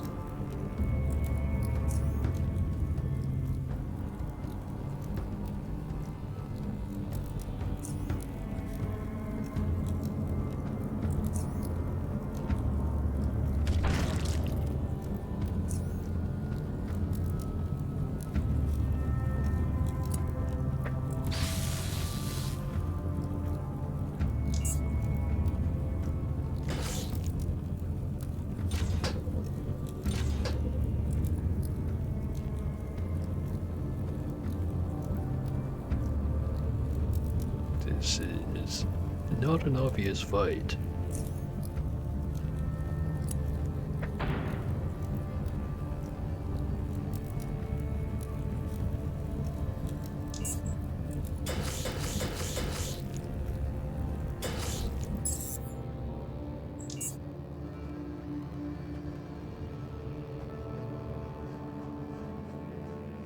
Just have to keep trying that strategy of taking out all the extras first before he gets pissed off.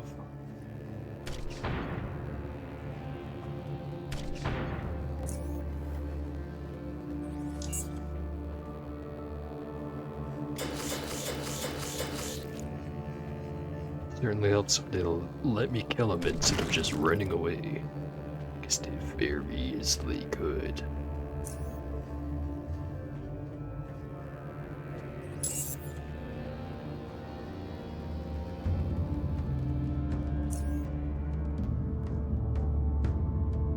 Wait.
Did I ever mention I really hate dealing with fucking crawlers? Don't think I stressed that point enough.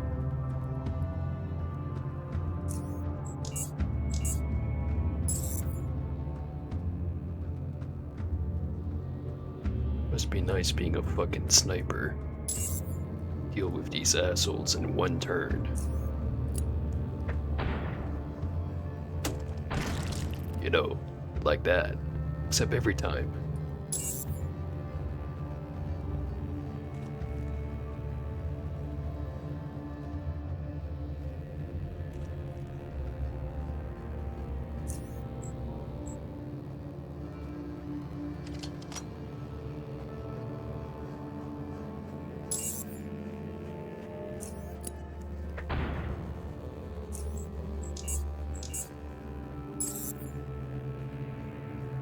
Might be safes coming,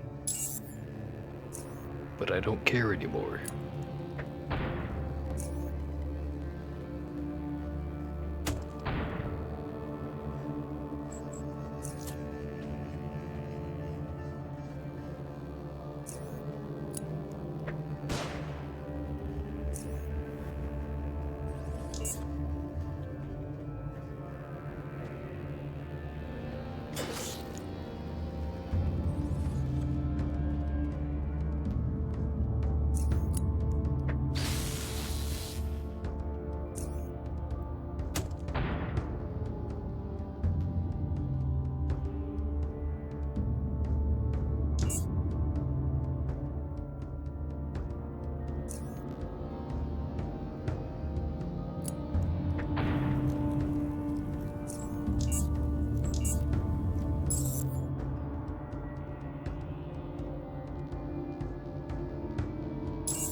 Right. Forgot that the hyperallergenic does not get removed by the antidote. Big mistake.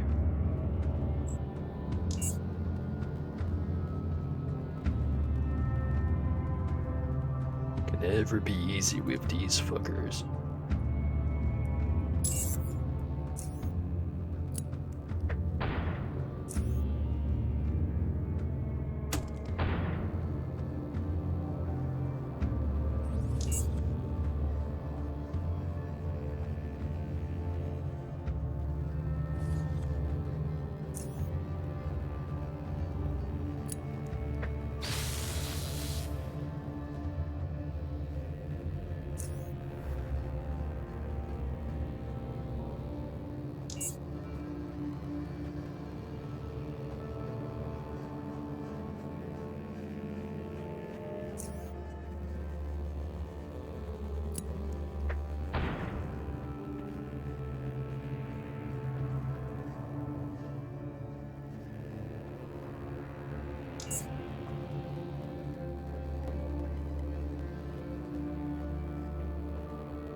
Right.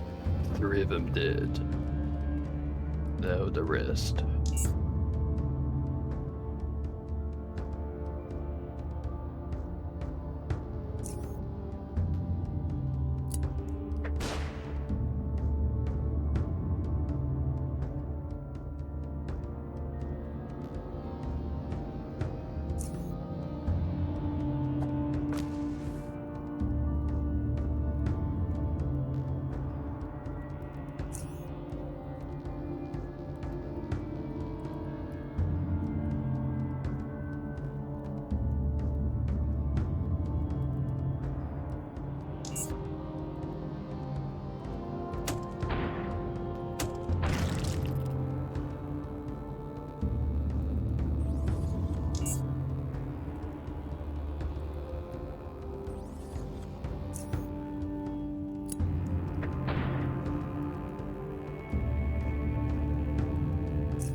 Getting stung. Or not, because he blocked their path. Fuck it.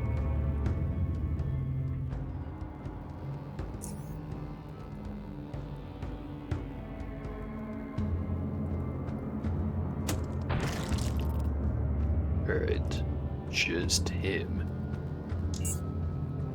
And the other Deathstalker. You missed.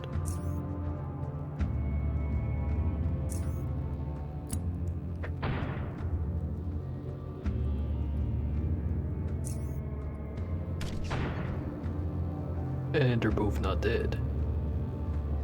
Oh, come on. Save me, RNGesus.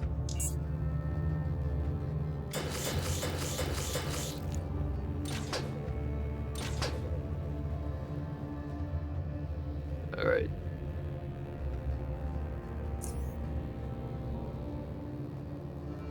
Can't deal with both. Fuck.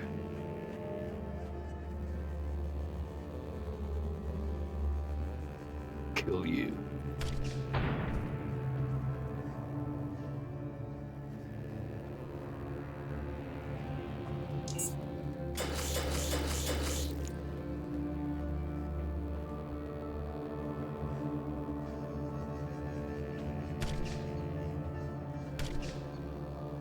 It. Should have launched a big grenade. Well, time to die.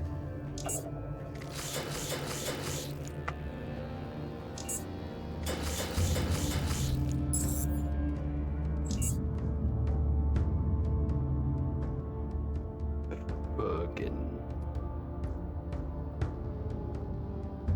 starting to really despise the crawlers. Which I'm sure was the goal.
Well, was fucked already, but that miss definitely cemented it.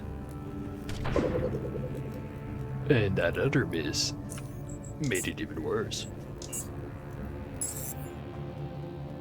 Come on, now I can do this.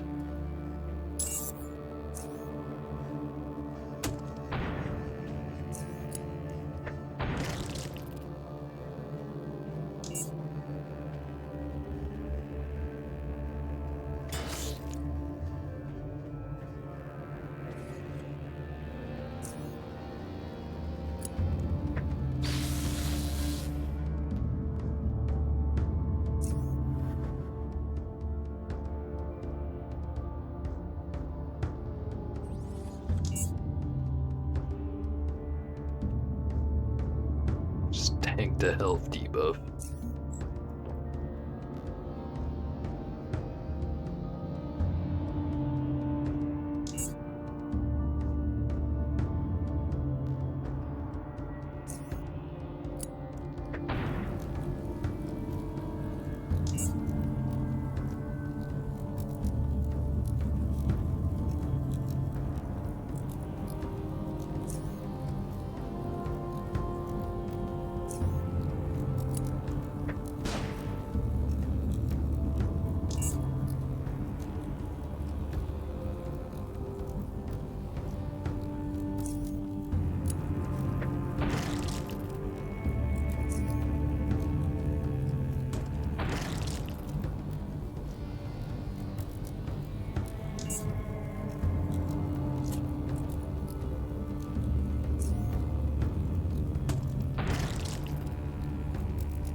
Working surprisingly well this time around. Hopefully I didn't just jinx it.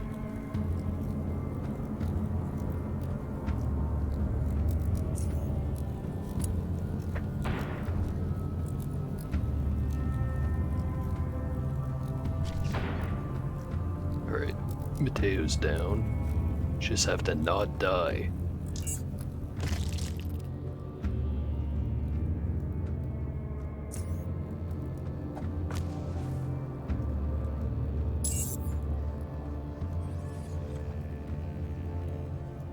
Mission complete? Question mark.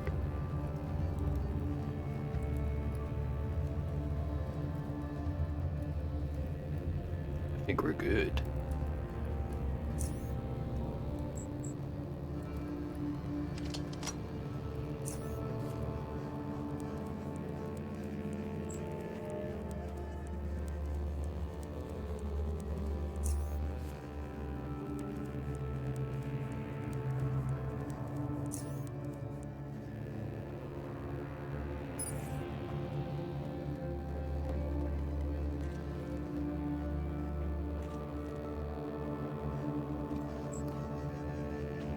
Now we have his head.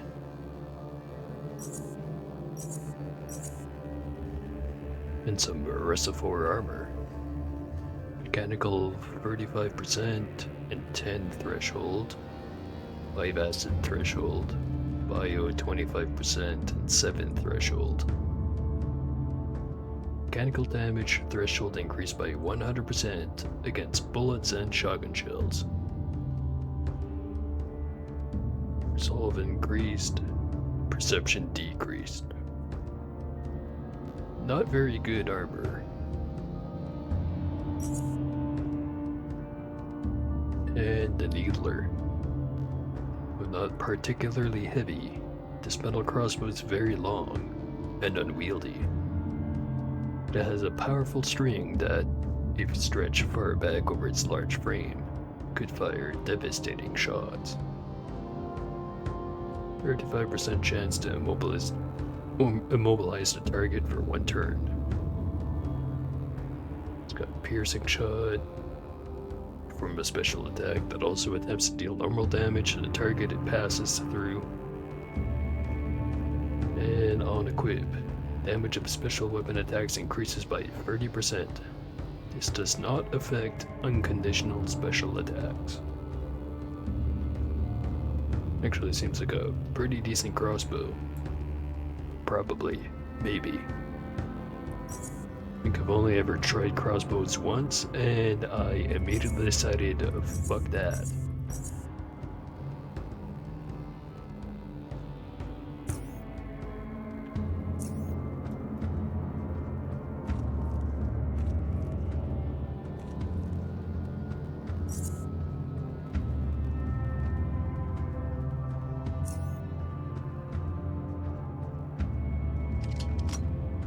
Alright, so there's the monolith, but I know better.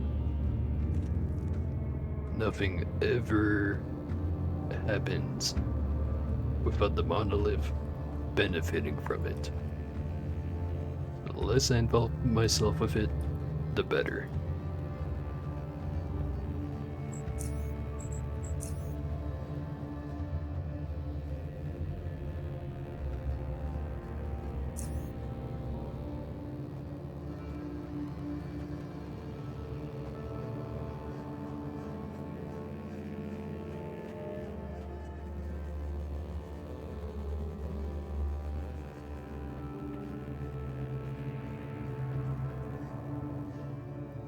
And still have to go look for the super steel refining data somewhere around here.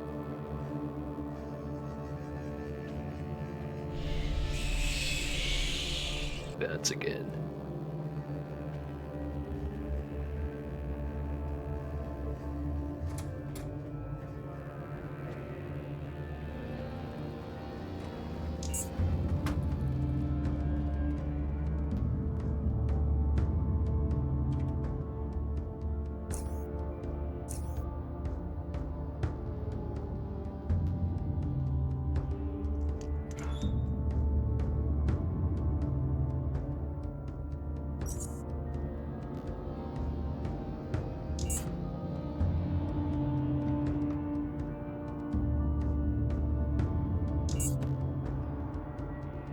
More stuff to sell.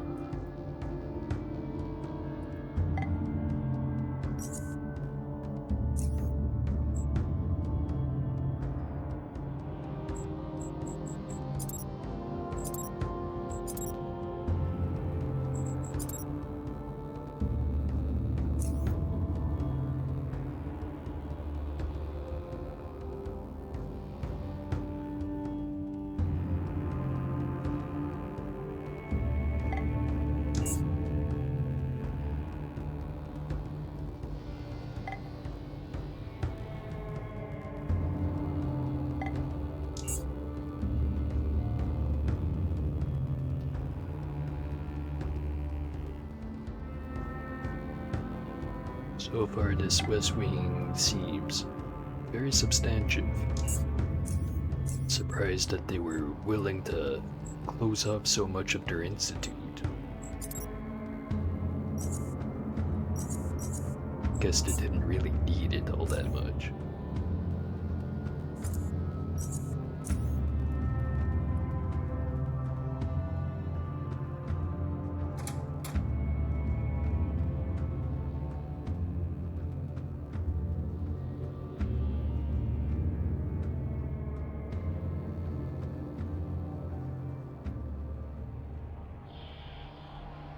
There he is.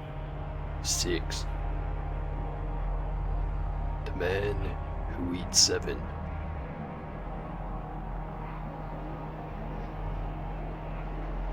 There's much that strikes you as wrong as you approach this person. He is quite tall and a bit too lean for a human. His mechanical prosthetics, or his mechanical prosthetic right arm and left leg, are clearly visible. On both his mechanical and healthy hand, he has 6 long, thin, creepy fingers.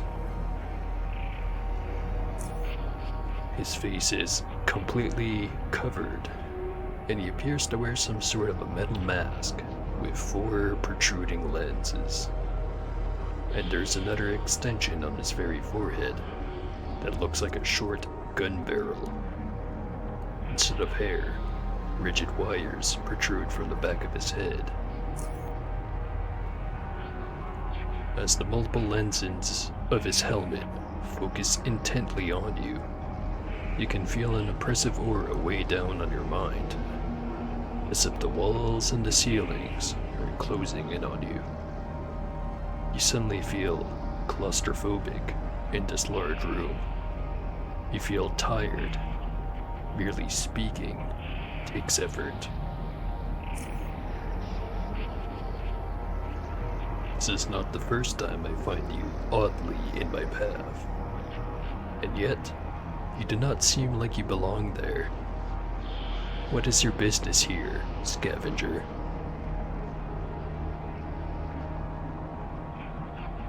Yeah, with my whopping 3 will and 0 thought control, I will totally fight back against his aura. Yeah, nah. I know better.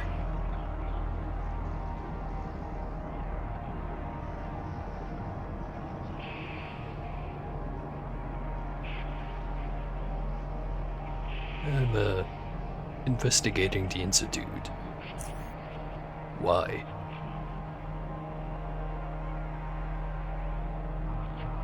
They acquired an artifact, a cube, which I'm tracking down.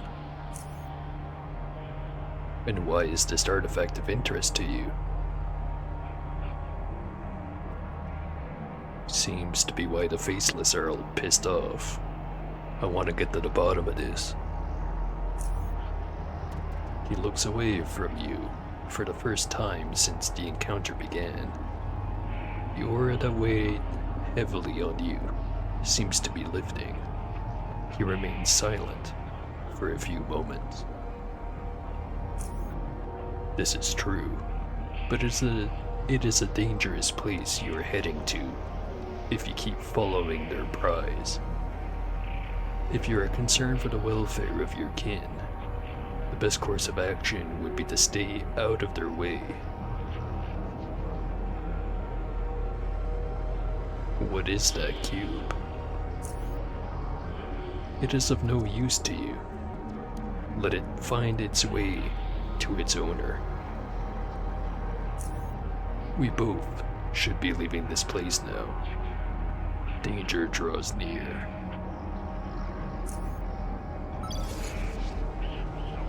And he disappears.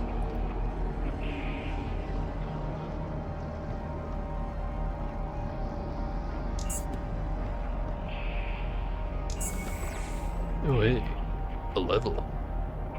Convenient.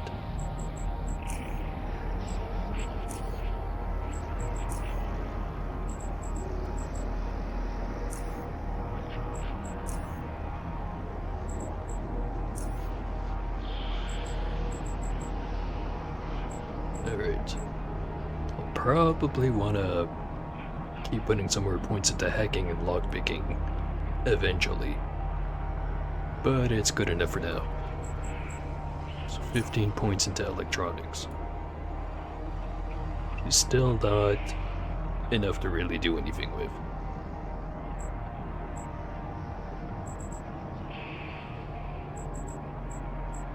Mechanics and tailoring, I probably not gonna want to improve more than they are.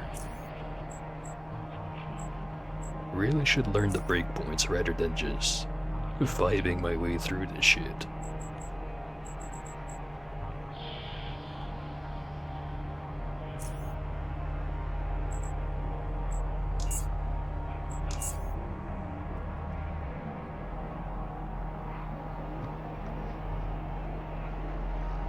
Sonic Mentor for implosion.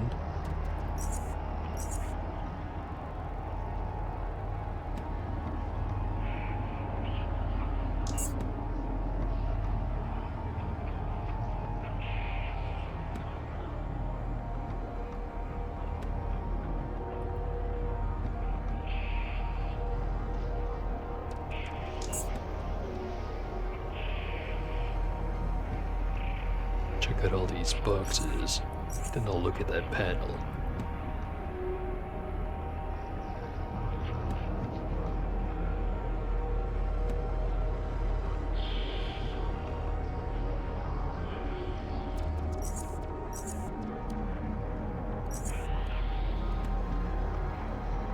Another ruined textbook. 1 point. Get another 29.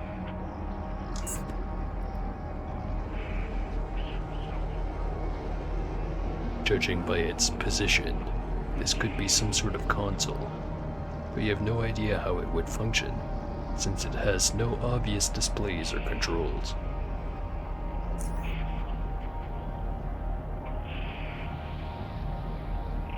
Four tubes.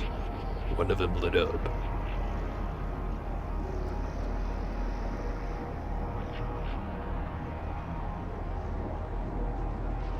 There's also the hole in the ground, but don't think I'm gonna need that. Not yet.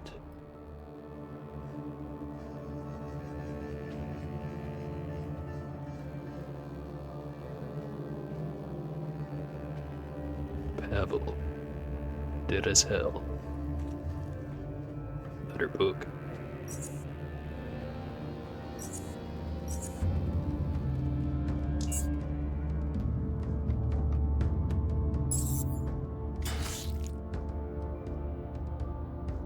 More Deathstalkers.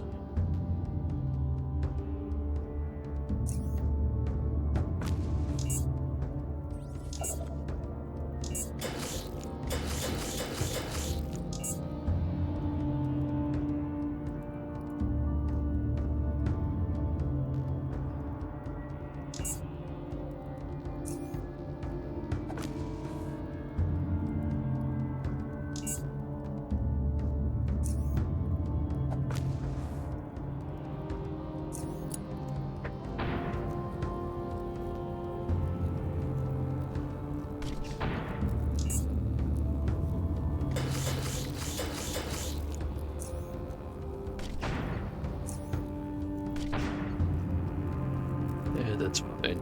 Didn't need to land the shots anyway.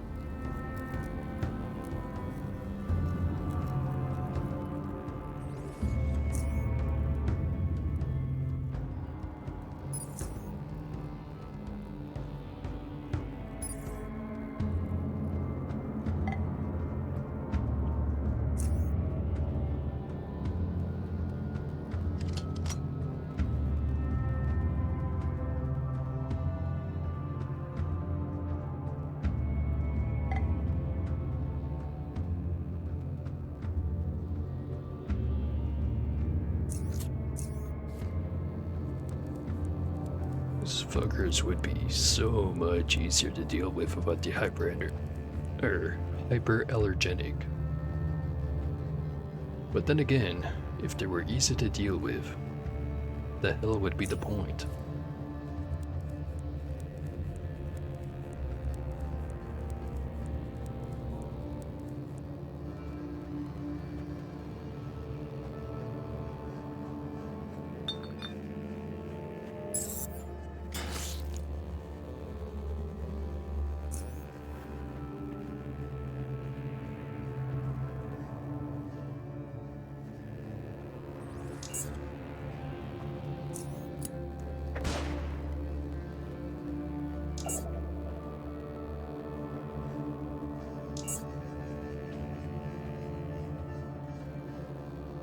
So many of them.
Let's go the other way. Not that it's gonna be much better.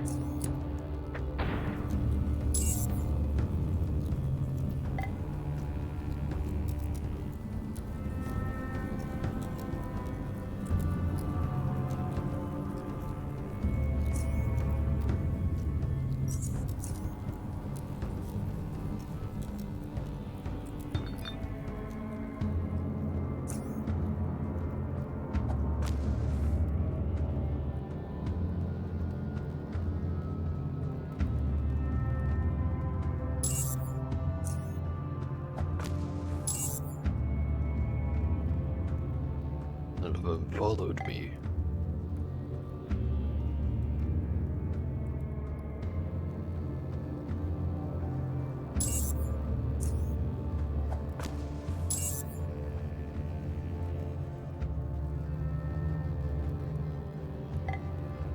So they're all just hanging out in that office room over there.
God damn.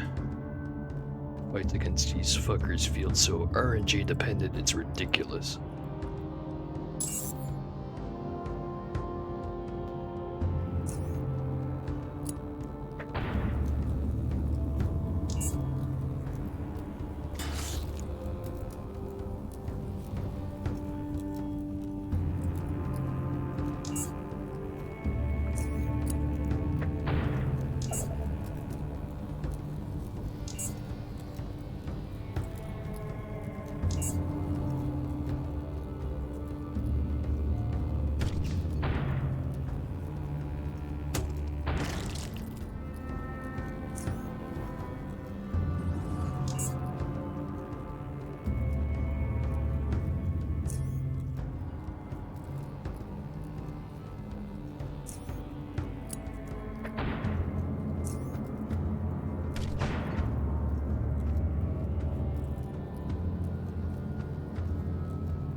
that's some bullshit right there. Clicked on him, and I just walk up to him.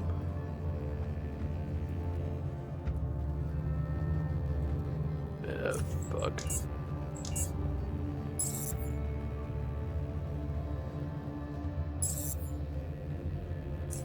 They're in a different spot every goddamn time.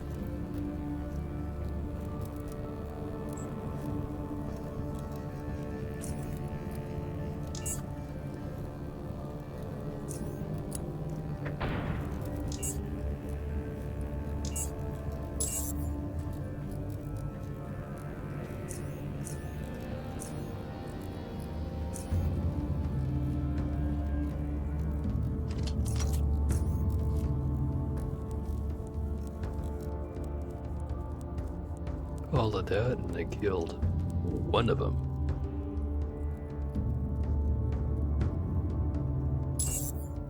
Never mind, two of them.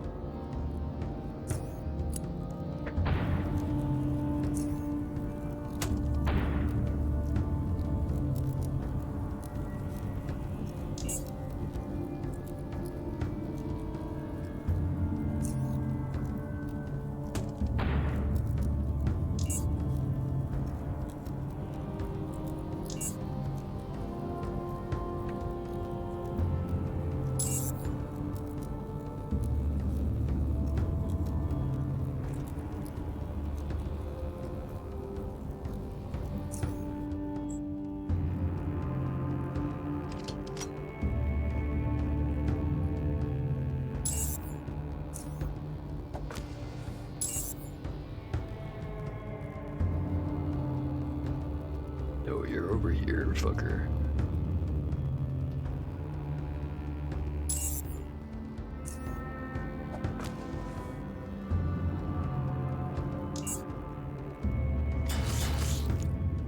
There you are.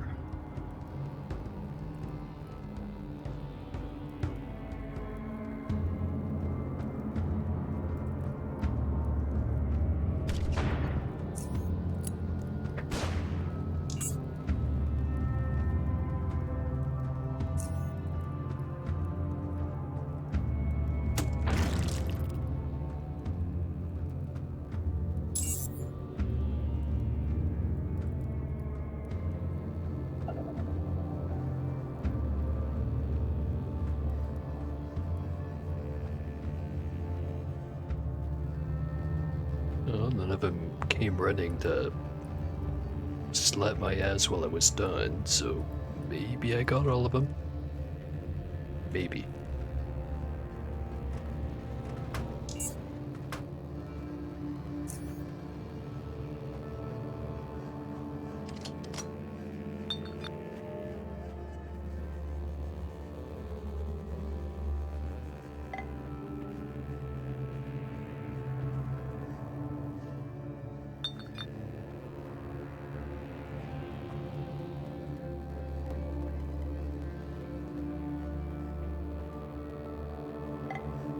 You know, I've been talking a lot about how it'd be nice to be a sniper build that can just kill shit in one hit. But I'm pretty sure the crawlers are like nearly specifically designed to fuck with that kind of build. So it'd be even rougher to deal with them compared to what my current character is dealing with. Oh hey, there's that super steel refining data. Always wanted one of those.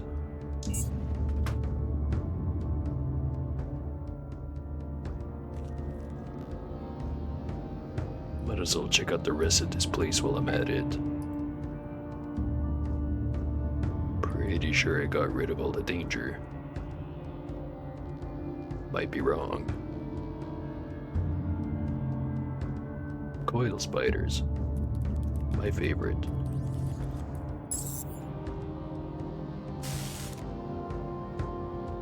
Walked right into that one.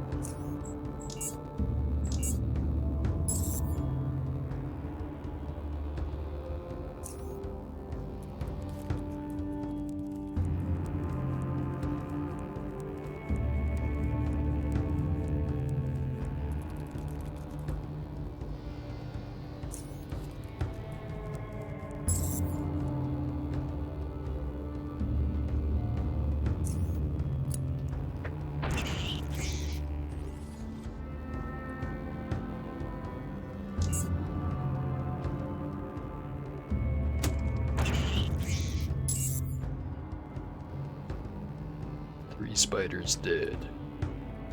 Many more. Specifically wanted to not walk into that.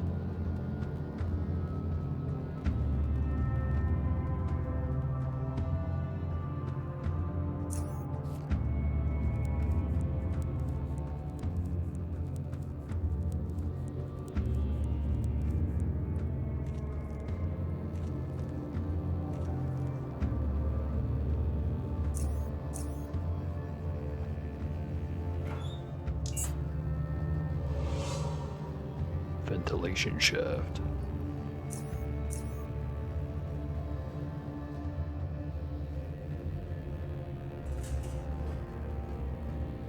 Ladder going down.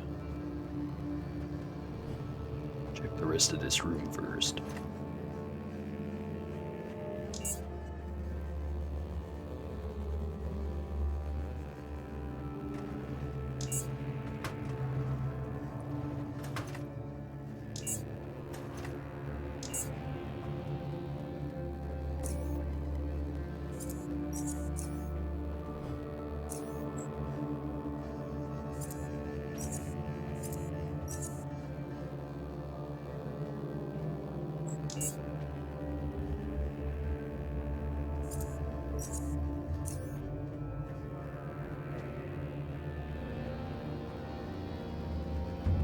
Whole lot of pipes.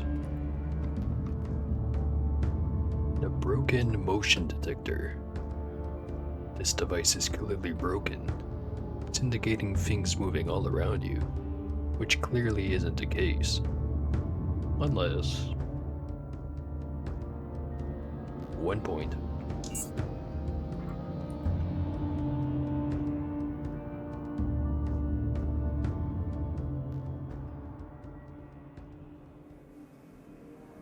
Yeah. Wonder where this is.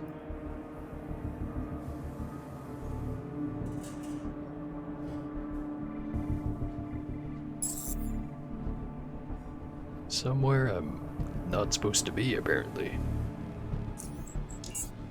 Don't want to piss those guys off just yet.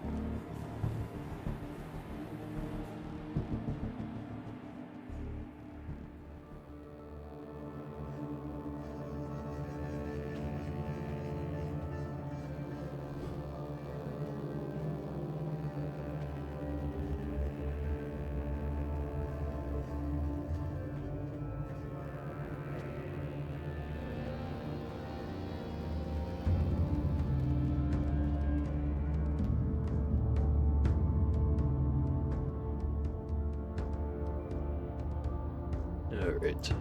Could leave the normal way, but let's be dramatic and jump down the hole.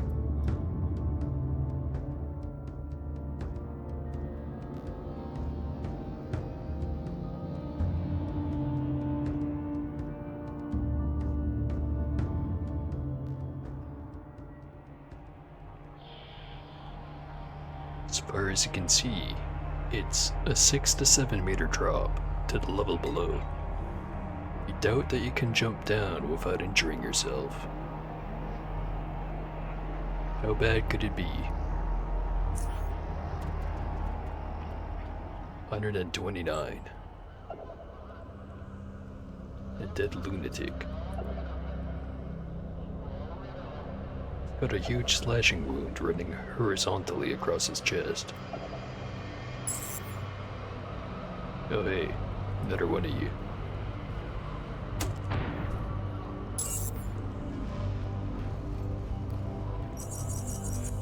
and another stairway.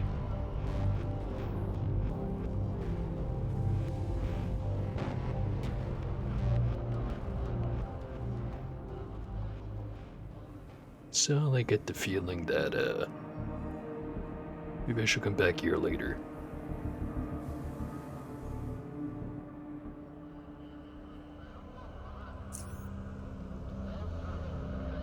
Alright.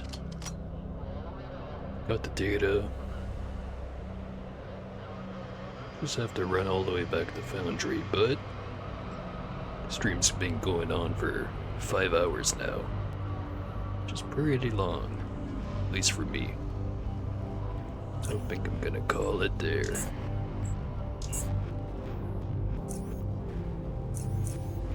On the big 20 now.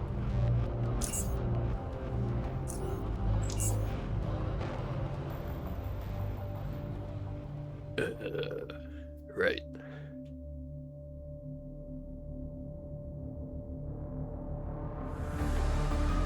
Not much to say this time around, other than hopefully it was a good stream. Either way, hope you liked it. See ya.